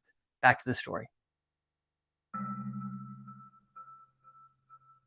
Before drugs were the illegal choice of substance in the area, it was alcohol. The 18th Amendment banning the production, transportation, and importation of alcohol went into effect in January of 1920 and fueled illegal bootlegging all over the country. Seeing that the violence and underground production and distribution of alcohol actually had worse side effects than legalized alcohol, the US government ended the prohibition in December of 1933. But bootlegging didn't die with prohibition, and South Carolina's heavy taxes on alcohol left incentive for bootleggers to stay in business. Interestingly enough, as recently as 2018, there have been busts on illegal stills hidden in the backwoods of rural South Carolina. But to see how all of this applies to this story, we need to go back to 1956, when Randolph Murdaugh Jr., aka Buster, was the solicitor. It's often talked about how the Murdaughs were solicitors from 1920 until 2005, but there's actually a small caveat to that. In 1956, Buster Murdaugh was forced to step down for a short period of time. This Department of Justice bulletin, dated November 9th, 1956, details how, quote, in June of 1956, a federal grand jury returned an indictment charging Randolph Buster Murdaugh and 27 other defendants with having conspired over a period of several years to violate the Internal Revenue liquor laws. Attempts were made to influence them by promises of reward for themselves or members of their family, and at least one attempt was made to intimidate or influence the United States attorney. Although acquitted, Solicitor Murdaugh was publicly castigated for his unethical practices by Judge Hoffman. So Buster Murdaugh was allegedly working with bootleggers, tipping them off and essentially doing fake raids of stills, creating a facade of a crackdown on illegal bootlegging. This could be an isolated event, but it does set a precedence for the Murdaughs being involved with illegal substances. In 1979, the largest marijuana bust in American history at the time occurred in the same waters Paul Murdaugh and friends were cruising around in just a few years ago. 4 shrimpers were caught by the Coast Guard smuggling tons of marijuana into the St. Helena Sound. Government-led Operation Jackpot revealed how many educated members of the Low Country had ties to drug smuggling. And many of those people and families are still in the area to this day. Smuggling marijuana into the Low Country might be different than you would think. They were known as gentlemen smugglers because they were more like Southern hippies than hardcore drug smugglers. Here's a quote from Jason Ryan, who wrote the book called Jackpot: High Times, High Seas, and the Sting That Launched the War on Drugs. Nowadays, we take for granted that violence accompanies all types of drug trafficking. But back in the 70s, these smugglers reasoned that there was plenty of money to go around, and it was as much about the fun as it was the money. So there was no reason to carry a gun. There's no changing what happened, Ryan says, and I think they don't believe they were wrong. They were simply out to have a good time, and they weren't bothering anyone in their eyes. The The Beaufort-Port Royal area was, and many areas still are, pretty undeveloped. Shrimping was also booming, and the sheer number of shrimp boats going in and out of the area made it easy to blend in. South Carolina in general was a great place to smuggle drugs because it had 3 ports: the Port of Georgetown, the Port of Charleston, and Port Royal. In 1997, for example, 274,000 tons of goods were imported through the Port Royal docks. You can actually see the bridge where the boating accident occurred from the docks at Port Royal. Smuggling was prevalent in the area into the 80s. For example, in 1983, a boat out of Beaufort named the Janine Ann was seized along with 843 bales of marijuana, totaling 15 tons. The ship was named after the wife of shrimper Barrett Thomas Bowler. Bowler, along with his father, was charged with conspiracy to possess marijuana with intent to distribute and conspiracy to import marijuana. This article details how charges were dropped against Barrett Thomas Bowler, 27, and his father, Barrett Bowler, both of Allendale, after a key government witness was killed when he stepped in front of a car in Florida. About 5 months ago, it was first discovered by crime sleuths in a few Facebook groups that Alec bought the property Moselle from some family friends of his, Barrett T. Bowler's wife, Janine Ann, for $5. The sleuths also discovered that Alec and Barrett co-owned multiple properties together, many of them small islands only accessible by boat on the coastal waterways of South Carolina. Alec also bought property from Barrett for a business he went into. Knowing the alleged past of Barrett's family, it was easy for the Facebook groups and myself to begin to speculate that these islands could be used to smuggle drugs, maybe as drop-off points or lookouts. From early on, even as I was making my very first episode, I had a hunch that the deaths of Paul and Maggie were drug-related. So when these connections were posted, it just made sense. A few months ago, Will Folks and his team at Fitz News reported on a jelly ball operation that Alec was a part of back in the early 2010s. Jelly balls are a delicacy in China and are worth up to 50 cents a jelly ball. I took this video from my boat a few years ago when the water was saturated with them. Jelly balling is very similar to shrimping. Alec went into business with another attorney at his firm, Ronnie Crosby, and his friend Barrett T. Bowler. The business plan was to offload the jelly balls here off of Jenkins Creek and transport them to a facility in Islandton, the same area Moselle was in, for processing. Again, it's not hard to imagine this being a front for smuggling.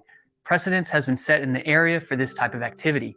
This operation ended up having a few hiccups though. For one, the docks off of Jenkins Creek were right next to a residential area, and the noise of the trucks driving out late at night disturbed the neighbors. In addition, when these jelly balls are distressed, they release a toxic mucus. Upon inspection, the South Carolina Department of Health and Environmental Control determined that they needed additional permits to rinse and dispose of this toxic mucus. The operation was shut down in 2014. That wasn't the end of Barrett and Alec's relationship, though. When Barrett became sick in 2018, he signed a power of attorney over to Alec, giving him power over his assets. Barrett passed away from cancer that same year at the age of 61. As I alluded at the end of my last episode, my original plan with this one was to show the potential progression of the Murdaugh family being involved with illegal alcohol, to marijuana, to opioids. This marijuana section was kind of difficult. I spent hours poring over info and property records, but at the time of recording this, I couldn't find any real evidence that Alec was involved in smuggling. Sure, there are things that have been found that could be explained by smuggling drugs, but they could just as easily, or even more easily, be explained by completely non-nefarious and normal activity. I think I realized something really important while working on this episode. I wanted there to be some crazy drug smuggling operation that Alec was at the center of. It would make for an incredibly interesting story, a story that I would really enjoy diving into and telling. It makes for a story that would get tons of views. I'm really glad I had this realization, as it's something I need to look out for in the future. If I'm going to tell an accurate and honest story, wanting a certain narrative to be true isn't going to help me accomplish that goal. It's going to taint my research and the way that I present things, and I'm glad I caught it. Once I had this realization of bias, I stepped back and tried to take a look at everything again with fresh eyes. To be clear, I don't know for a fact that Alec and Barrett weren't smuggling drugs into the area, but if there were other explanations, I wanted to present those as possibilities as well. And I did find other explanations, as well as things in the drug smuggling theory that just don't quite make sense to me. First, let's take a look at how the area has changed since Barrett was allegedly smuggling. Due to various regulations, shrimping in the area has declined greatly. Here's a quote from one of the last remaining shrimpers in the area. Where we used to pack 150 to 200 boxes a night, now we might be packing 10. In addition, the docks at Port Royal were shut down in 2004, leaving the Port of Charleston and Georgetown as locations for import in South Carolina. Smugglers no longer have the cover of so much activity in and out of this area. Next, let's take a look at the properties. This is where the islands are located that could be used as lookouts, and this is the outlet to the ocean.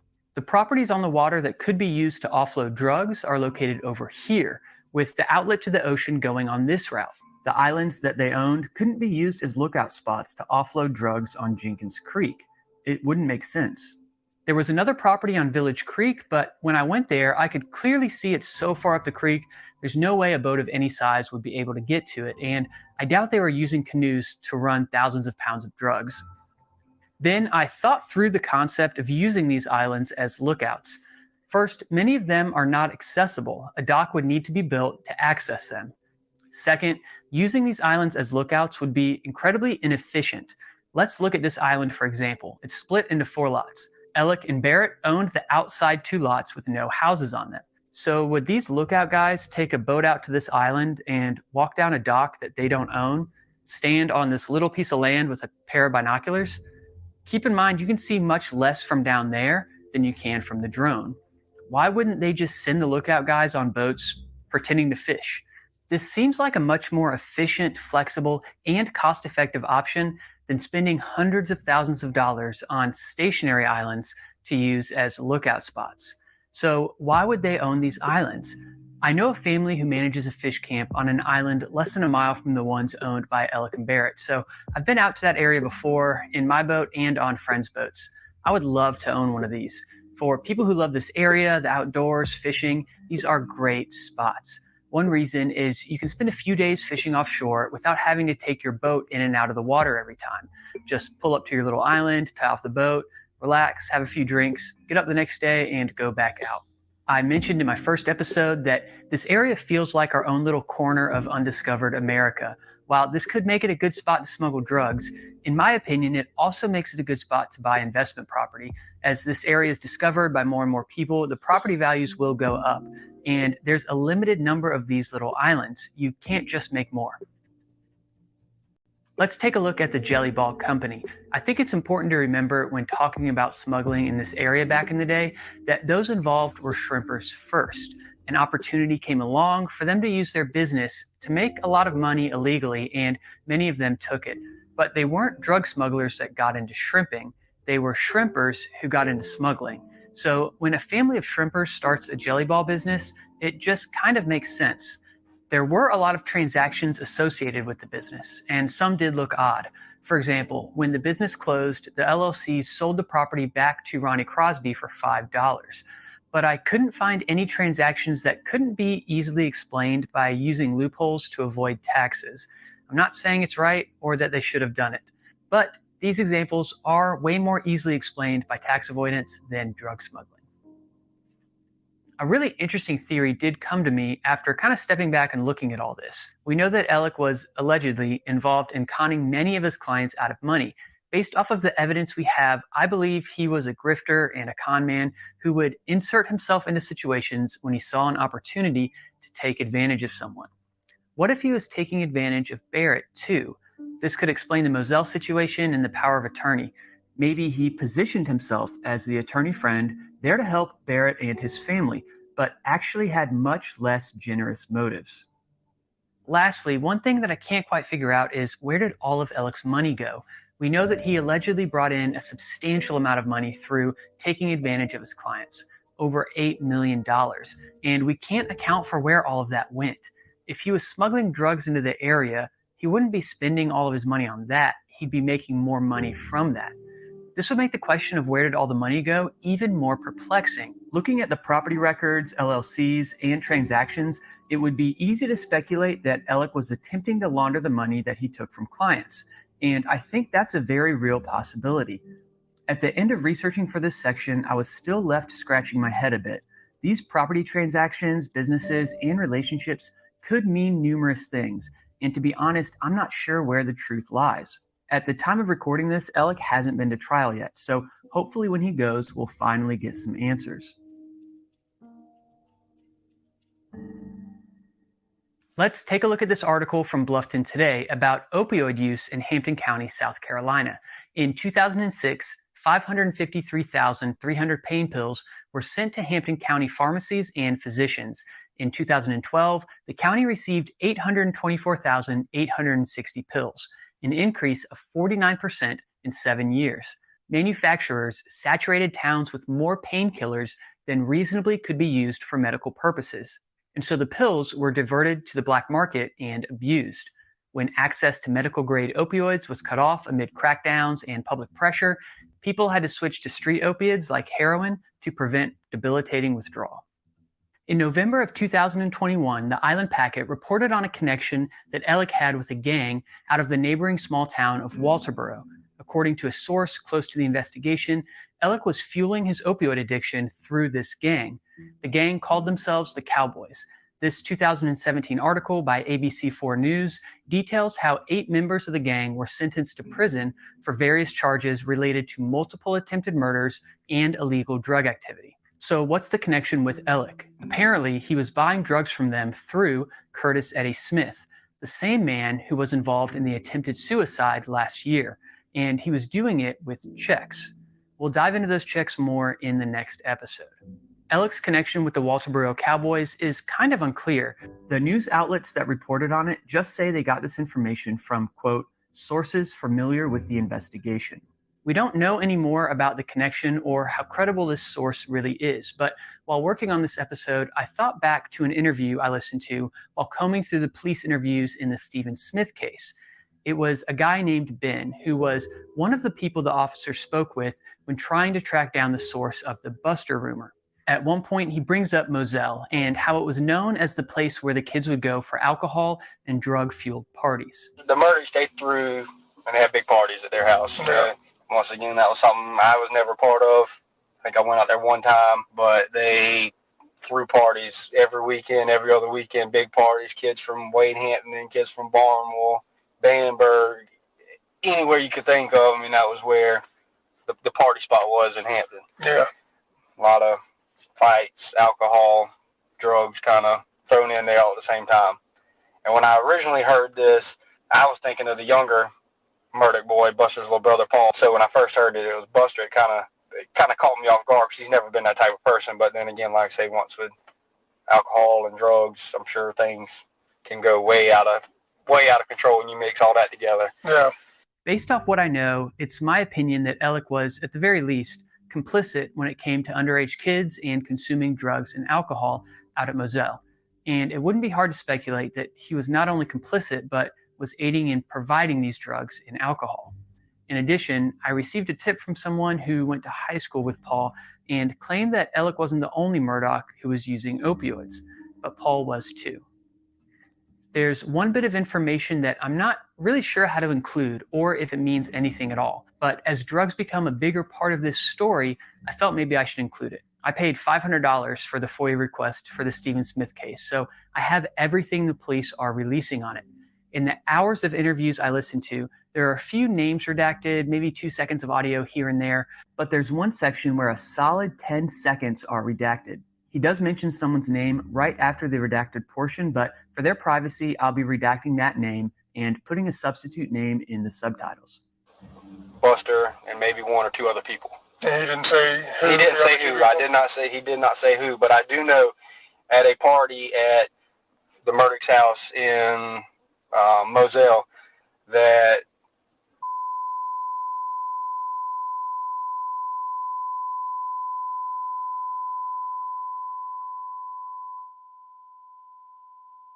recently we just moved to Oklahoma. It's just weird to me, you know, all this is, and it could be a very strange coincidence, but it's just weird to me, you know. Mm-hmm. And I do know that it was bad on drugs of, you know, marijuana, cocaine, things of that nature. Mm-hmm. So it's a very strange coincidence. So, who is Tony, and why was a larger section of this interview redacted? I didn't include this in my Stephen Smith episodes because there were so many other theories that had much more supporting evidence, and I couldn't find any other info on this Tony guy. Sometimes things are redacted because it gives police the upper hand when only they have the info and the perpetrator of the crime doesn't know what they know. That's why so little about the Paul and Maggie investigation has been made public. Could Tony have been involved in the death of Stephen Smith? It's possible, but part of me wonders if that 10 seconds of redacted audio was redacted for the sake of the Paul and Maggie investigation, not the Stephen Smith investigation. We talked about numerous possibilities in this episode. I don't know where the truth lies, but I hope all of the avenues are being investigated thoroughly. It's been over 9 months since the murders of Paul and Maggie, and it's starting to look like we might never get answers. So could drugs have played a part in the murder of Paul and Maggie Murdaugh? Alec's been writing checks to Curtis Eddie Smith for a few years, most for amounts under $10,000. The largest check he wrote to Eddie was the last check he gave him. It was for $22,109. And it was written just 10 days before the murders of Paul and Maggie Murdaugh. Next episode, we'll dive into how Alec's financial crimes and relationship to drugs could have resulted in the murder of Paul and Maggie. Love you guys. I'll see y'all in episode 8.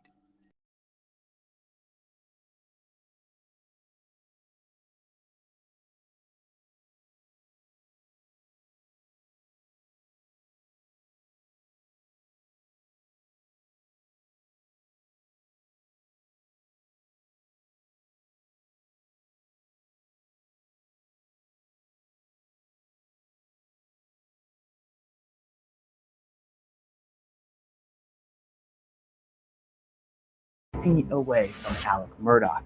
But here we are. Alec Murdaugh has officially been charged with the murder of his wife and son. He's lost his business, his property, his family, and now potentially his freedom. This case continues to receive national attention, and the state has to know that their every move will be scrutinized. Okay, I don't play fast and loose with Discovery. That's how I play the game, and they both know this. With this in mind, it's hard to imagine that they have anything less than an airtight case against Alec Murdaugh. But like we've seen in this story many times before, not everything is always as it seems. The only reasons why those Your Honor, deadlines I'm were not made- done. If I could be heard without being interrupted and You interrupted me, Mr. hijacked by the state. Before we dive into this episode, I want to kind of explain how I'm doing this series. I mentioned the murders of Paul and Maggie in the first episode of the series and how multiple mysterious deaths have surrounded this family that could have played a factor in those murders. In episode 1 and 2, we covered the boating accident and the death of Mallory Beach. In episode 3 and 4, we covered the death of Stephen Smith. In episode 5, we covered the murder of Paul and Maggie as it could relate to the boating accident or death of Stephen Smith. In episode 6, we covered the death of Gloria Satterfield and Alec's financial crimes.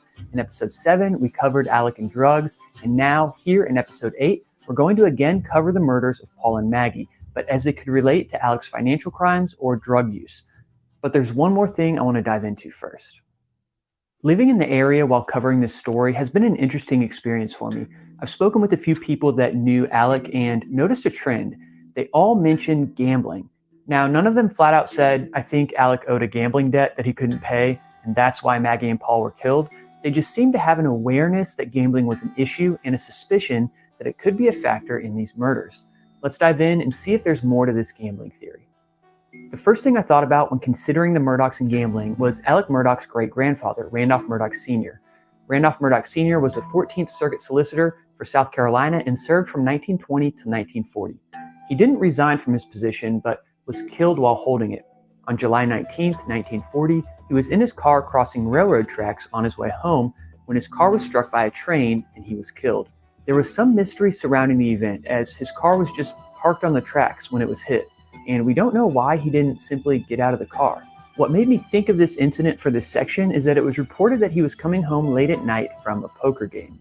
I wanted to keep digging to see if there were any other connections from the Murdaughs to gambling. I found this article here on gambling games in South Carolina. At one point in time, there was over 37,000 video poker games in South Carolina.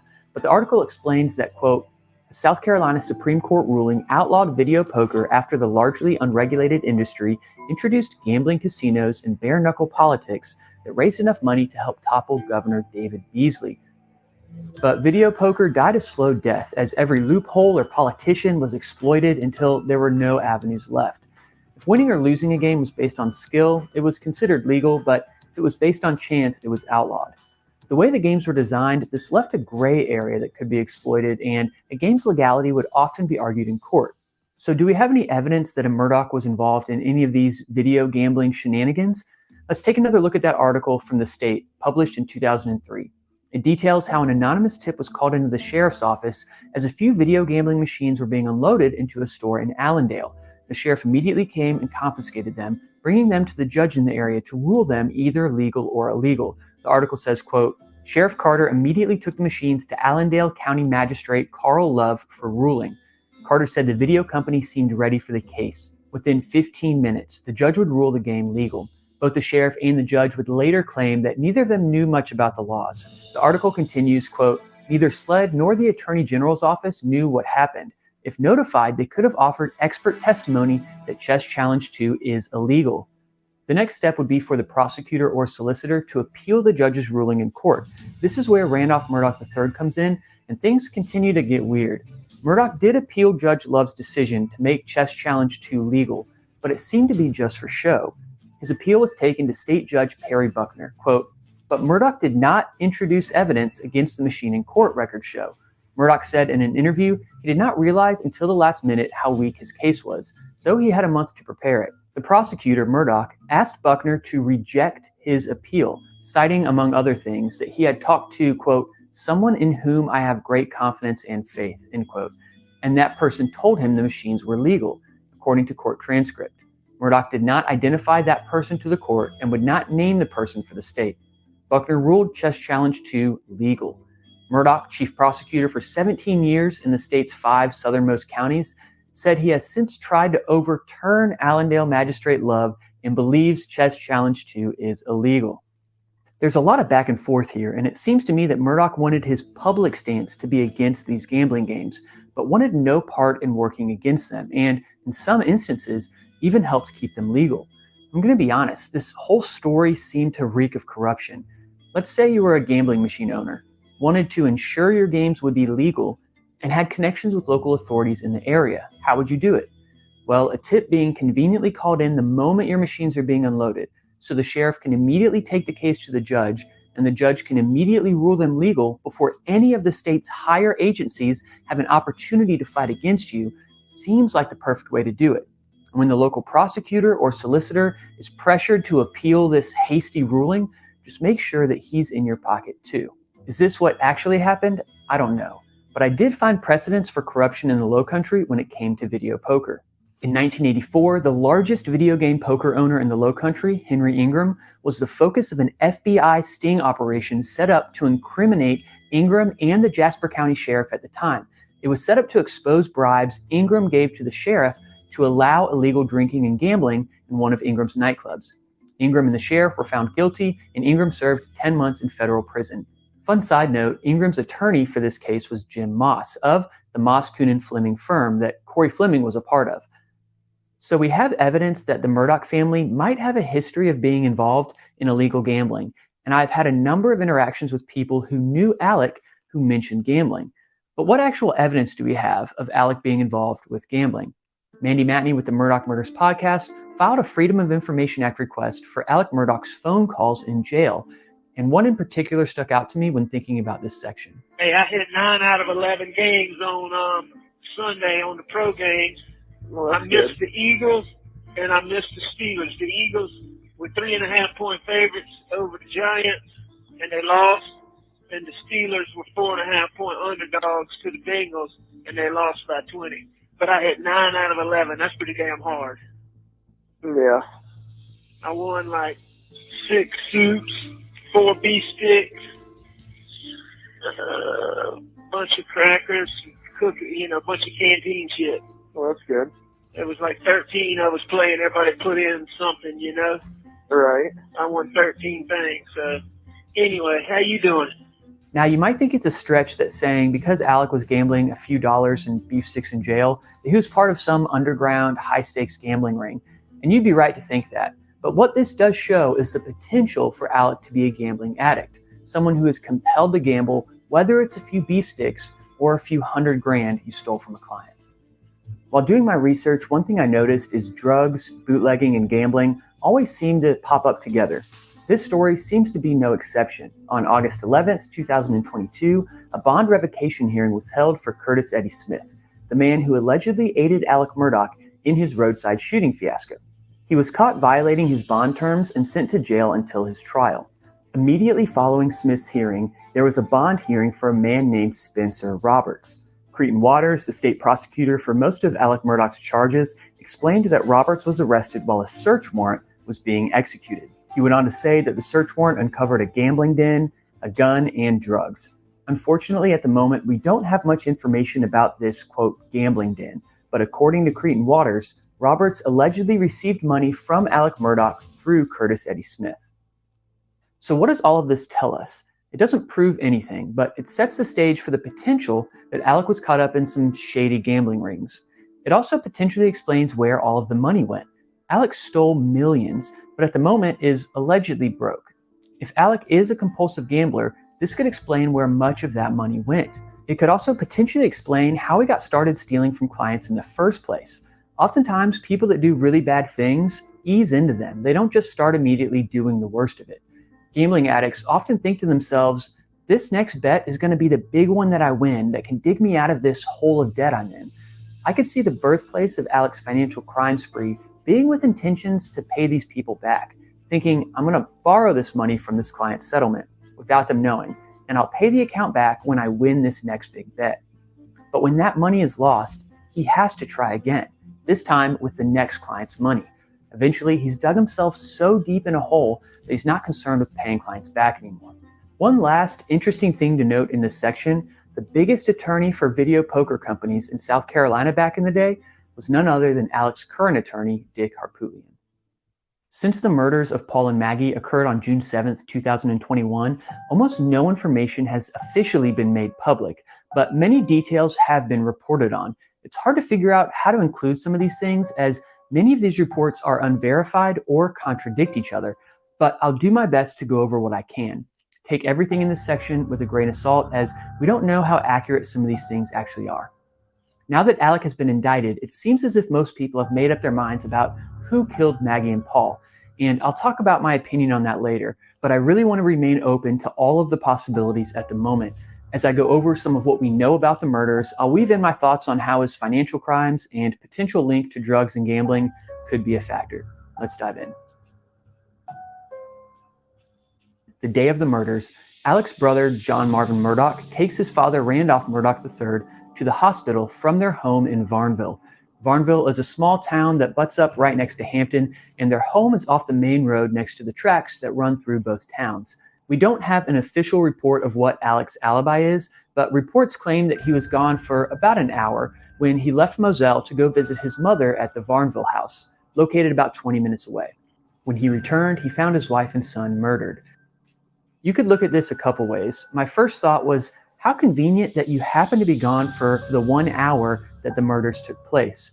But then I thought if someone was after Maggie and Paul, maybe they waited until Alec left to commit the crime, so they wouldn't have to deal with other people there. Back in April of 2022, Fitz News detailed leaked info that blood spatter was found on Alec's clothes, which would obviously put him at the crime scene the night of the murder and prove his alibi false. In addition, it's been reported that cell data and geofencing may be used in this case to show Alec was at Moselle at the time of the crime. Does blood spatter evidence or cell data mean that Alec committed the crime? Not in my opinion. I've always been really open to the idea that Alec was there, but because of the situation, he still needed to lie about it. For example, let's say Maggie and Paul were killed because Alec was caught up in criminal activity.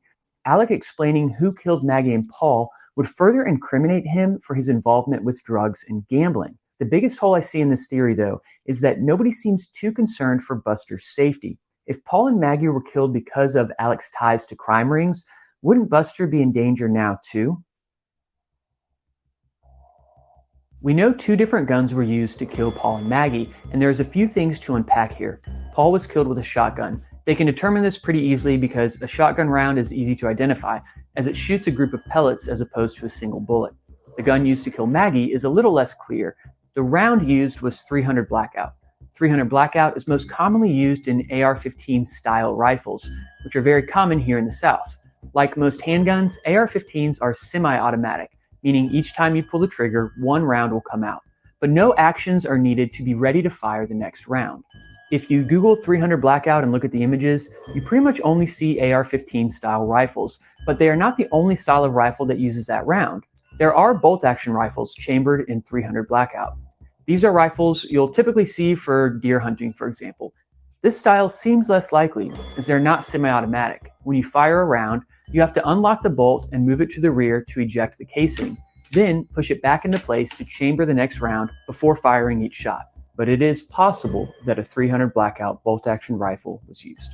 Setting the style of firearms aside for a moment, what else do we need to consider when looking at the fact that 2 guns were used? Well, I think it means one of 3 things.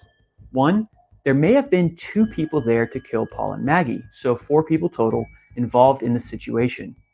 2, the killer brought 2 guns and used one for each person, potentially in an attempt to throw off the investigation. Or 3, one of the victims had a gun, and after being shot with the killer's gun, the killer used the victim's gun to kill the other victim.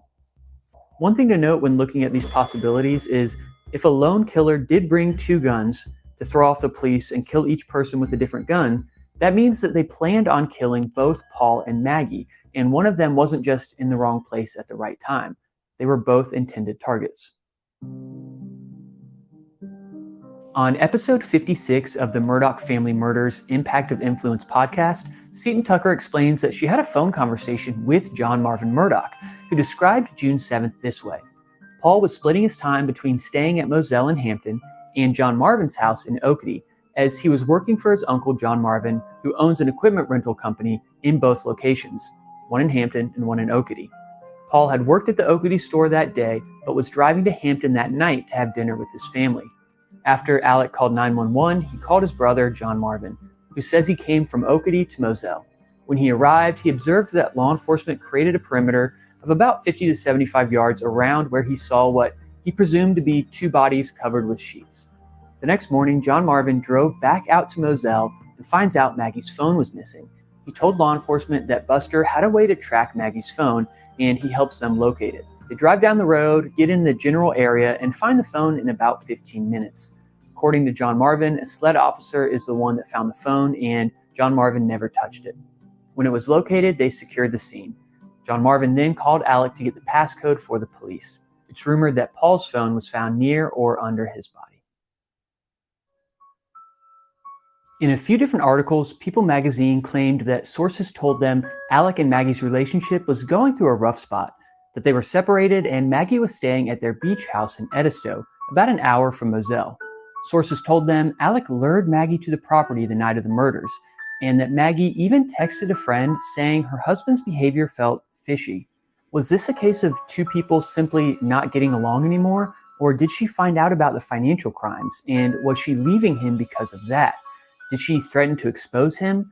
Others close to the family claimed that they had a great relationship, but they were not separated, and Alec's brother, John Marvin, said it was his understanding that Maggie was still living at Moselle, not the Edisto house.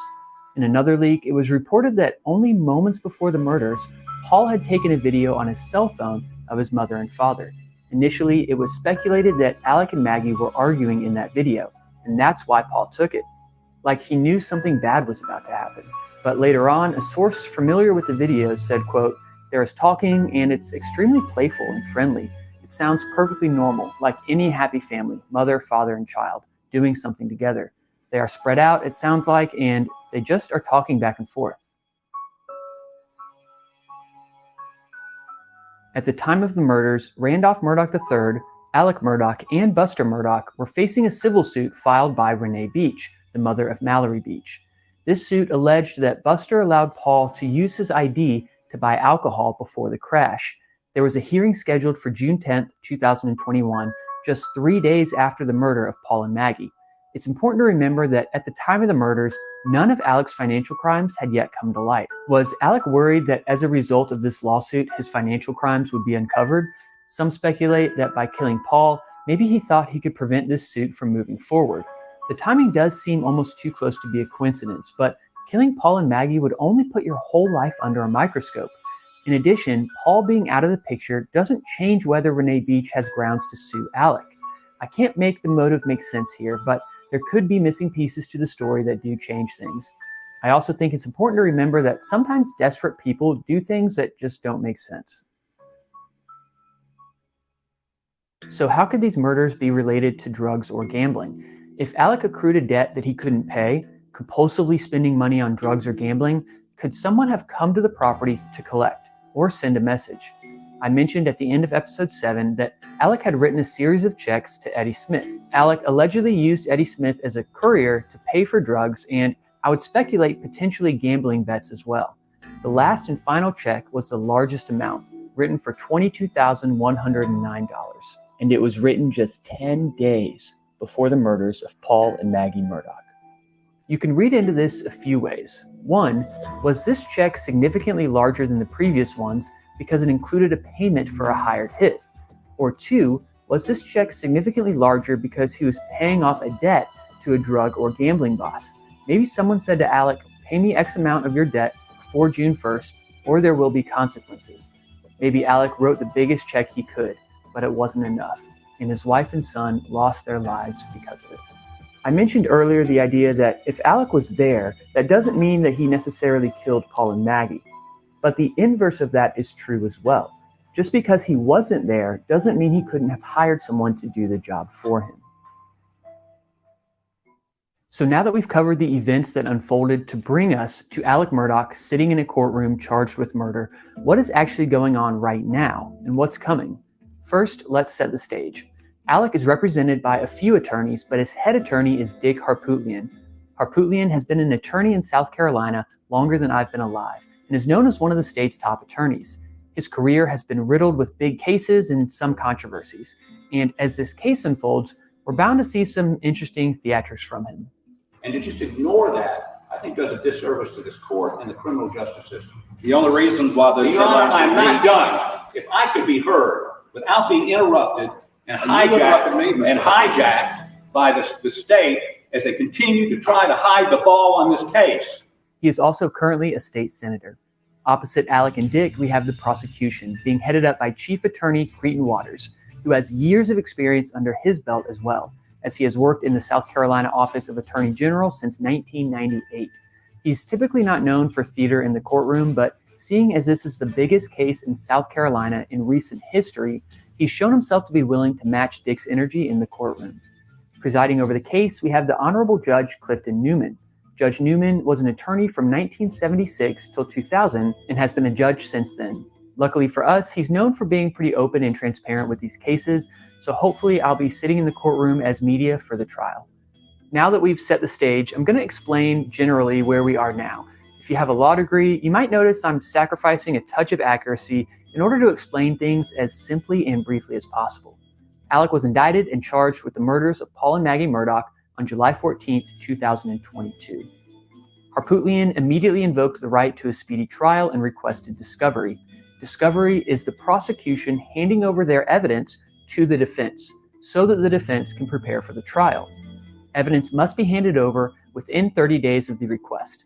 In America, you also have the right to a speedy trial, as it would be unjust to arrest and charge someone for a crime and then keep them in prison for years before the case ever goes to trial. 34 days after Alec was indicted for the murders, Dick Harpootlian held a press conference where he claimed that the prosecution last minute requested a protective order over the evidence. On last Friday, almost at 5 o'clock, we get an email from the prosecutor telling us he wants some sort of order that would seal everything, basically, which we believe is inconsistent with Judge Newman's denial of the gag order. We tried to tweak it a little bit and finally just said no. A protective order provides instruction on how to provide and handle the evidence. You went to a grand jury and said you've got enough evidence to convict Alec Murdaugh, convince a jury beyond a reasonable doubt. Where is it? I don't have a shred of paper. I don't have an email. I don't have an exhibit. I don't have any evidence. Harpootlian went on to explain he was filing a motion to compel and requesting a hearing be held in order to force the prosecution to hand over the evidence. And you would assume they would have made it available a month ago so we could evaluate the quality and quantity of it and begin to hire experts, interview witnesses, and examine any physical items they will try to introduce into evidence. 12 days later, that hearing was held.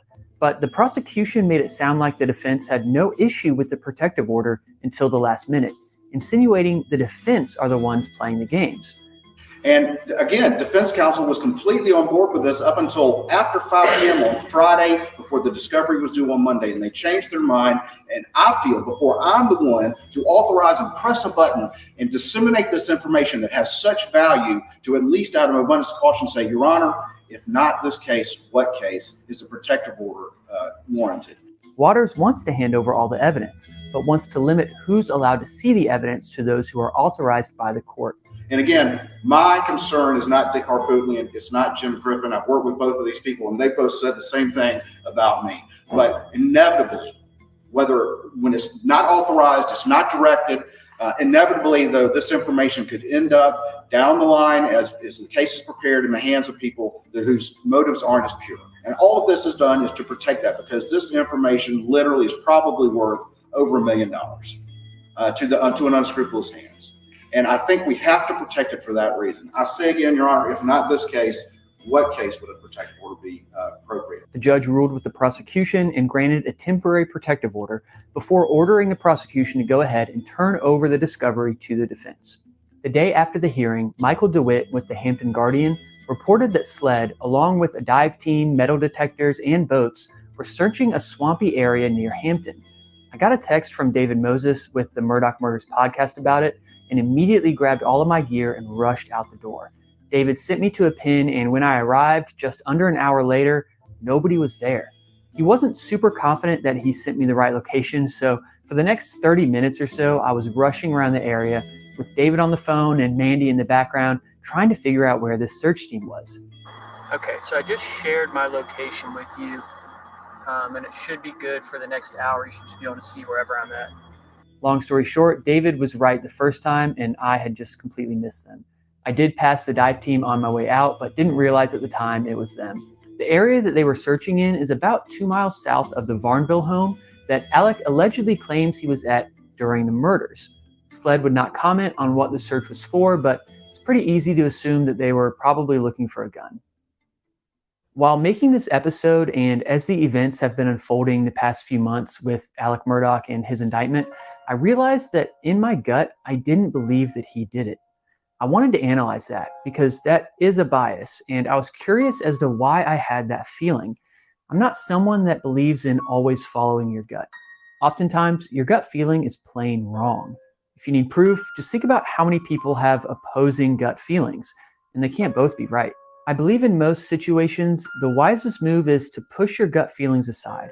Look at the situation, the tangible evidence, the circumstances, and form an opinion based off of the information you have. While I don't know who murdered Paul and Maggie, when I set my gut feeling aside, I do find myself more open to the possibility it was Alec. I took some time to reflect on why initially my gut didn't believe Alec killed Paul and Maggie. I realized it's because I don't want to believe it's possible that a husband and a father could murder his wife and son. Somehow in my mind, it's just less tragic if a gang member did it or if it was a revenge killing of some sort. It feels too hard to stomach the idea that the man who's supposed to cherish and love his wife, protect and raise his son, potentially betrayed both of them and ended their lives. Sitting with that thought is tough. I don't know how all of this will unfold, but trust me when I say there is more out there.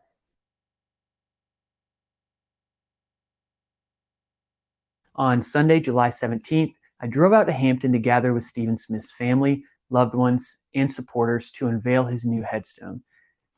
2, 1. It was a roller coaster of emotions for all in attendance, including myself. I got to spend time with some other friends telling the story, as well as Stephen's mother, Sandy. There was plenty of laughing, crying, and renewing hope. for justice. After all these years, Sandy has taught me to always hold on to hope and love, even when that's all you have. I didn't know Stephen Smith, but I knew Stephen Smith. His passion for healthcare, his desire to be a nurse and then one day a doctor. Imagine what kind of doctor he would have been. Lots of you in my audience gave money to contribute to this headstone, and I just want to pass along to you how much it meant to Sandy and Stephen's family. You've played a part in making this story brighter, and you should be proud of that. While this story has had many twists and turns, it's still far from over. And I, among with many others, left feeling a sense of hope that Stephen's story will end with justice.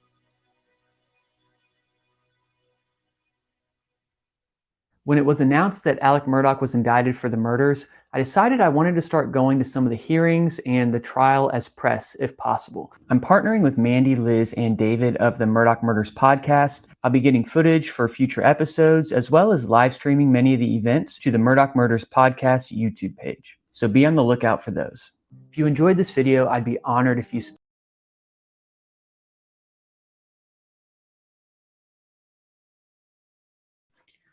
Wow, that's crazy that he got that headstone for Stephen Smith. Man, that gave me chills. Crap, man. All right, let's get to it. They're coming back in.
Please be seated.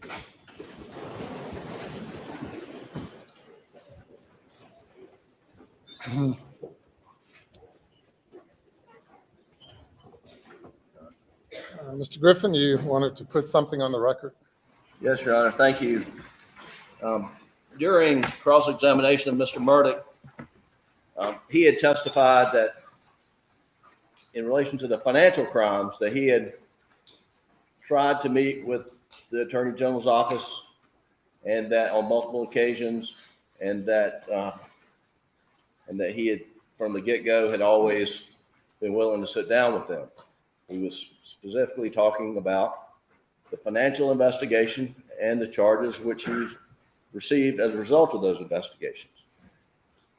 Following up to that questioning, that answer, Mr. Waters then went to Mr. Murdaugh's testimony and the information he provided about being down at the kennel. And he said you had never provided that information to law enforcement and other people until today or yesterday. And Your Honor, that is a direct violation of Dole v. Ohio, where the Supreme Court said that cross-examining the defendant about his failure to have told an exculpatory story after receiving Miranda warnings at the time of his arrest is a due process violation. The court goes on to say the defendant's post-arrest silence cannot be used against him, violates due process. And that's exactly what happened on cross-examination. So I want to make clear the grounds for our objection. Also would like to move to strike the question, strike the answer, and get a curative jury instruction that they are not to consider any failure of the defendant to come forward with exculpatory information after his arrest relating to the murder charges. Thank you. Mr. Waters. Yes, sir, Your Honor. Clearly, this defendant has given statements on multiple occasions, and that operates as a waiver under Doyle. Additionally, my question was not so limited as Mr. Griffin says, and it was in fact the defendant who made a point of saying that he had repeatedly tried to talk and put that in issue, at which point this was directly responsive to what he brought up. Additionally, this was also, all that was discussed were public statements of his counsel, who was an agent on his behalf and attributable to him. So there's no Doyle violation here. If Mr. Murdaugh had claimed his right to silence from the beginning and had kept that throughout, then the state would be precluded from commenting on the exercise of his right to remain silent. But one thing we know about Mr. Murdaugh is he has not remained silent at any point during this process, and he's the one that brought up this false claim that he had been begging to tell the kennel story, when in fact he did not do so till yesterday. Doyle primarily addresses the issue of post-arrest silence. If an accused is silent following an arrest, then it's improper to comment on the post-arrest silence. It does not allow an accused or a person who's suspected to give contradictory information or to voluntarily give a statement or to voluntarily give a misstatement, as has been acknowledged here. I do not find any Doyle violation, and the record is protected. I certainly understand the defense raising any and all possible issues, and they can be raised, and you've done it here. The record is protected, but all motions are denied. Let's bring the jury.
present, sir. Very good. You may proceed. May it please the court, Your Honor. Yes, sir. Mr. Murdaugh, good afternoon. Good afternoon. Get that mic up a little bit, please. Excuse me. Thank you. There we go. When we left off, we were talking about at what point during that interview in the car with Dave Owen that you decided to start lying about the murders of your wife and son. I'm going to pick up this video real quick. Not going to play the whole thing, but I'm going to start from 2 minutes and 9 seconds. Just start the top, take your time. Like when I came back here, I mean, I pulled up and I could see him, and you know, I knew something was bad. I ran out. I knew it was really bad. And my boy over there, I could see it was.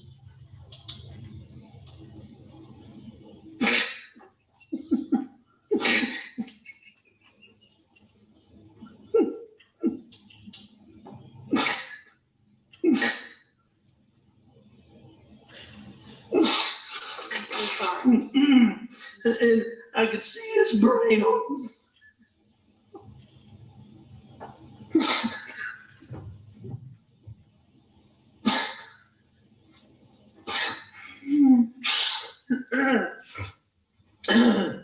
And I ran over to Maggie. And, actually, I think I tried to turn Paul over first. You know, I tried to turn him over, and I don't know, I figured it out. His cell phone popped out of his pocket. I started to try to do something with it, thinking maybe, but then I put it back down really quickly. Then I went to my wife, and I mean, I could see.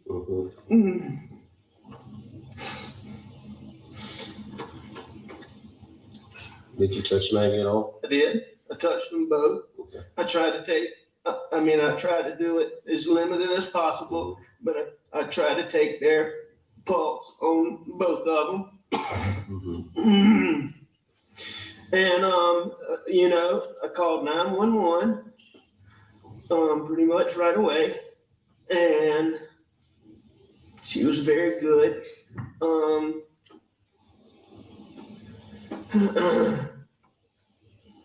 I talked to her. I told her I was going to get off the phone to call some family members. I did that. How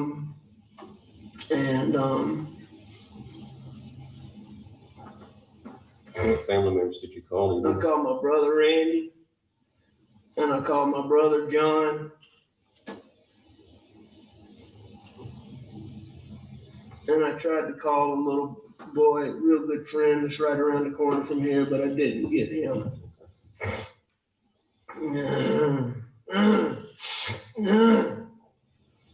What all was around Paul when you walked up? Blood. Anything else? I mean, there was some body things, yes, sir. I mean, like any other evidence? I know you said the phone fell out of the pocket, but did you see anything else that didn't belong or shouldn't belong or that wasn't part of Paul? No, sir, no, sir. How about Maggie? No, sir. You didn't see anything around them? What made you come out here tonight?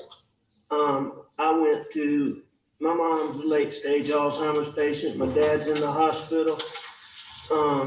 My mom gets anxious when she does. I went to check on them and Maggie. Maggie's a dog lover. Okay. She fools with the dogs.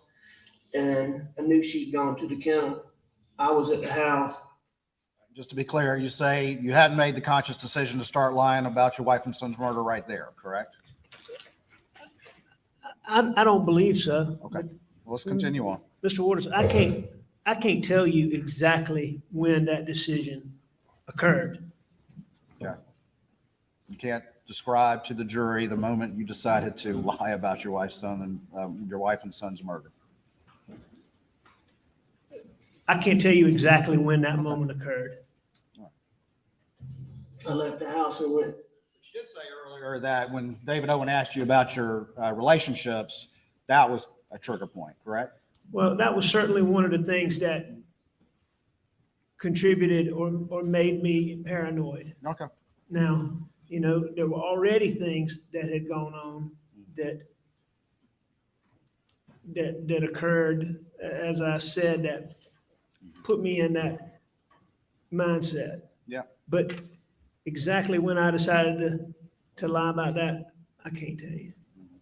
So the things again, you talked about your dope paranoia, the fact they'd taken GSR, and you talked about the advice of your law partners and Sheriff Hill and Greg Alexander.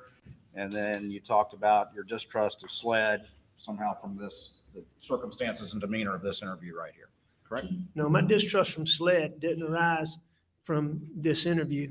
My distrust for SLED arose from a couple of things, and it's really several things. It arose from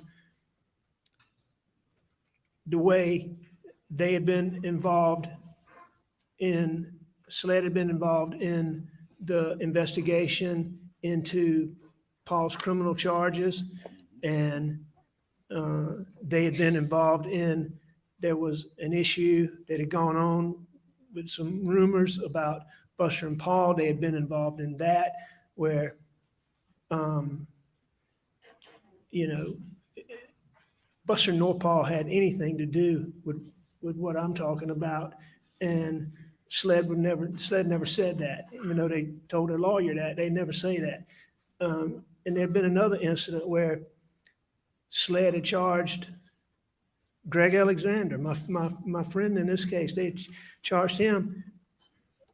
And in fact, I thought the agent that was involved in that was David Owen, but the charges against Greg Alexander were so, they were so wrong that my dad and I made a conscious decision, even though he was a career prosecutor, made a decision to go to the courthouse and sit with Greg Alexander while his trial went on, because This was 10 years ago, right? it was a while back, Yeah. you know? But You don't know if Dave Owen was at SLED 10 years ago. no, I checked on that, because that night, the officer who was involved in that case in bringing clearly manufactured charges against Greg Alexander. You're saying the night before you sat down for this interview, you were asking somebody about whether or not something about Greg Alexander 10 years ago in the wake of what had occurred? Oh, no, I didn't ask anybody. Okay, so that wasn't what you were discussing when you were sitting in this car. No, I wasn't discussing that. I'm just telling you that I thought David Owen was the same agent that was involved in that case. Now, I learned later, because I checked on it, I learned later that it was a different David, SLED agent, first name David with a different last name. I learned that later. I'm just saying that was all part of that process going on in my mind. So you're saying that you're sitting here right now thinking that this Dave Owen and this circumstances and demeanor of this interview, you're thinking that guy had been involved in the prosecution or investigation of your friend 10 years ago? I did. Okay, so here's a new one you just mentioned to us, correct? No, that's not a new one. That's part of. I mean, the circumstances are new. I mean, No, that's fairly no. specific, don't you think? Well, no, sir. I mean, the story keeps evolving. Keep going. No, you asked me about this, Mr. Owen. What I said is part of this whole, I mean, Mr. Waters, the whole part of this whole process involved my distrust for SLED. That was a big part of my distrust for SLED. Yeah, we can all see it on your face in this interview, can't we? I don't know. But you said what you just said a little bit ago, that wasn't the lie. That wasn't the conscious decision yet. So let's keep going. No, I'm not saying that. I'm saying I don't believe that it was. I don't Okay. know exactly when I made the decision to lie about that. All right. All right. Well, if you see it, let me know, okay? We'll go forward. To my mom's for just a little while. Tried to call her when I left. Texted her, no response.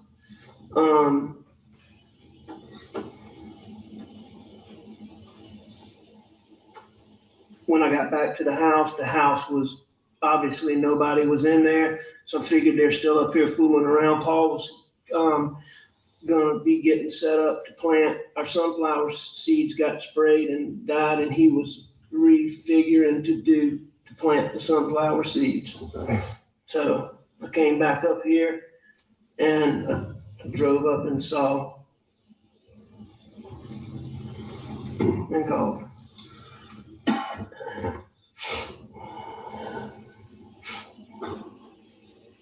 Had Maggie and Paul been arguing over anything? No. What was their relationship like? Wonderful. Wonderful. How about yours and Maggie's? Wonderful. I mean, I'm sure we had little things here and there, but we had a wonderful marriage, wonderful relationship. And yours and Paul's relationship? As good as it could be. How old was Paul? 22. Okay. So that was the moment, right there, that line of questioning, just asking some very general questions about your relationship.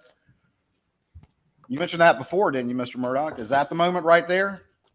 Is that the look on your face when you decide to lie about an important fact in your wife and son's murder? I don't know, as I said, Mr. Waters, I don't know the exact point that I made that decision. You specifically earlier mentioned that very exchange is somehow triggering you to lie about the last time you saw them alive. No, I'm not saying that that's what made me lie. I'm saying this whole set of circumstances caused me to be in a state where I had paranoid thoughts. Okay. That normally, Mr. Waters, I could take a deep breath and make go away in a second or 2 seconds or 3 seconds at the most. And on this night, I wasn't able to do that.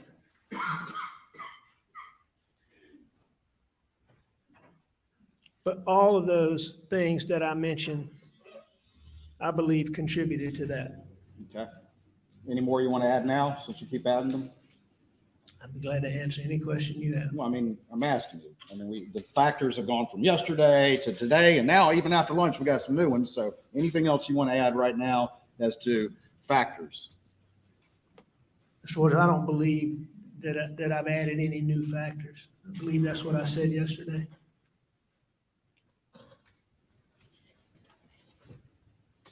All right.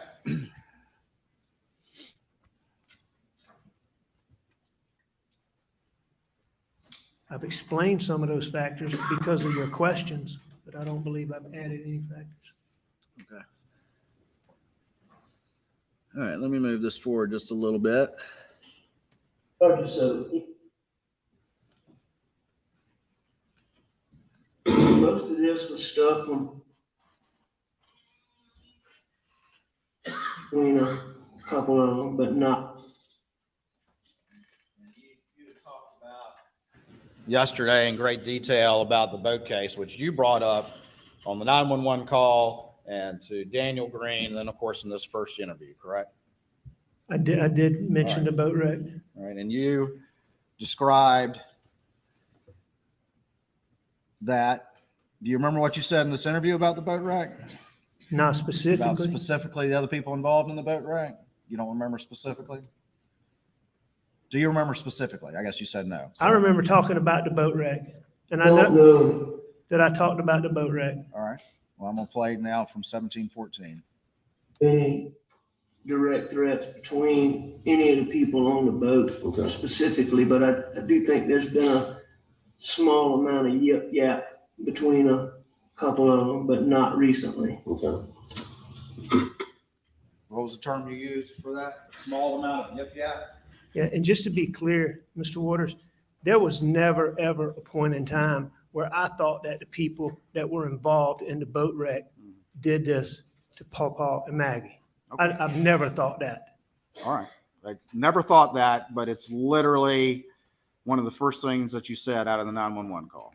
No, that's not what I said. I never, ever, ever under any point in time believed that those kids that were riding in that boat or their parents or their families. I didn't believe that any of the families, the people that were involved in the boat wreck had anything to do with hurting Maggie and Paul. Okay. But I can tell you that at that time, and as I sit here today, that I believe that boat wreck is the reason why Paw and Maggie were killed. Okay. And I'm certain, So I believe that. It was random vigilantes, the 5-2 vigilantes, huh? Now, what I believe, Mr. Waters, is I believe that when Paul was charged criminally,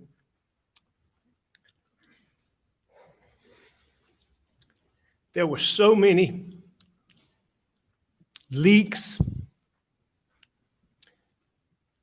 half-truths, half-reports, half-statements, partial information, misrepresentations of Paul that ended up in the media all the time. And when I tell you the social media response that came from that was vile, the things that were said about what they would do to Paul, they were so over the top that nobody would believe anybody would get on social media and do that. But I believe then, and I believe today, that the wrong person saw and read that. Okay. Because I can tell you for a fact that the person or people who did what I saw on June the 7th, they hated Paul Murdaugh and they had anger in their heart. And that is the only reason that somebody could be mad at Paul like that and hate him like that. Gotcha. All right, so we've got now. But that's why I did then believe it was the boat wreck, and I believe now that the boat wreck all right, so had something to do with it. All right, so we've got random vigilantes because of the boat wreck. Now, I don't know that they're random vigilantes. Well, you just said it wasn't the family or the kid, or No. the kids or the family of the other kids in the boat, right? But So you're saying it's somebody off of social media, and you don't have any evidence of that, do you? Not You to- just believe that. You're just telling that jury that as you try to explain the lie that you told for the first time yesterday. Isn't that right? No, sir, that's not right. It's not right.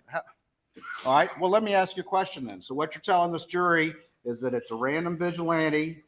That's your the 12-year-old, the 12-year-old 5-2 people that just happened to know that Paul and Maggie were both at Moselle on June 7th, that knew that they would be at the kennels alone on June the 7th, that knew that you would not be there, but only between the times of 8:49 and 9:02, that they show up without a weapon, assuming that they're going to find weapons and ammunition there, that they commit this crime during that short time window, and then they travel the same exact route that you do around the same time to Alameda. That's what you're trying to tell this jury? You got a lot of factors in there, Mr. Waters, all of which I do not agree with, but some of which I do.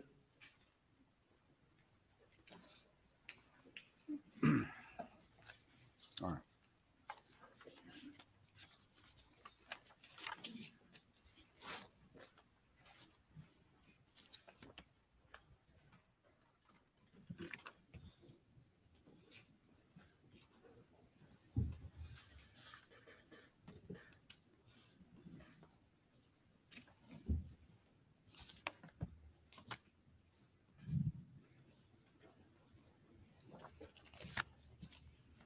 You testified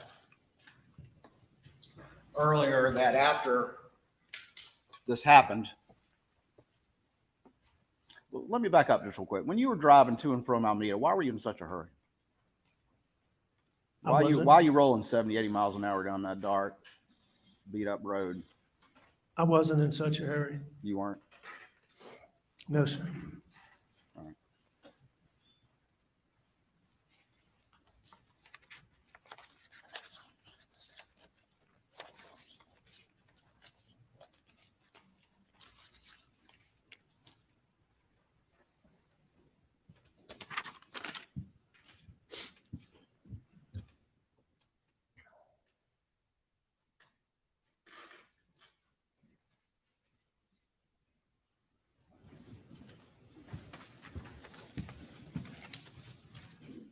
Show you what's been marked as States 573. See if you recognize this. I do. And tell the jury what that is. It's Mag's car, Right. And what's it in front of? the house at Moselle, And what's between the house and the Mercedes? the golf cart. Is that where it was on June the 8th, to your recollection?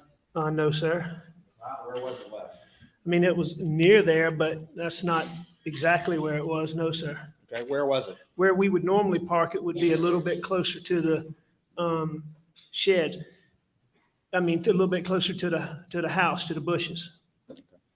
Your Honor, this, When was that photograph taken? well, do you recognize when it was taken? No, I don't recognize. No, You sir. wouldn't dispute that it was around the time in the aftermath of the murders, would you? Aftermath being when? I'm asking you. A day, a week, an hour? I wasn't there, Mr. Murdaugh. Do you recognize those? I recognize the car, I recognize the house, and I recognize the golf cart. But that is not, that's not exactly how it would have been All right. that night. Can you describe to me then where it would be different? Well, it would be more in line with, first things first is when we drove the golf cart, or when I drove it for sure, and I believe when the others drove it, you would come in and you would go across the little brick walkway that's in front of this. So if I would have come in and gone this way, or I would have come in and gone this way. This is not a place that any of my family would have normally parked. And so what I'm assuming is this obviously is taken at daytime. And what I'm assuming is it was taken when SLED came to the earliest it was taken was when SLED came to the house the next day, which I believe the testimony is in the afternoon. And at this point in time, that golf cart, I would assume would have been moved several times, but that's Right. not how it was. Well, where did you leave the golf cart when you got out of it around 8:49? In the manner in which I just talked about. Okay, well, help me out again so I understand. You would have come around this way or that way, but where was it? Where would it end up? It would have been, in this picture is facing to the right. Oh, I got you.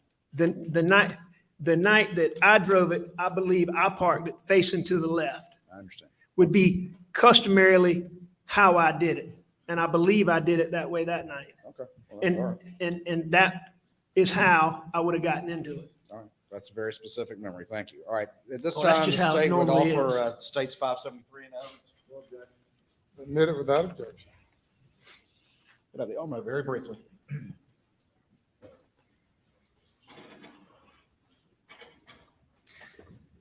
And see, Mr. Waters, you can see in the picture now that you bring this up on screen, if you look to the right, you can see the actual steps. And just to the left of that would be where the little brick patio starts. So where I would normally park it, you would roll across those bricks and the end of the golf cart would be just past those. And we all normally parked it that way because the way you charge this golf cart is if you see that back seat that's sitting, you can see the edge. This is a 3-seat golf cart and you can see the back seat. And a lot of golf carts have the charger, this sits on the floor or something. This golf cart has a charger that's plugged in and a part of the golf cart. So you flip that seat up and it plugs in. And the outlets are right up there by the door. Okay. Anything else you want to say about that? I'm going to answer any questions you have, Mr. Waters. Well, I appreciate all that information in great detail. Jay, you do a comment. Sustained. All right. It's just never parked that way by the family.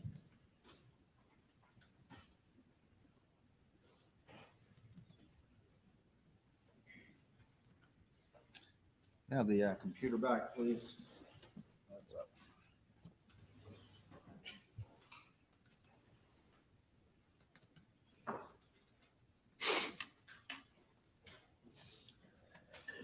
Mr. Murdaugh, I'm going to put up the second interview This would have been June the 10th. I'm not gonna play the whole thing, but I do want to go through a couple of things with you, okay?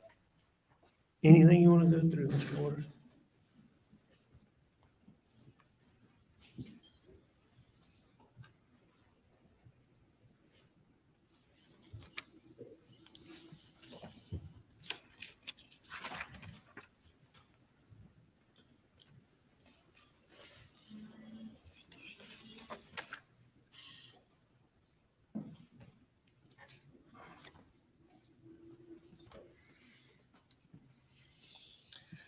I apologize, got ahead of myself. I want to do one last thing on the first one.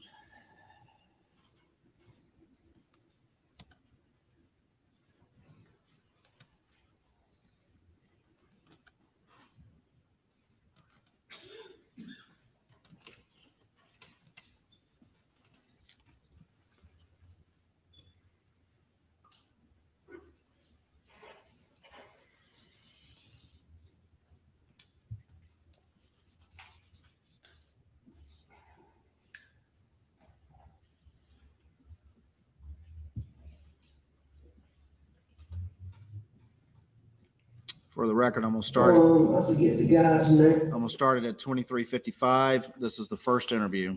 Amy Mae's been having trouble with her.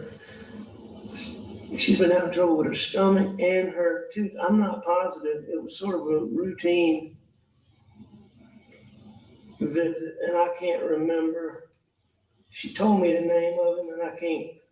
I want to say Gordine is who I think she saw.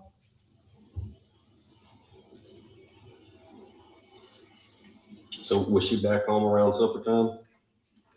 Or 6 o'clock, 7 o'clock? I don't think she got back quite that early. I think she got back a little bit later than that. Okay.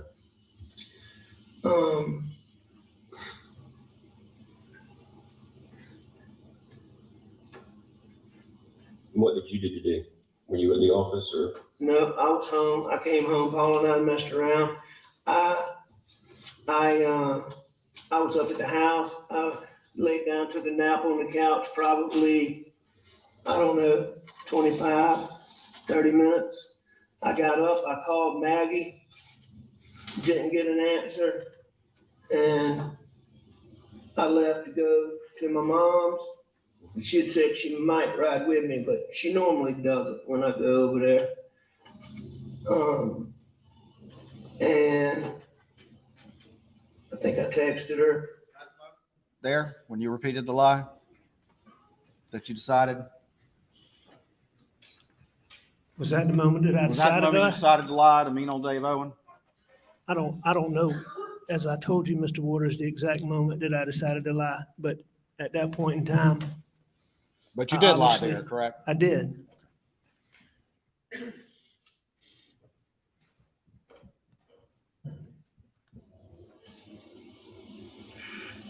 And she's very good about answering the phone, so that was odd, or calling me back. So that was odd, but it wasn't that big a deal.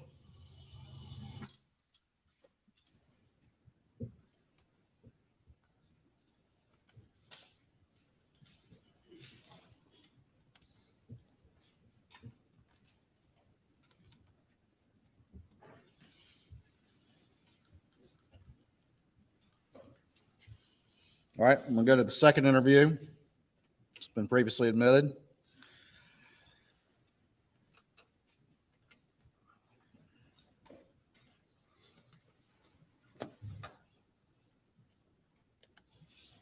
Let me ask you this before we start. You stated earlier during your direct testimony that after these crimes happened, you were around family, family was around you, your law partners were around you pretty much every minute after that, correct?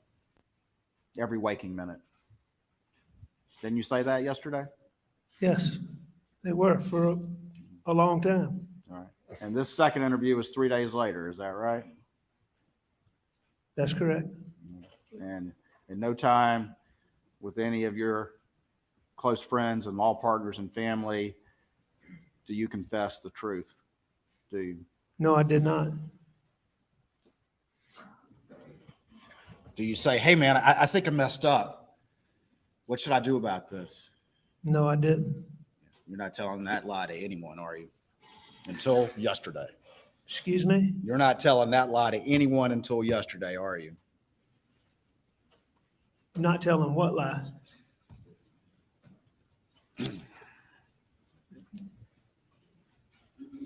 Saying I tried to tell somebody that I was lying?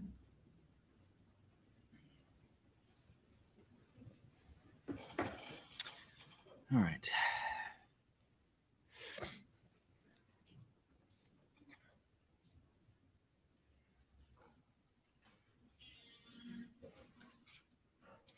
Hang up. So is it? And All right, I'm going to move this to approximately 24:56.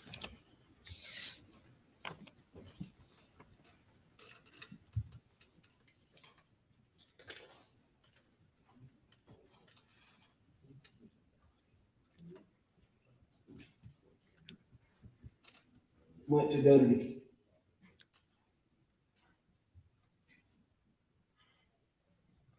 red thing, getting All right.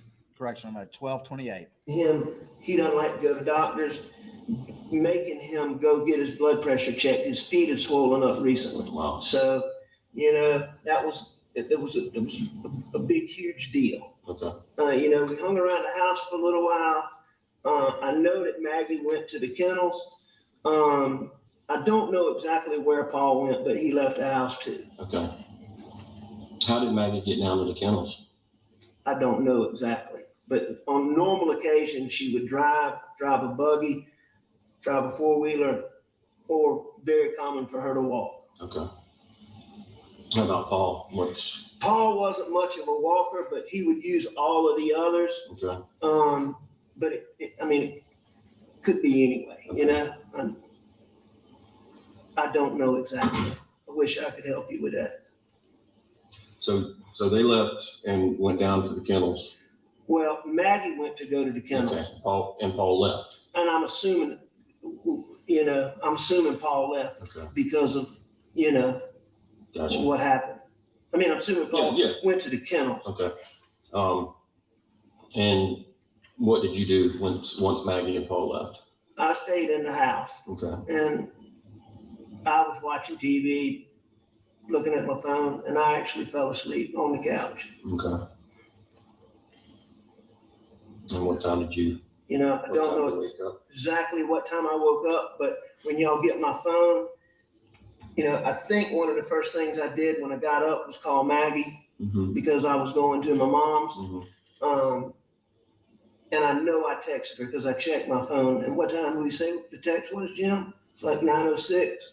I didn't see it. Yeah, I got it written down for the other I showed you the other night, didn't I? Yes, sir. I got this. So, I texted her. So I called her just before that. And she didn't answer at that point. And I left to go to my mom's. Okay. Y'all would just have to look. I'm not sure if I called Paul. Well, and that's why we're getting the phone so we can nail down the times and everything. Pretty much all of that was lies, wasn't it? The part about me not being at the kennel was a lie. Well, also not knowing that Paul went down there, not being sure, that was a lie too, wasn't it? You're putting some detail on this thing, aren't you? Not knowing when Paul left. Everything about me not going to the kennel was a lie. And you're able to just do that just so easily and so convincingly and so naturally, don't you? That's not for me to judge. That's true.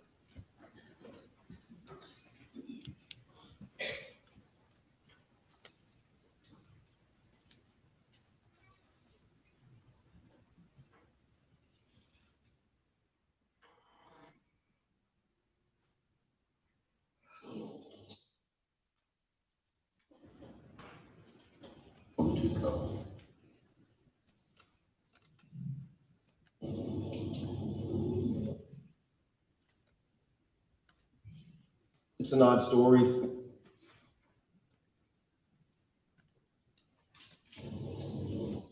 I'm going to where I'm going. Feel right now. So do y'all have any good clues?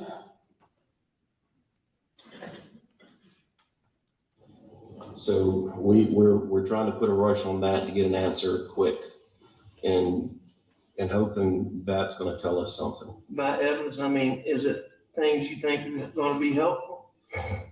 Well, I mean, like the shot shells out there, the casings, the DNA swabs that we took from the door handle to see if anybody touched the door handles, any other places that we think somebody may have touched while they were out there. We're trying to collect DNA from that and analyze that.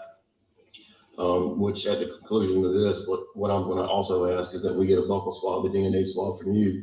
No Your DNA is going to be there, but we need to eliminate it once it's developed. We don't need so, that unknown yeah. when it actually is a family member. It's no problem. I mean, we have talked to close to 100 people trying to track people down, and we're still tracking people down. And that's why, who Paul was with. I want to tell you one thing while I'm thinking about it. Yeah. Paul was really an incredibly intuitive little dude. Mm-hmm. And I mean, he was like a little detective. And He was like a little detective. Is that what you said? That is what I said. And he was very intuitive, like I said. And that was what Marion described as Maggie's term for how he was and keeping tabs on your pill usage. Wasn't that correct? That was what Maggie said about him. For some reason, you decided to bring that up in this interview, didn't you? I mean, that was a trait of Paul's personality. I mean, I think anybody who knew him would tell you how intuitive he was.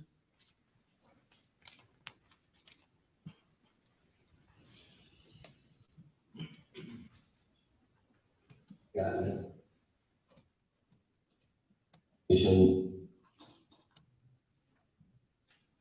Going through hours of videos that we. All right. For the record, I'm at 4630. well, thank y'all. Yeah. Very much. So. Mr. Allen. You don't have to call me miss. You just call me Alec. Thank you for that courtesy. When you and Paul got back in the house, Miss Maggie's there, and y'all eat supper, which has been prepared. And you said you laid down and took a little nap. And when you got up, Maggie and Paul was gone, or did they leave when you laid down? I believe that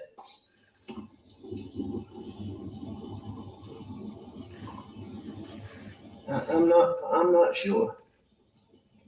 But they weren't there when you woke up around the 9 o'clock mark or so when you made the call to Maggie to let her know you were going to. No, nobody was in that house when I left.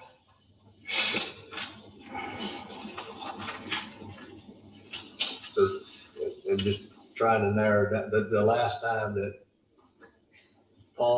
you saw Paul and Maggie is when y'all were eating supper. Yes, sir. Okay. Your answer was yes, sir. Is that correct? That's correct.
About to go to the August 2021 interview, but between that June 10th interview and the August interview, you were not working very much. Is that correct? If at all? No, I definitely wasn't working very much. I think I was working a little bit, but no, not very much at all. Did you go to Johnny Parker to borrow $250,000 in order to cover the Ferris fees? I did. You did? I did. Did you tell him what that was for? No, I did not tell him what that was for.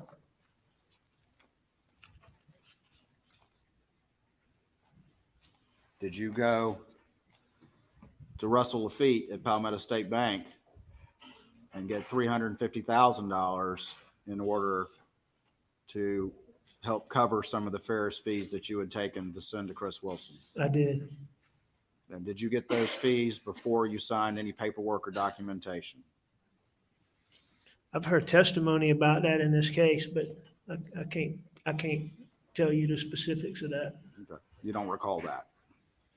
Do I recall when I signed paperwork? No, sir. You don't recall that you got the money a month before you had to sign any paperwork?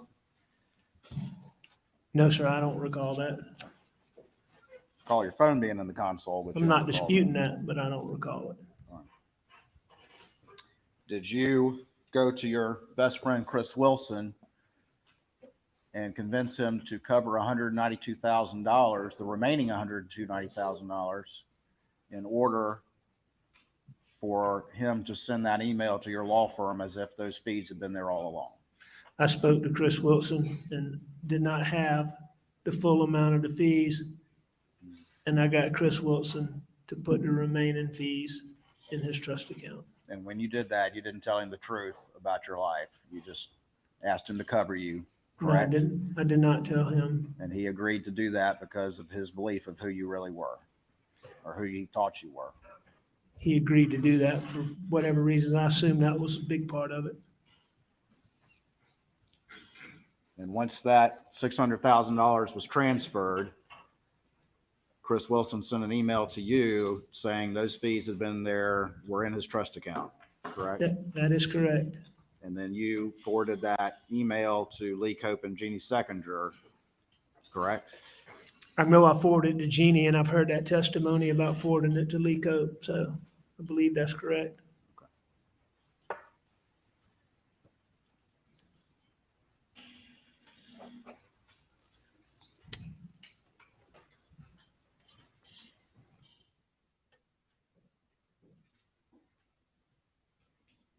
Why'd you not get it all from PSB? Because at that time, there were limitations on how much I could borrow because Mags was passed. And so I was limited. I couldn't get a loan against Moselle and had to get a loan against Palmetto State. Against Edisto.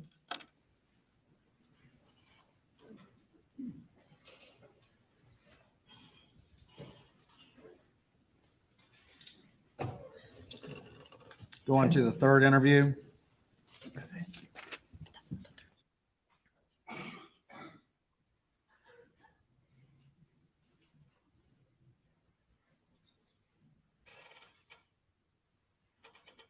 All right, I'm going to go to 1745.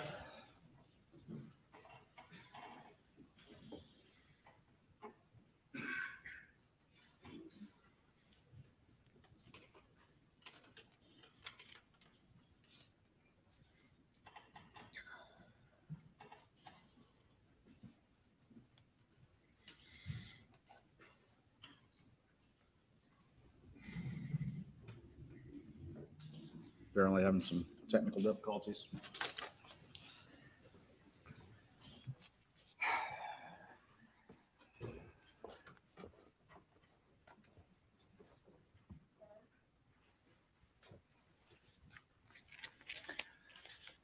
jury's seen this, so, I mean, again, you repeated the same lies over and over again, I did. effortlessly and convincingly. I don't know about that. No, they can see it there. Agree with that. Nobody yelled at you. Nobody yelled at me. Nobody, none of these guys were ever discourteous to me. Like, Nobody what? I said, none of those guys were ever discourteous to me. You made a comment earlier that David Owens was mean or something about being mean, and he was never mean to me. All right. But you decided to lie in part because you distrusted David Owen.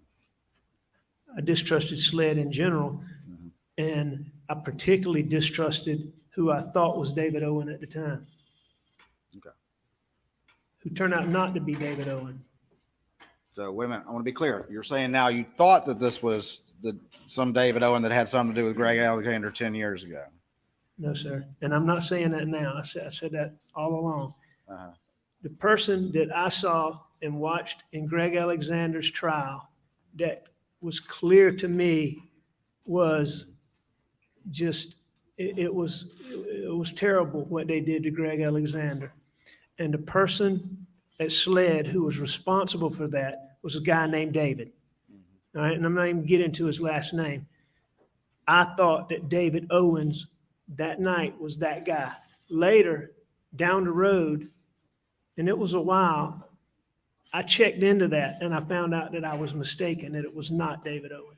So when we went back and we spent a lot of time going through that first statement, you're telling me now that you were sitting there thinking that this was a completely different guy the whole time, and that was on your mind during that entire interview. Yes, at the time, Okay. All right. I thought that David Owen, no, I didn't think David Owen was a different person. I thought that David Owens was the person that my dad and I had watched. Just, I mean, my dad and I truly thought evidence was Yeah, you said that manufactured, part. and I thought it was David Owen, and I was wrong about that. But that's what I thought that night. Any other factors or details you want to add about your decision? I want to answer any question you have, No, Mr. no, I mean, Waters. let's, any more? Do you have any more questions, sir? No, I mean, any more about your decision to lie. I mean, I just want to, let's get it all out now. Okay. If you have any questions, I'll be glad to answer them, sir. All right, well, I do.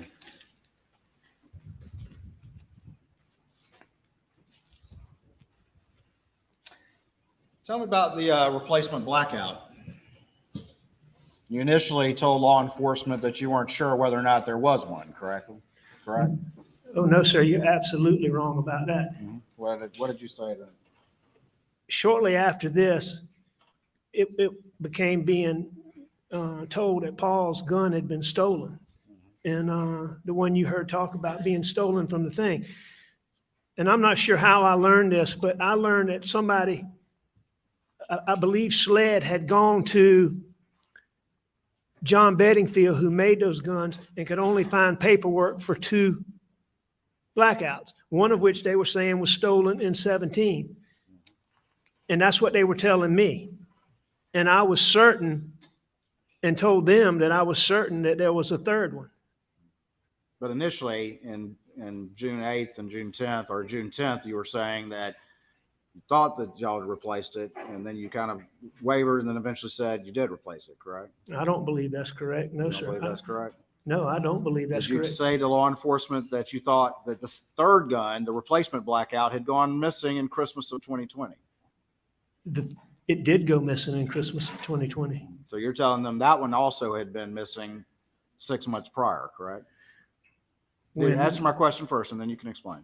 Did you all tell law enforcement that that gun had been missing since Christmas time? I told law enforcement that when we looked for it at Christmas time, we could not find it. Okay. And that was accurate. We looked for it when we were trying to shoot hogs, when we had a group of people out there, and we could not find it. Okay. But you now know that it was there as late as turkey season.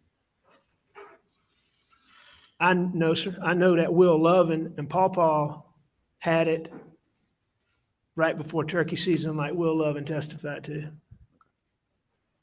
So it was around, actually. It was around there at some point in time there, yes, sir. So you're saying it got stolen a second time, or you just don't know? No, I'm not. The 12-year-old stole it a second time? I never said a 12-year-old stole any gun, Mr. Sorry, the Waters. 5'2" people stole it a second time? I don't know that it was stolen. I just know that when we looked for it at Christmas time, we couldn't find it. And I know this, I know that I hadn't seen that gun in a long time. I've heard the testimony that people who were at my house using guns and hunting with us all the time, Rogan, Buster, they didn't, I can't remember about Buster, but there were several people who didn't even know that gun had been replaced. So that tells me that that gun did not stay where our regular guns were. And I know that I didn't see it there. And that tells me that they didn't see it there. Of course you didn't see it there, because it's got to be missing, right, Mr. Murdaugh? Ask that Yeah, question one more again. circumstance for your latest story to work is that it's got to be missing as well. It was when you told law enforcement it was missing at Christmas time. Now we've had testimony at this trial, and now you're still claiming that you never saw it. It must have been kept somewhere else. Where else would it have been kept? It could have been kept anywhere, Mr. Waters, the way Paul did guns, the way guns were handled around there. I was terrible about that. You're terrible about that.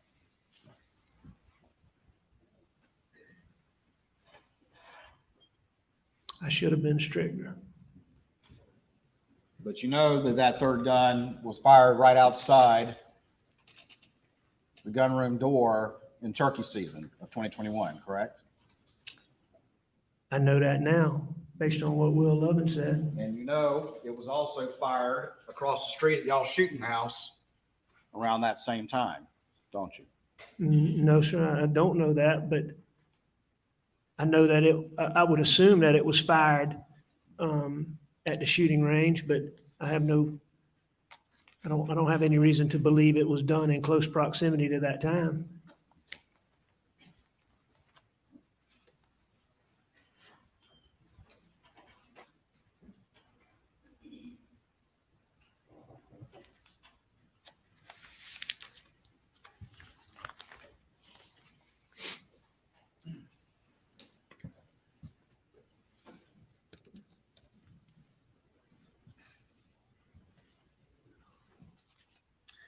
A few months go by, a couple months go by, and you get confronted about your thefts from the law firm, correct? September of 21. And unlike June the 7th, when Jeannie confronted you, this time they had unassailable evidence, correct? Yeah, that's correct. I mean, they had. No wiggling out of this one, correct? I didn't try to wiggle out of this one. Well, you've been wiggling before, though, right? You wiggled when you stole your brother's money twice, correct? Well, I admit almost all of these things, Mr. Waters, but that's one of the things that I take dispute with. Which one? That I stole that money that you're referring to. You're going to dispute that? Let's hear about that then. Tell me why you dispute cashing that check twice. I don't dispute cashing that check twice. But you're going to tell this jury that you accidentally didn't realize that you were supposed to be receiving some $125,000 check or $120 however $1,000 check 2 times. How many $120,000 checks do you receive? I got that check, and this is several months after. I mean, you can look at my finances, and you can see how I was doing.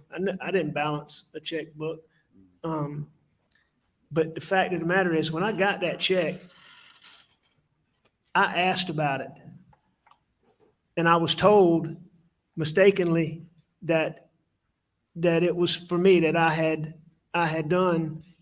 Participated in that year-end thing, which I did sometimes, not often, but sometimes. Apparently, a new check got cashed. I cashed that check. Then a year later, Yeah, where did you keep that one for a year? I don't know where it was. It was obviously in my desk, but Mr. Waters, So you found it in your desk? no, I didn't find it. Well, you said it was obviously in your desk. So you remember that? You remember finding it in your desk? No, I remember when we, Did you go to finance and say, I just found this year-old check? Is this right? no, No, you took When- it to the bank, didn't you? no, sir, I didn't. Not allowing Mr. Murdaugh to answer the question. So when this came up, when this came up, that check got cashed. There's no way that I can have a check in our law firm with the way accounting is, and that I can cash a check twice and think that's impossible. So to cash a check that's already been checked, there's no question it's gonna throw that off. What happened is we used to get a rent check, we get little checks, I'd have checks and they pile up, the small checks. That check got mixed in and it got sent to the bank and it got deposited. Keep going. And that was a year after. Okay. But I do dispute that I stole that money. That money. All right. Well, I mean, you brought it up. So any of the other money you dispute stealing? No, sir, you brought it up. I was just telling you that was the one I disputed. All right. And you heard Ronnie Crosby and Mark Ball testify about that, correct? I heard Ronnie and Mark testify about what they thought about it. Yes, sir. All right.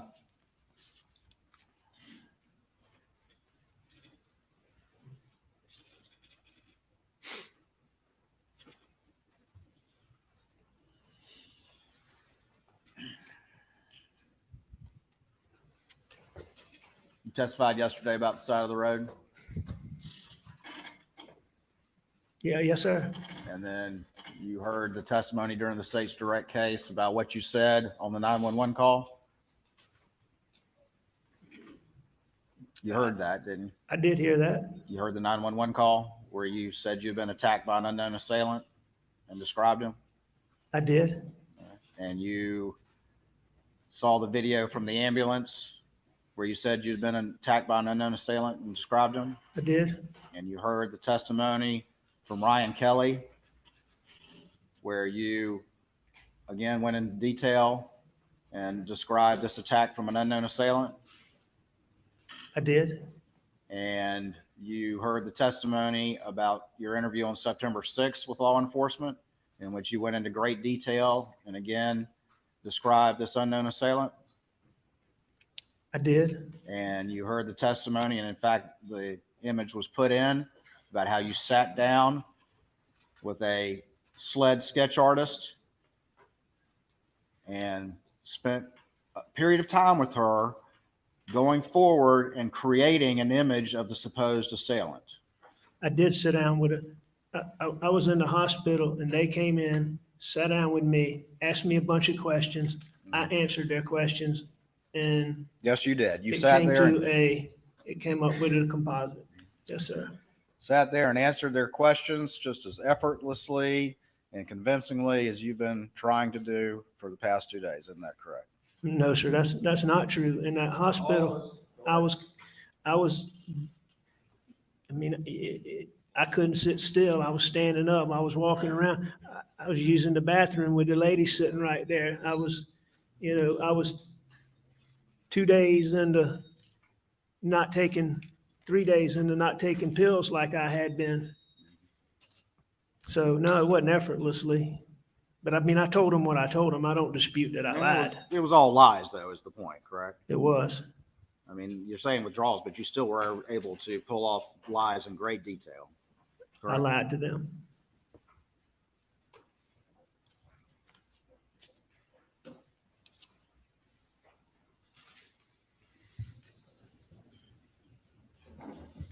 And the lie that you told of an unknown assailant was to try to make people think that the quote real bad guys were back again to finish the job. Isn't that true? No, sir, that's not true. To have? Did it have that effect on people that you knew? Isn't that the exact effect that it had? I don't think there's many people that believe that. No, sir. I know the people that were, I mean, the people that were closest to me didn't believe that. So, When no, sir. accountability is at your door, Mr. Murdaugh, bad things happen. Isn't that true? When accountability is After at my your life- doorstep, Go ahead. bad things happen. What do you mean by bad things? June 7th happened. September 4th happened. I don't believe that June the 7th happened because accountability issues were at my doorstep. Now, I do believe in September that I tried to get a man to help me kill myself because issues were at my doorstep. Every time, or I'm sorry, for the first time in your life of privilege and prominence and wealth, when you were facing accountability, each time suddenly you became a victim and everyone ran to your aid. Isn't that true?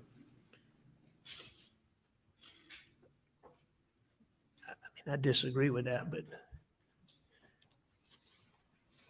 I mean, what you're Shame for you is an extraordinary provocation. Isn't that true, Mr. Murdaugh? Hang on, let me just finish this. You seem to be implying 2 dates, June the 7th and September, and talking about accountability issues. And I mean, to me, those two things are totally different.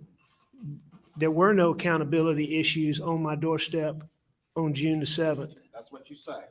And in September, Not what other people say. I was trying to, well, no, I mean, been a lot of people, well,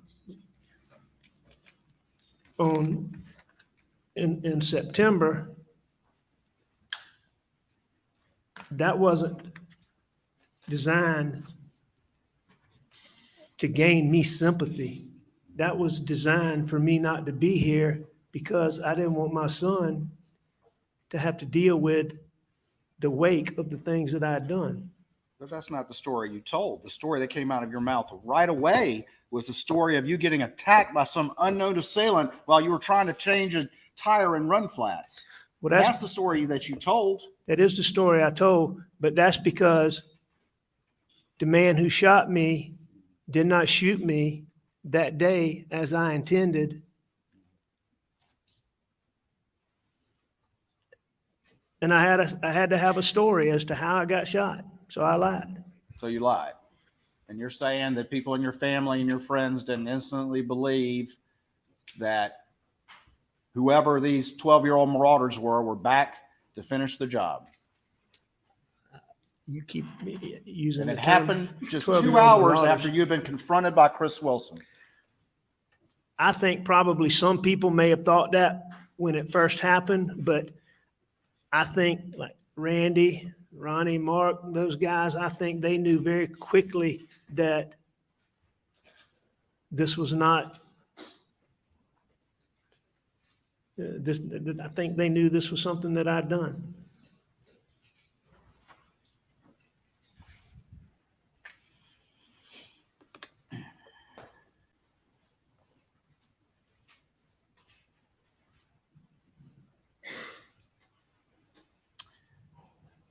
Shame for you, I asked this before, but shame for you is an extraordinary provocation, isn't it, Mr. Murdaugh?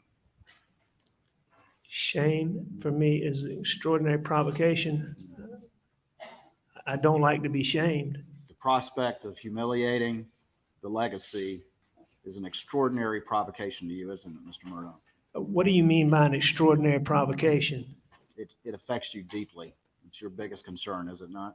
No, that's not my biggest concern.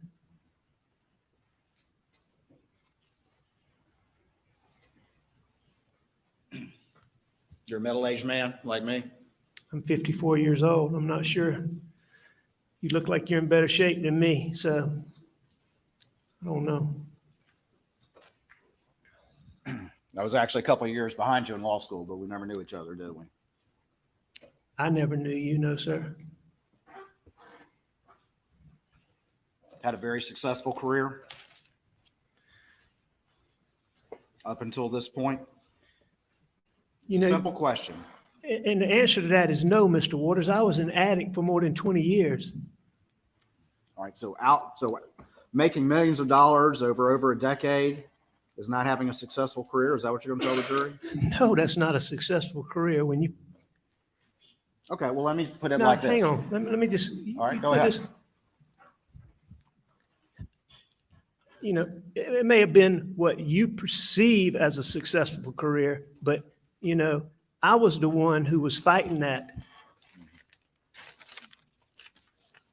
You don't have a very high self-esteem when you're an addict. So I don't deem myself a success. Would you agree that at least outwardly you're perceived as successful?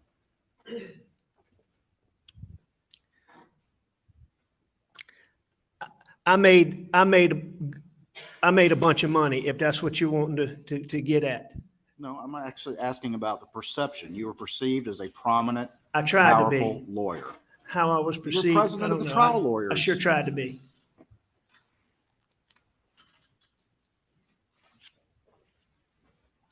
You lived a life of possessing authority. Possessing authority? Yeah, we saw the badges. You just admitted of your prominence in the legal community. I don't think that I lived a life of possessing authority. I never saw myself as that way. You don't think you lived a life of privilege? I think I was very privileged.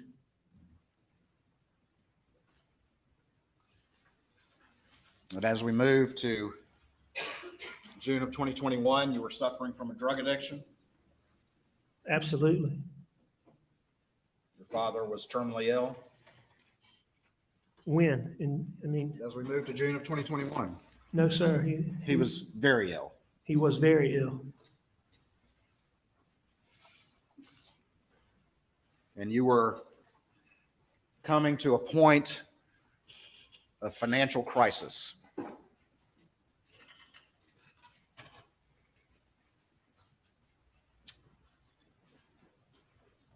I was having financial issues like I'd had many times in the past. Mr. Murdaugh, are you a family annihilator? A family annihilator? You mean like, did I shoot my wife and my son? Yes. No. Would never hurt Maggie Murdaugh. I would never hurt Paul Murdaugh under any circumstances.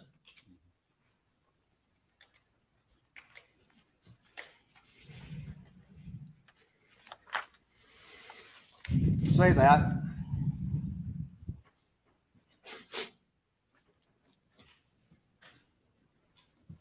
Excuse me? You say that, but you lied to Maggie, didn't you? I did lie to Maggie You lied to Paul. sometimes. You lied to your father.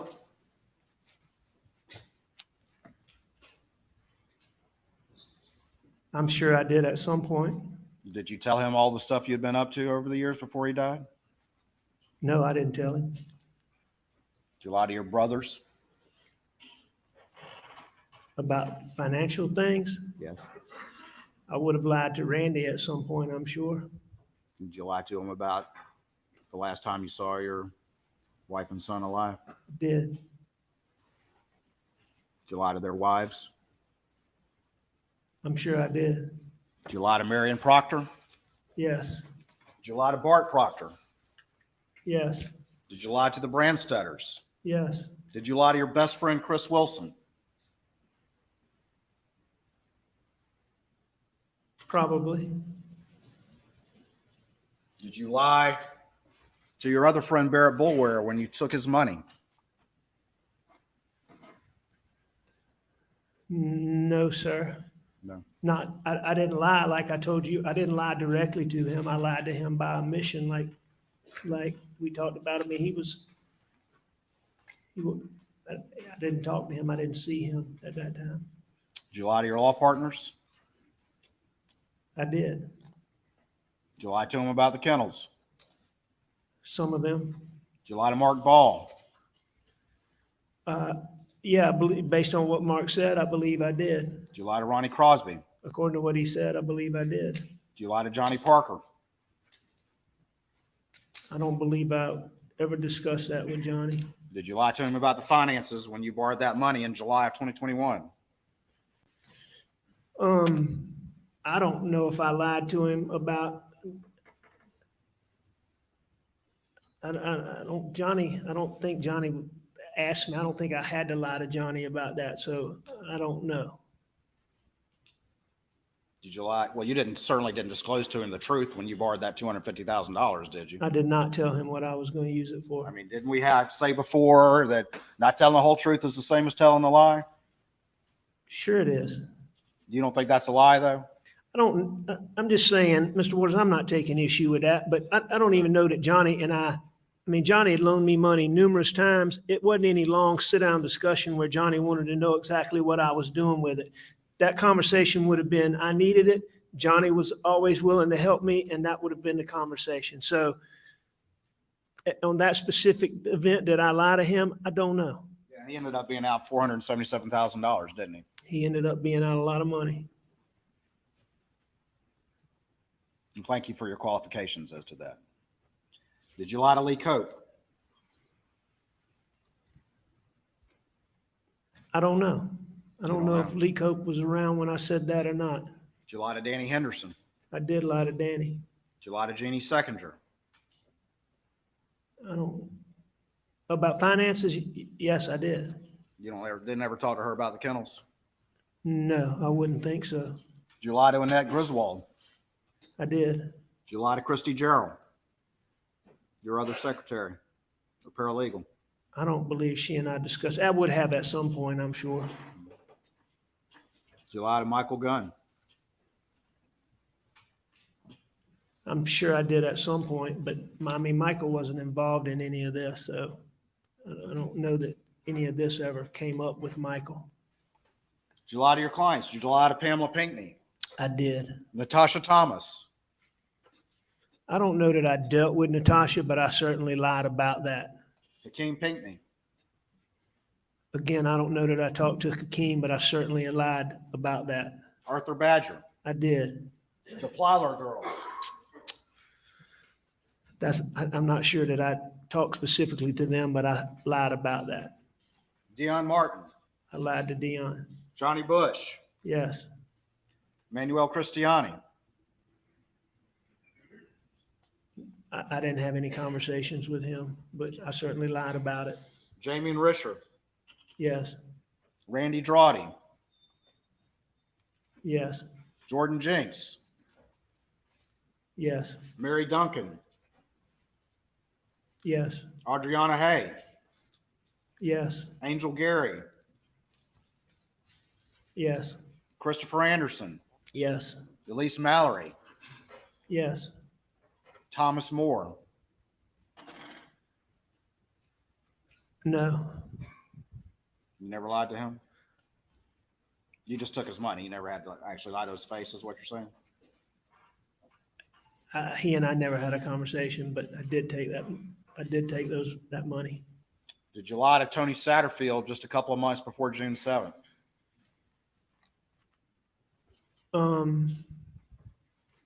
We saw the text. You want me to get it out? Just remind me. There's been a lot. Just remind me what it was. I'll show you what's been marked as 463. And I don't remember the exact date. So that was in April of 2021. Is that right? Where you text him and tell him how hard you're working on the case, but in fact you had stolen millions of dollars from him? Tony Satterfield, who got up on the stand and told the jury about that? I texted him on April 12th, so 5 weeks before June 7th. Told him everything was okay. You're working hard, right?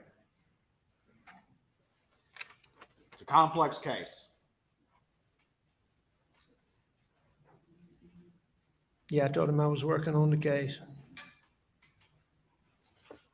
He was the son of your longtime housekeeper, Gloria.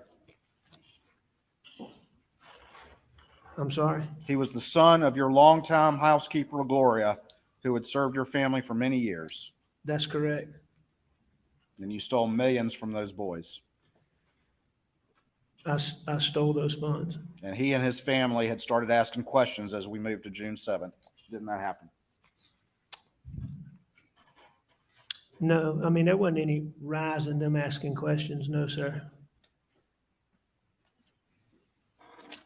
I mean, he periodically checked in and asked me questions, but, you know, it had come out long before this, I believe in the island packet, that there had been a settlement of $500,000. But, I mean, that had been months and months, if I'm not mistaken.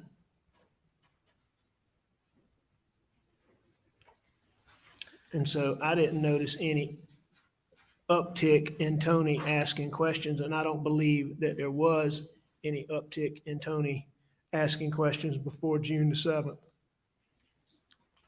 So you just gratuitously out of the blue decided to lie to him and send that text? Or were there things going on externally that caused you to need to head him off at the pass before further questions started to be asked about money you couldn't pay back at that point in time? Nah, I don't think there was anything. I mean, on April 21st, I don't know what external factors you're talking about. Do you want to explain that one anymore? Explain what? Whatever you want. I just want to answer your questions, Mr. Waters.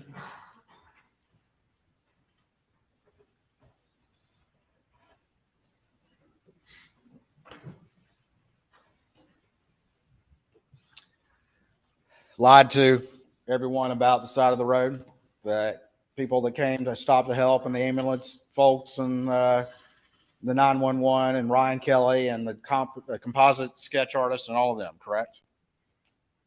I lied to a lot of people about that. You know why people lie, Mr. Murdaugh? Because they know they've done something wrong. For the most time, I do. And you've been able to lie quickly and easily and convincingly if you think it'll save your skin for well over a decade. Isn't that true? I have lied well over a decade. And you want this jury to believe a story manufactured to fit the evidence that you brought forth just yesterday after hearing this trial's worth of testimony. No, sir, that's not correct.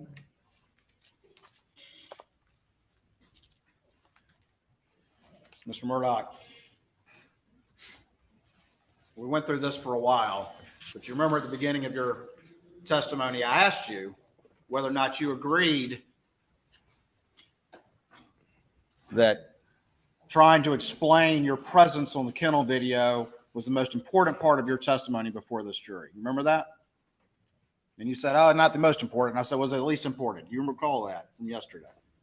I recall you asking those questions, yes, sir. And you agree it's important, don't you? I agree that is an important component. But I think there's a lot of important components. And you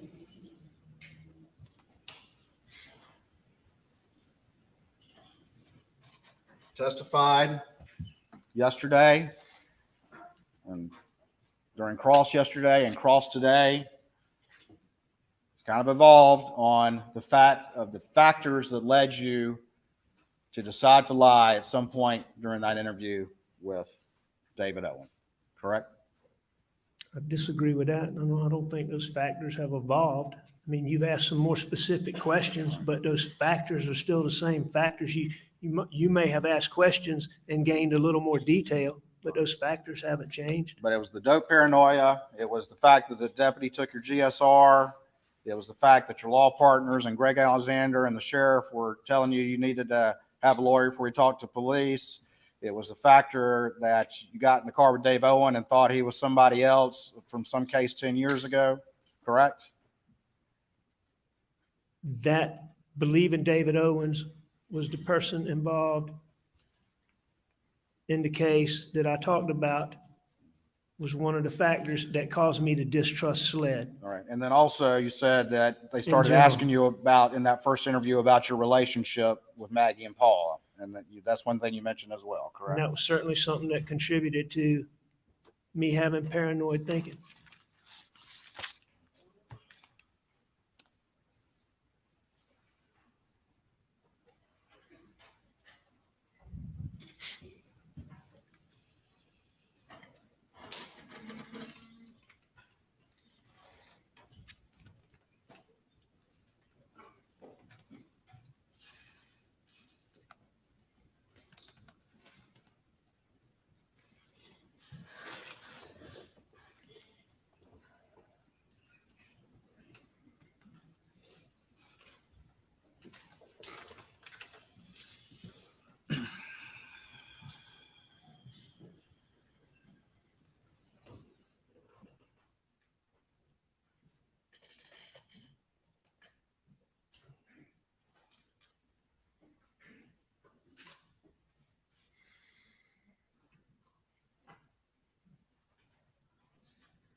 Are we good?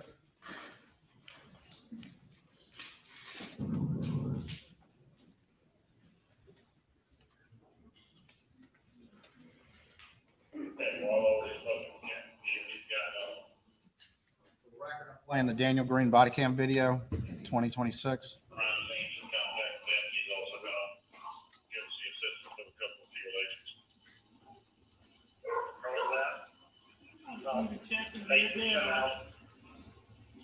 They are dead on that. Yes, sir. That's what it looks like. Where are you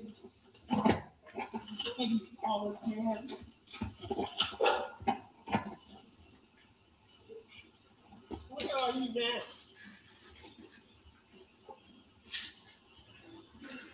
All right. Yeah, the police are here now. The police are here now.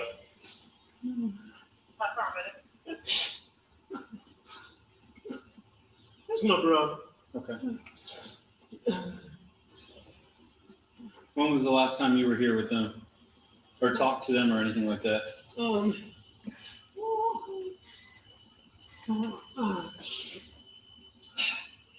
It was earlier tonight. I don't know the exact time, but okay.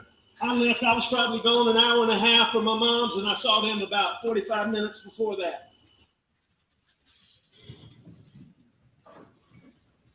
That was Sergeant Green, correct? Yeah, that was Sergeant Green. And at that point in time, SLED was not there. No one had gotten GSR from you. Your law partners or Sheriff Hill were not there. That's correct. No one had asked you about your relationships. David Owen was not there. That's correct. But you still told the same lie. And all those reasons that you just gave this jury about the most important part of your testimony was a lie too. Isn't that true, Mr. Murdaugh? I disagree with that. Nothing further.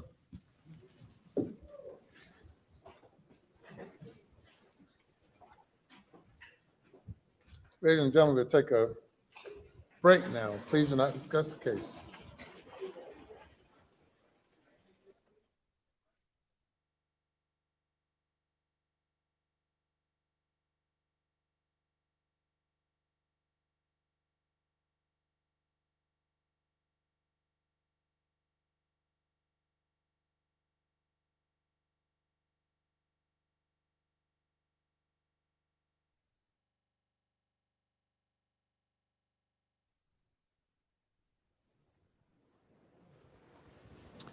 You may step down. Please do not discuss the case. We'll take 15 minutes.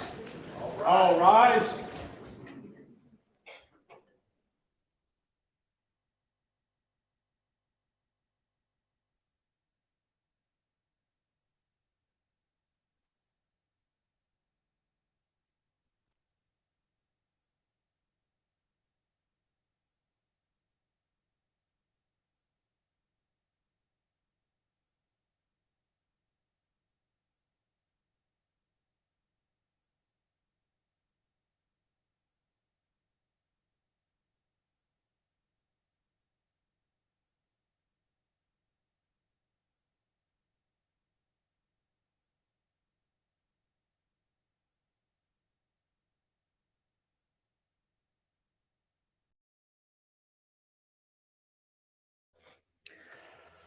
Woo! 15 minutes. 15 minutes. I was watching something last night and I don't remember what channel it was on. It's going to drive me crazy. It wasn't another creator, but they were talking about Maggie Murdaugh, however you want to say it, not to disparage the dead, but they said that Hampton, South Carolina, I've never been there. Juju, have you been there? Juju, have you ever been there? But they said it's very low economy. And so it was almost like the Murdaughs are like way up here on their ivy tower. And the rest of the town are like peasants. And she treated people terribly. That she refused to discipline Buster and Pawpaw, and that the boys, even at young ages, their mouths were insane. Like it was nothing for Buster and Pawpaw to talk to an elder and call them motherfuckers. I mean, you name it. Like these kids were cussers. And she would not discipline the boys, and she would remind them, as much as she could get it in a day, of their last name, their legacy, their lineage. They said that last name meant more to her than anything. She was aware of Alex's affairs. She didn't care. She lived in basically another house. And she didn't care, but the last name meant everything to her. So, with all the dirty stuff that Firecrotch was doing, why would it matter to her? I don't care if it was Christian Bale. She wasn't going to leave him for anybody. That last name, that legacy, that meant so much to her. So, even though she was she knew about the pills, she knew about the bills, she knew about the chicks. Why would he have to get rid of her? I mean, what's the worst that's going to happen? She finds out he's been stealing money from clients. All she's going to say is don't do it again. Hell, I mean, people think that she killed the housekeeper.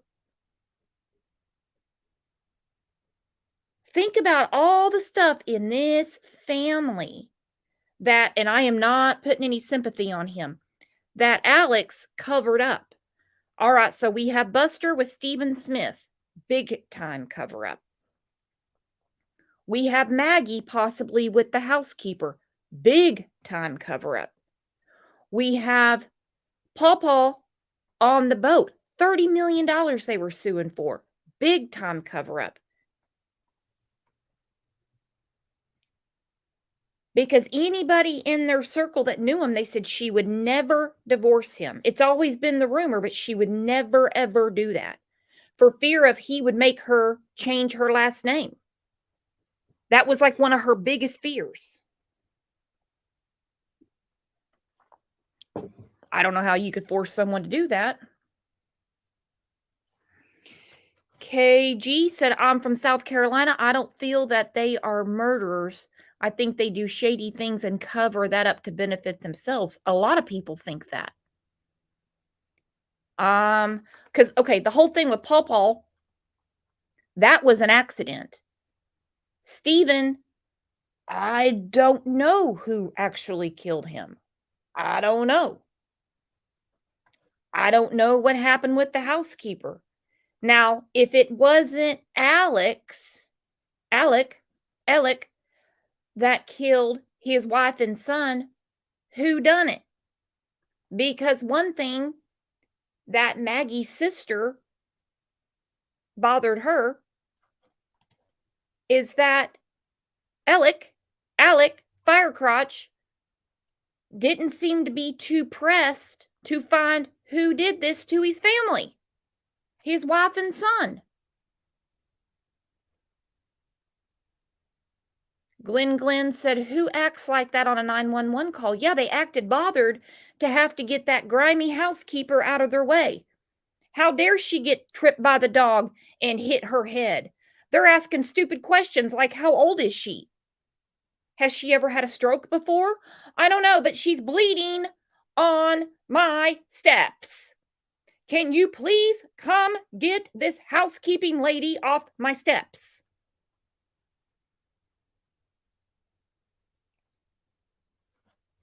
Crazy. Exactly. This is exactly. Just get her out of here. We have stuff to do today. She was supposed to be getting food prepped for dinner. We have important people coming over. Now you got this housekeeper laying on my steps, bleeding on my steps. How dare she? My God. Then you got housekeepers dying, and they take the money that their families could have very well used. They're like, listen, me asking these questions, the paramedics need to know them. They're like, go ahead. Go ahead. I mean, why not? But did I mention that the housekeeper is bleeding on my steps? What part of this are you not getting? This is embarrassing around here. We don't have housekeepers bleeding on stuff in this neighborhood. Gotta be out of your mind. I do wonder what here, I'll look at it myself. We'll look together, of course. What Alec's brother, who still is employed with the law firm, how's he going to recover from this? There's no way this does not give him a black eye. No way. No way. By the way, gambling for soup and beef sticks is about one of the most hilarious things I have heard all day. Next to us all changing our names to go with Paul. When I looked up and I saw Glenjamin change his name from Glenjamin to Glenn, I told OJ, that's the funniest shit I've seen in a long time. At 6, after a Freedom of Information request, ABC News 4 got calls Alec Murdaugh made from the Richland County Jail. And there are a lot, 121 calls to be exact, from October of last year till February. Our investigative reporter, Ann Emerson, is here tonight to give us an idea of what was on Murdaugh's mind after the death of his wife and son.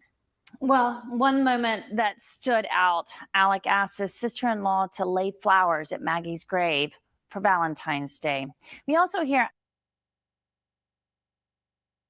I did hear this in all the jailhouse calls. He's always really big about who's keeping flowers on the graves. C-Star's trying to give me a heart attack, but Alex had an addiction, LOL. I tell you what, they have done studies on juries. When they start any sort of talk about recovery, that was, oh, bless you, OJ. That was me then. I was active in addiction. It only takes one.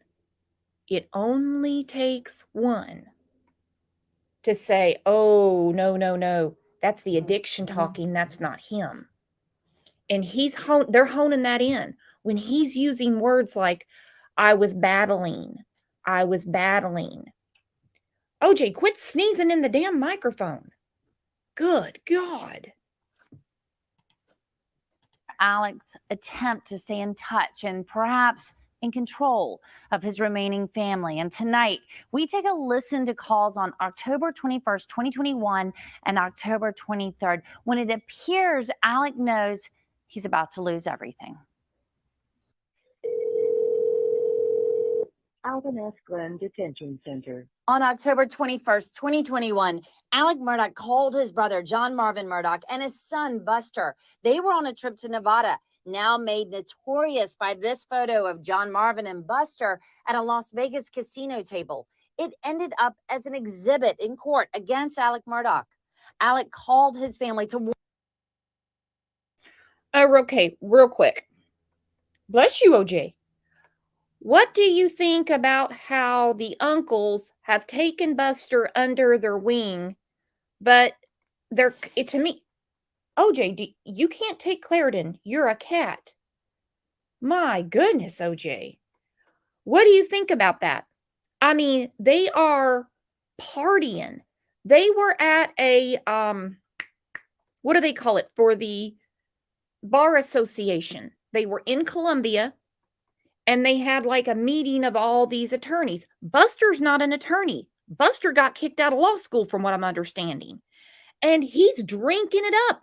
He's yucking it up with all these attorneys. It's the damnedest thing I've ever seen. Next to OJ sneezing all over the laptop. OJ, would you get down on the floor? For the love of Pete. Warn them. In court the other day, they made a big deal about things. They're going to be moving to try to prevent us from selling stuff. Right.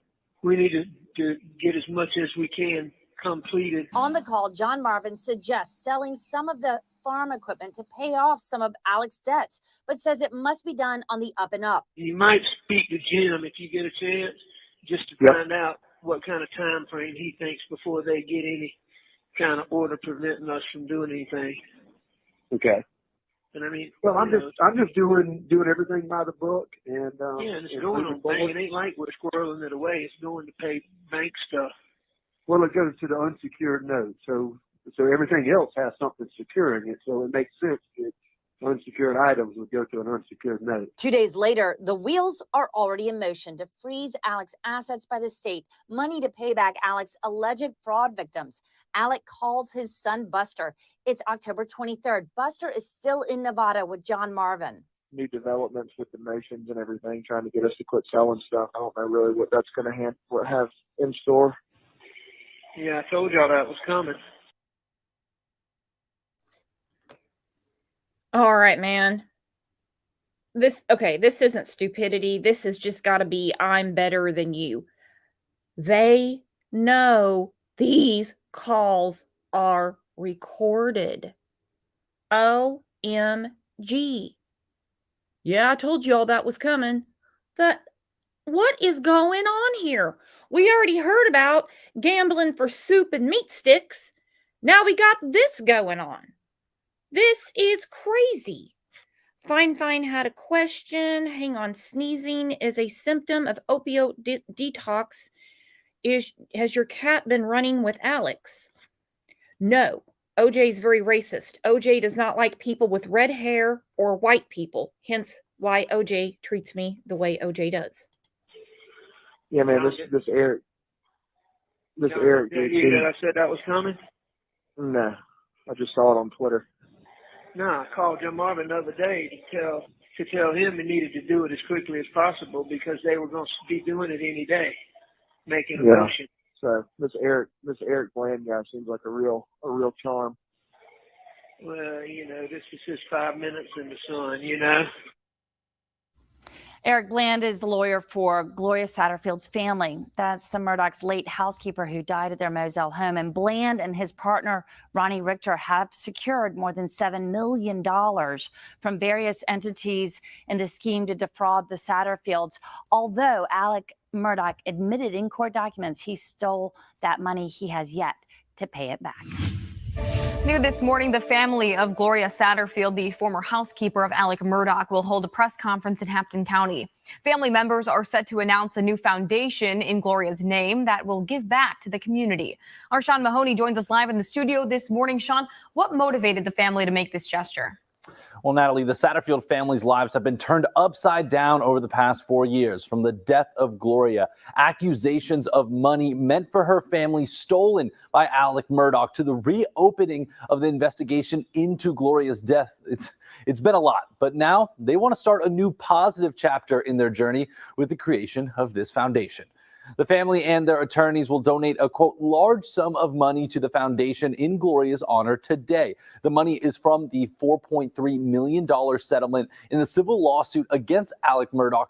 The money will go towards Christmas gifts for, quote, hardworking people who struggle just like Gloria did in Hampton County. Now, it's something attorneys for the family say was important to them for rewriting Gloria's legacy.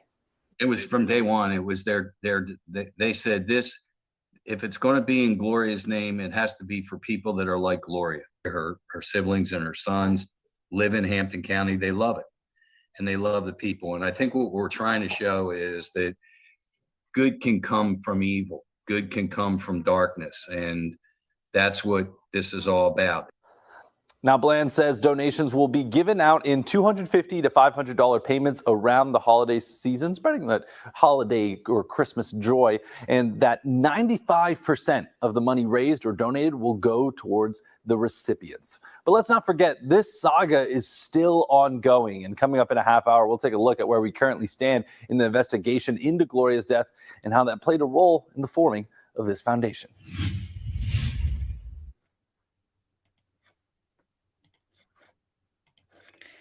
Man, I tell you what, I have a feeling that the family. Uh-oh, they're back.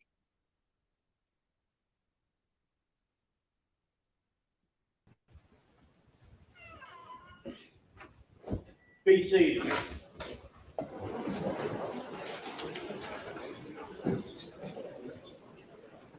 You may bring the jury.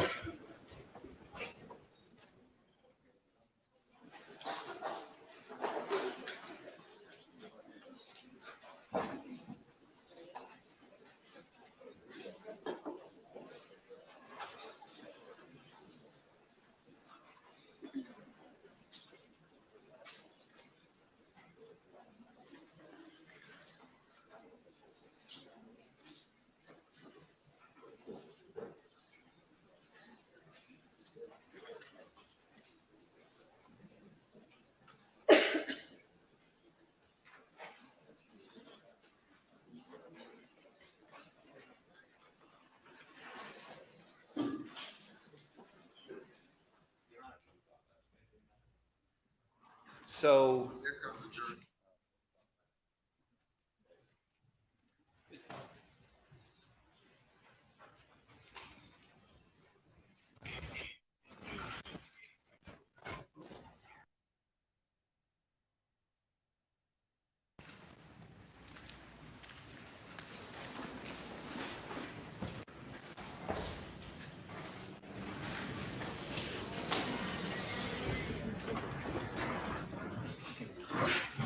Jury is present.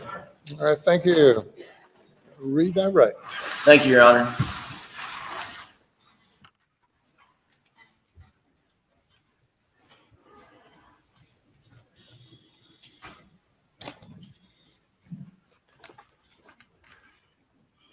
Mr. Murdaugh, we spent a long time yesterday and a fair amount of time today talking about financial misdeeds. Yes, sir. Have you been criminally charged for those financial crimes? I have been. You have pending charges I against do. you. You were asked specifically about $792,000 in Ferris fees that you diverted from the law firm. Do you recall that? Yes, sir. And I think you were asked about an accounting or where that money went, and it went out pretty quickly, roughly. Yes, sir. And you recall testimony that over $500,000 went to Curtis Eddie Smith? I do. And what would that have been for? That would have all been for pills? For opioids? Yes, sir. Specifically, all I was taking at that time was oxycodone and OxyContin. And you were an addict, were you not? I am an addict. You are an addict. And did you repeatedly lie to those you love to cover up your addiction? I did. And were you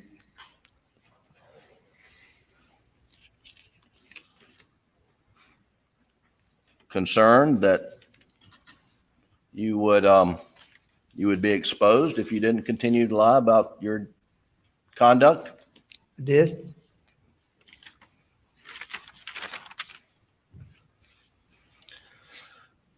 There's some specific things you were asked about, which I'd like to go over. One thing you had referred to a text message that you'd seen later on between Maggie and Blanca. Do you recall that? I do. And it's in the evidence as Defendant's Exhibit 54. And Doug, if you could pull that up, please, sir. And if you could highlight the Blanca text. Is this the text message you're referring to? It is. And I'll just read it. It says, TY, that's thank you. It says, TY, I'm waiting at Dr. Alex wants me to come home. I had to leave door open at Edisto, but trust Mexicans to shut a lot for me. His dad is back in the hospital. The last doctor claims not cancer, it pneumonia. And then she has some faces. Alex is about to die. Hope he doesn't go down there to sleep. Alex needs to take care of himself as well. Is that the text message you're referring to? Yes, sir. And did Blanca share this message with you after Maggie was murdered? Blanca ultimately, she shared that with me. She first told me that, Maggie was worried about me, how much she loved me, and that she was worried about me, and had texted her. Okay.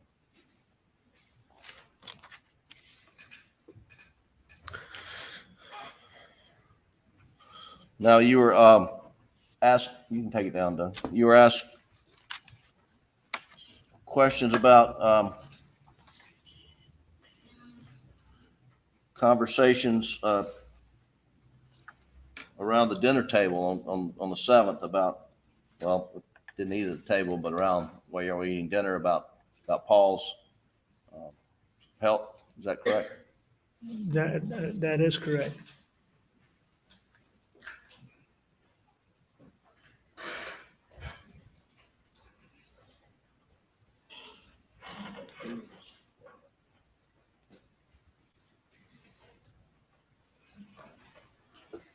Alec, I'm going to show you two exhibits, Defendants 179 and 180, and ask if you can identify these two.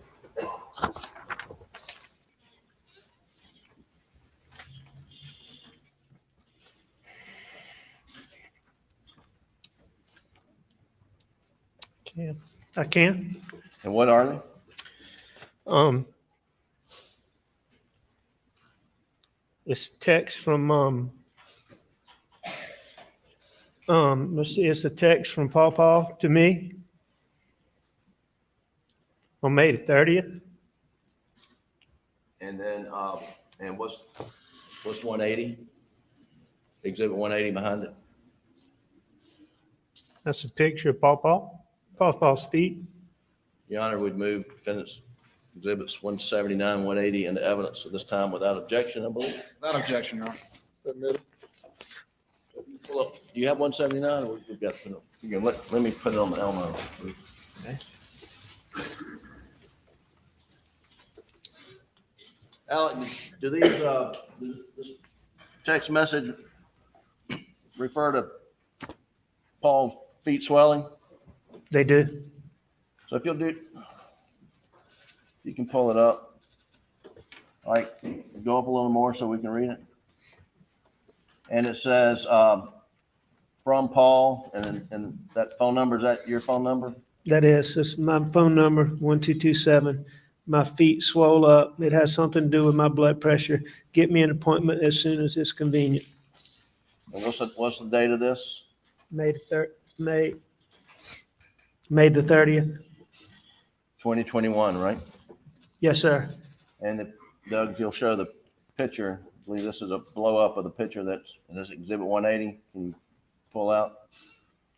Is that a picture of that Paul had sent you of his feet swelling up? It is. Is this what y'all discussed, when you're eating dinner?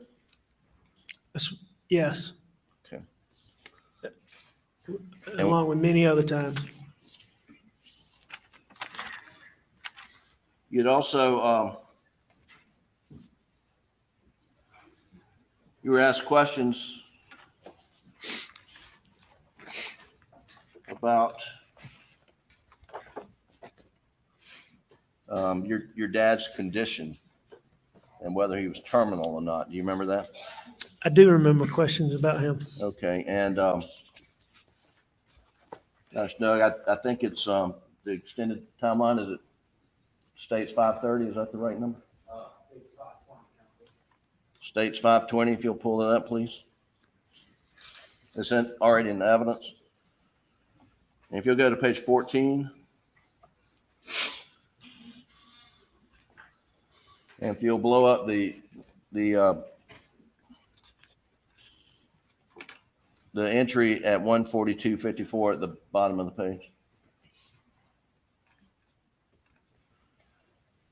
Alex, is this a text that you and we'll, do you recall this is the text that you and other family members received about your father's condition? Yes, sir. Okay, and it says, Daddy was just seen by the pulmonologist in Savannah. His opinion is dramatically different from the other doctors. He thinks Daddy has pneumonia and needs to be hospitalized to be treated for pneumonia. He thinks there could be an obstruction, but is more confident than it is all or mostly pneumonia. Daddy is being admitted to Candler St. Joseph Hospital now. He will have a study done to see whether or not there is an obstruction, and his treatment will be tailored accordingly. Right now, his pulmonologist does not. Go to the next page.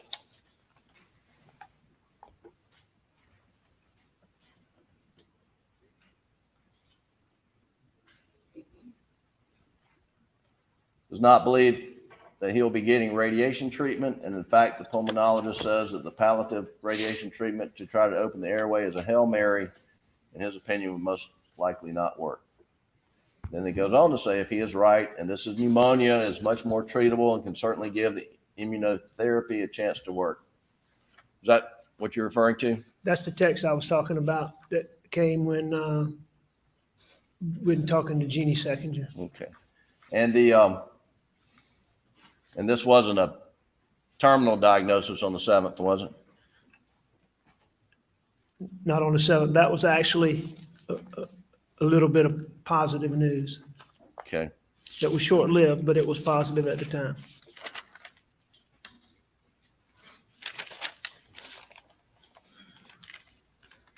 You can take that down for now, Doug.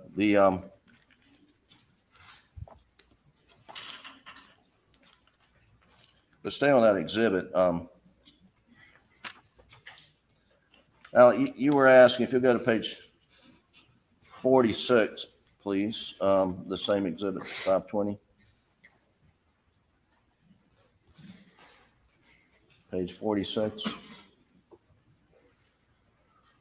And if you'll highlight and blow out the 90218, Alec Murdaugh's iPhone shows.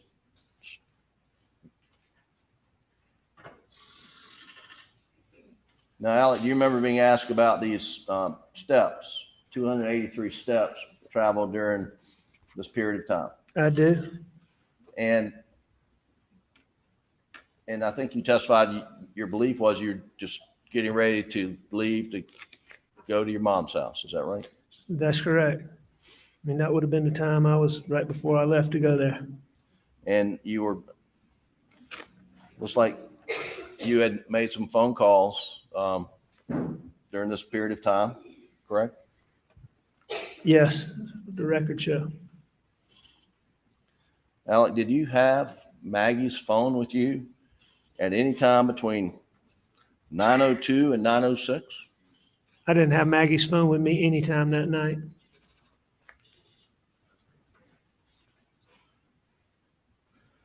And Doug, if you'll go to page 45, please.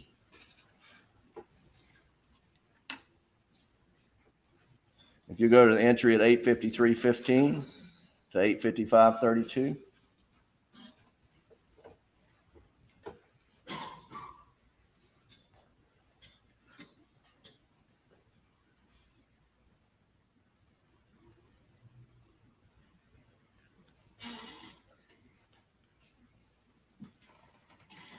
What am I missing? Can you go, you're missing it. Go up one more entry, please. The one that records steps, please. And then take it all the way to the bottom, Doug. Thank you. This is in evidence. And this is Agent Rudowski's timeline, and it says Maggie Murdaugh's phone, iPhone shows 59 steps traveled between 8:53:15 and 8:55:32. Were you walking with Maggie Murdaugh's phone during that period of time? I wasn't walking with Maggie's phone anytime that night. And if you'll look at Agent Rudowski's entries, is there entry of her phone showing steps during any time between 9:02 and 9:06? Do you see any on this page from 8:53 to 8:55? No, sir. If you'll turn the next page, page 46. Going down to your steps. Is there any recording of phone steps, phone recording steps, according to the data we now have for Maggie's phone at any point in time up to 9:02? No, sir.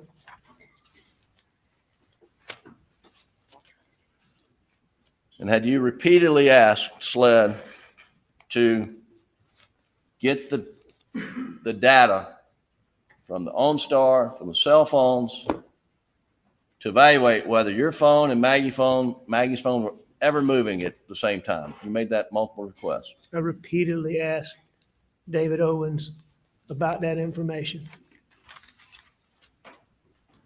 And when you asked that question, were you aware that Maggie's phone had been located, down the road half a mile or more? Is that right? Yeah, I knew where her phone had been located. And why was it important to you to get that information? Because I knew that whoever had done this to them had Maggie's phone. And I knew that my phone and Maggie's phone and my car were never together.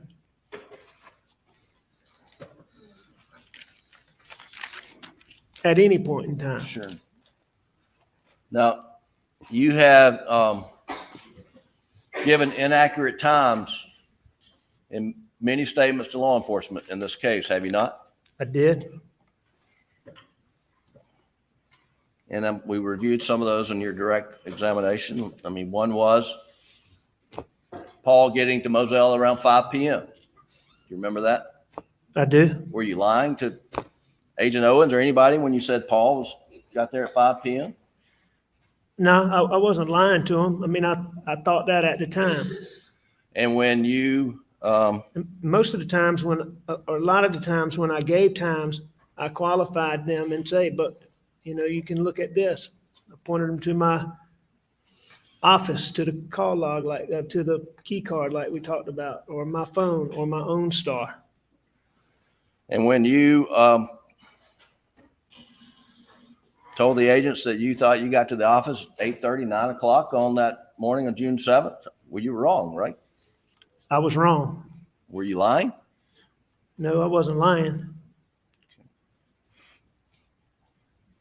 And when Deputy Green drove up and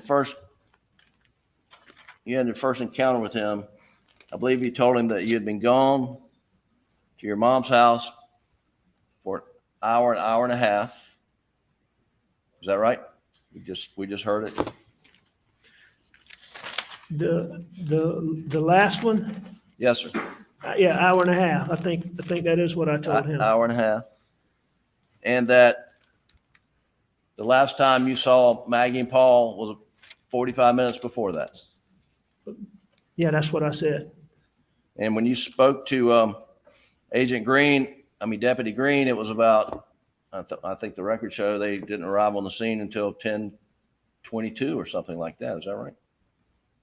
That sounds right. I mean, I think that's what the records show. That sounds right. And that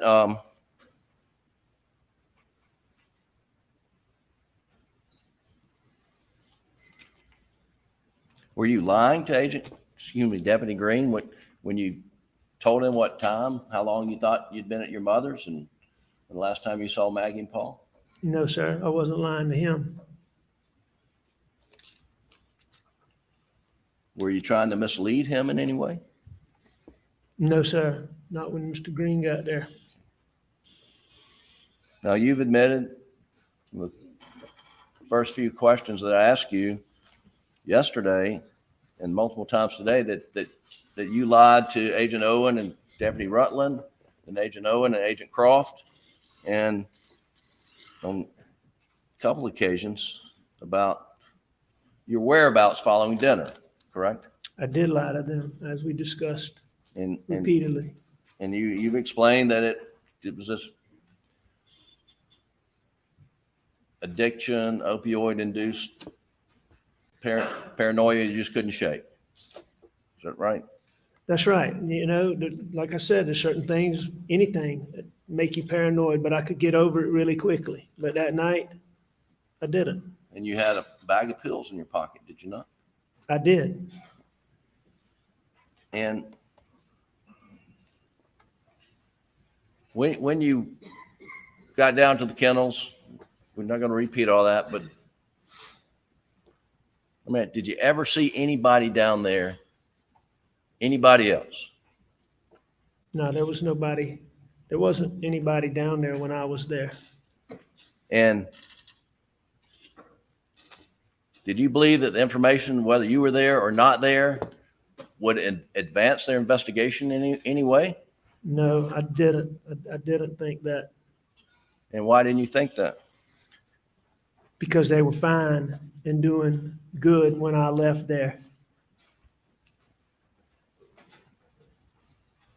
Did on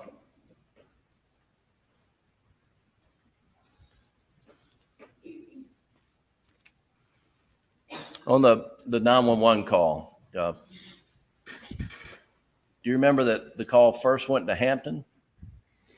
I don't remember that, but I know that now. And what we played here in the court in your testimony was the Colleton County handoff. Do you recall that? I do recall that. I think at some point the part in Hampton might have gotten played too, didn't it? But I know the main part was the Colleton part, but it was like a minute into the call.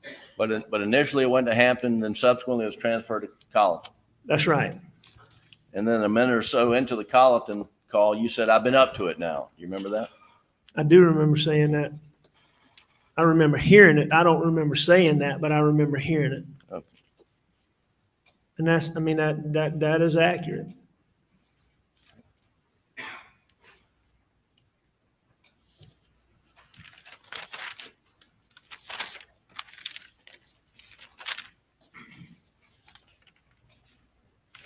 And by up to it, at that point, I had gone all the way up to them at that point. When I first got out, I was close, but I wasn't right at them, I don't think. Right.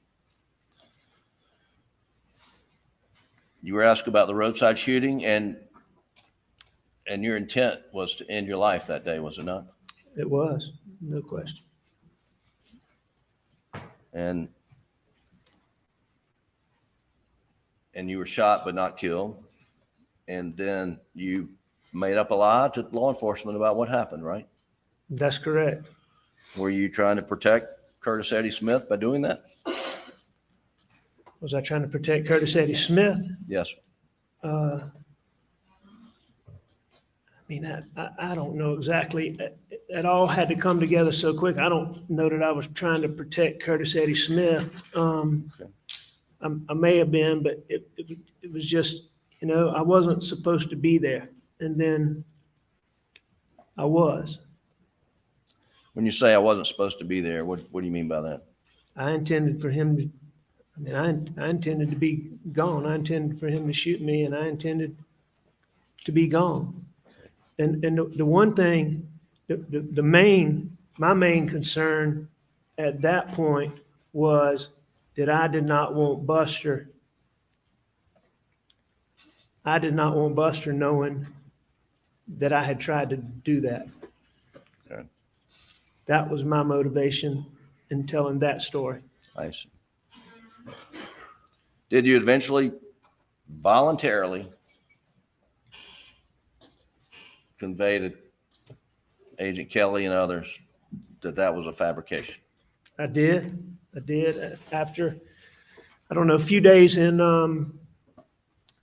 detox, when I finally got over those initial, where I could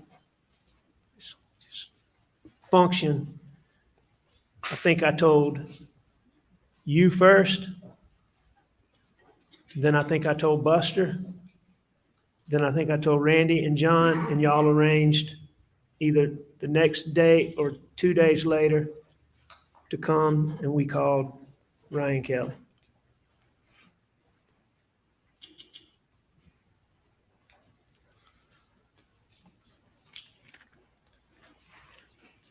Alec, you've lied to your family over many years, have you not? I lied to my family about my addiction. And you hid from them you were stealing client money, did you not? Oh, I never, they didn't know anything about that. And you've lied to your law partners about financial dealings and perhaps your addiction? Yes. And you've lied to law enforcement about not going down to the kennels after dinner, but eating dinner and taking a nap. Did you not? I did.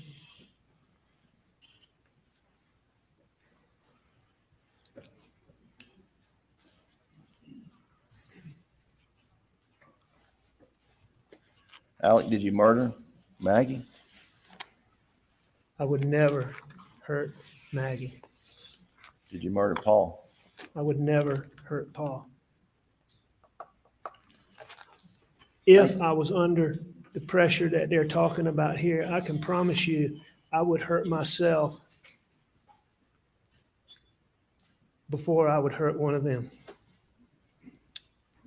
Without a doubt. Thank you. That's all the questions I have here. Orders. Please, court. You said that you were concerned when you talked to David Owen about the bag of pills in your pocket, correct? No, I mean, no, sir, I'm not saying that I was concerned about that. I don't think I told you I was concerned about that. I'm just telling you that was a fact. I had a bag of pills in my pocket, and that was one of the things, that was one of the many things that came together that night. And you're trying to tell this jury that as a reasonable husband and father in this situation, concern about a bag of pills in your pocket was more important to you than telling law enforcement and narrowing the time when you last saw your wife and son alive. That's what you want to convince this jury of? No, sir, because, I mean, the bag of pills in my pocket was not what I was concerned about sitting in there. It was, as I said, it was one of the many things that was going on. But I wasn't sitting there worried about those pills in my pocket. You were asked about requesting the phone and automobile data. And that was because as a prosecutor and a lawyer, you had been manufacturing an alibi to cover your tracks. No, sir, that's absolutely wrong.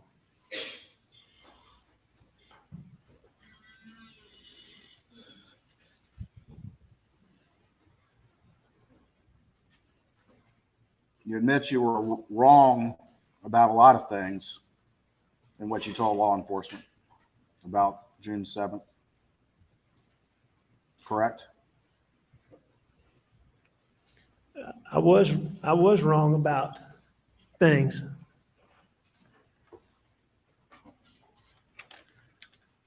Some things. You were asked whether or not you voluntarily confessed to Agent Kelly, but you only did so after being confronted with undeniable information. Correct? No, sir, that's not correct at all. What I was told is that, and I believe this came from Randy, what I was told is that SLED had come up with some information that seemed like it was consistent with my story, and they needed me to verify some things, is what they told me. And, you know, I knew that resources had already been wasted. I didn't want them wasting any more resources. And I told them the truth, but there wasn't any, nobody had presented me with any evidence. And you just testified that you told Jim Griffin first, correct? I believe that I told Jim Griffin first. But at that time, you didn't say anything about those kennels, did you? To Jim Griffin at that Correct. time? No, sir, I didn't.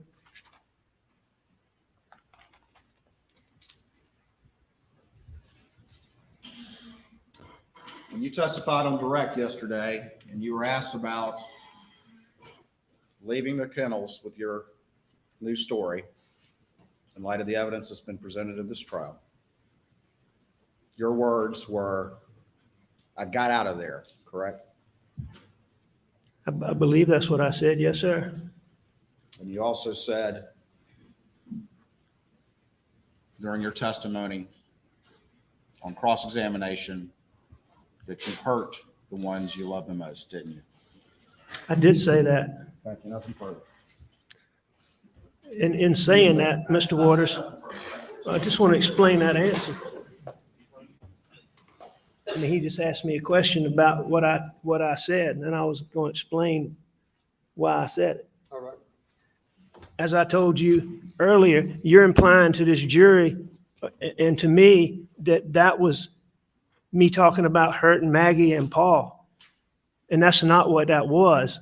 What that was is me saying, I know I hurt my brother, my partners, my clients, many of whom I told you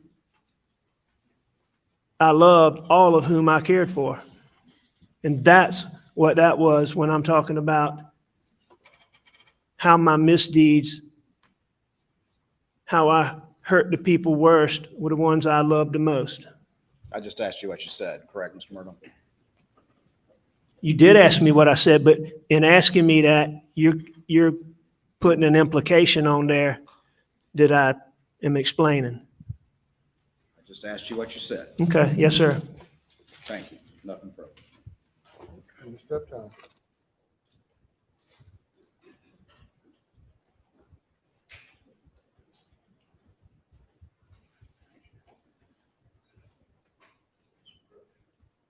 So I'll stand for a moment while counsel approach.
Seated, please.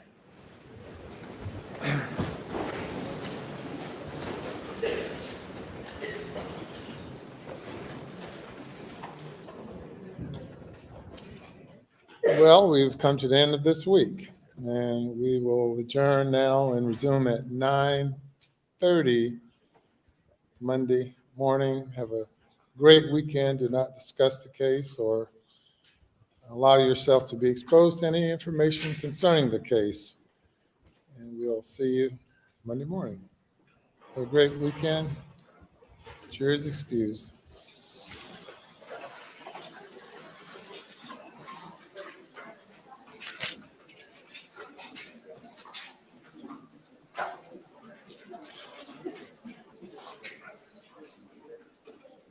Order.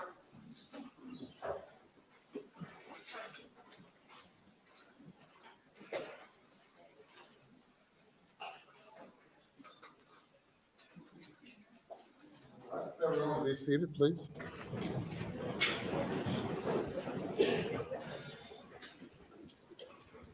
Regarding scheduling, first up Monday morning, Mr. Harpootlian. Your Honor, we anticipate having 4 witnesses on Monday.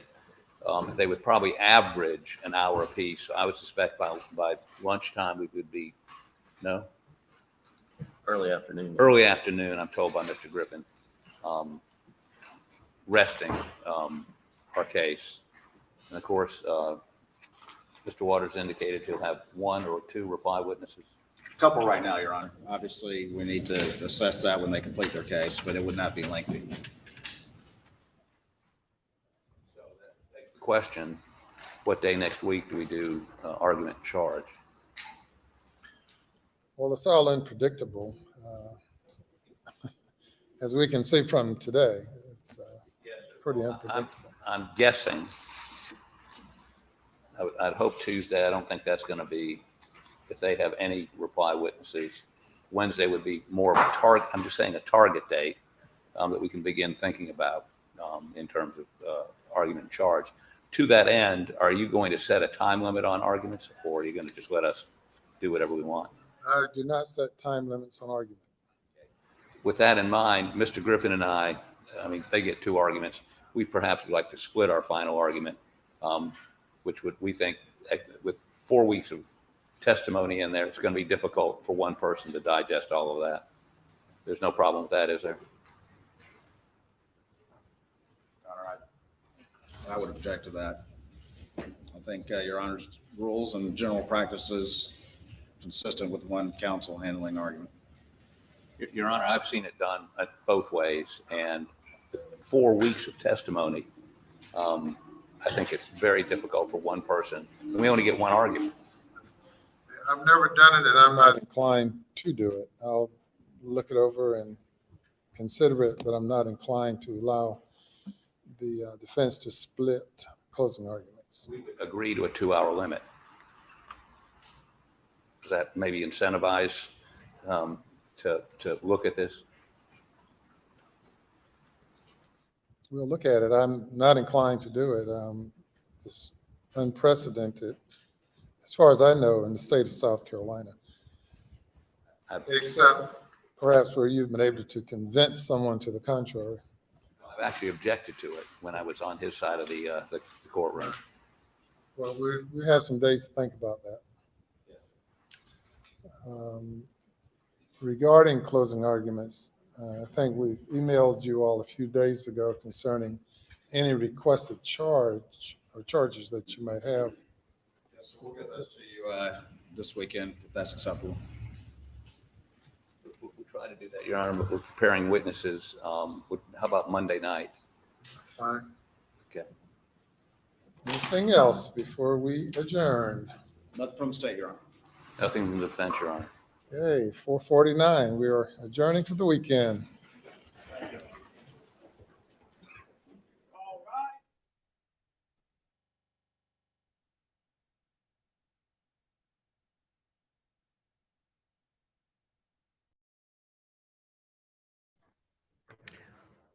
Well, that was about the craziest shit I've ever seen. Even the judge looks perplexed.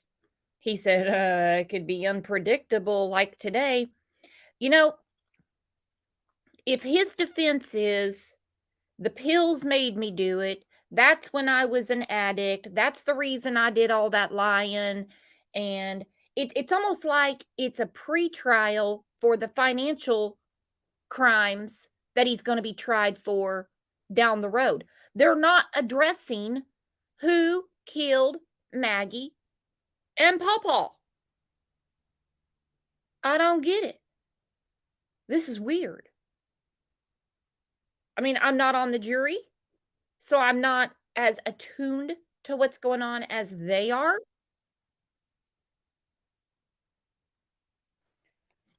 But they have a certain message and they seem to be really honing it in.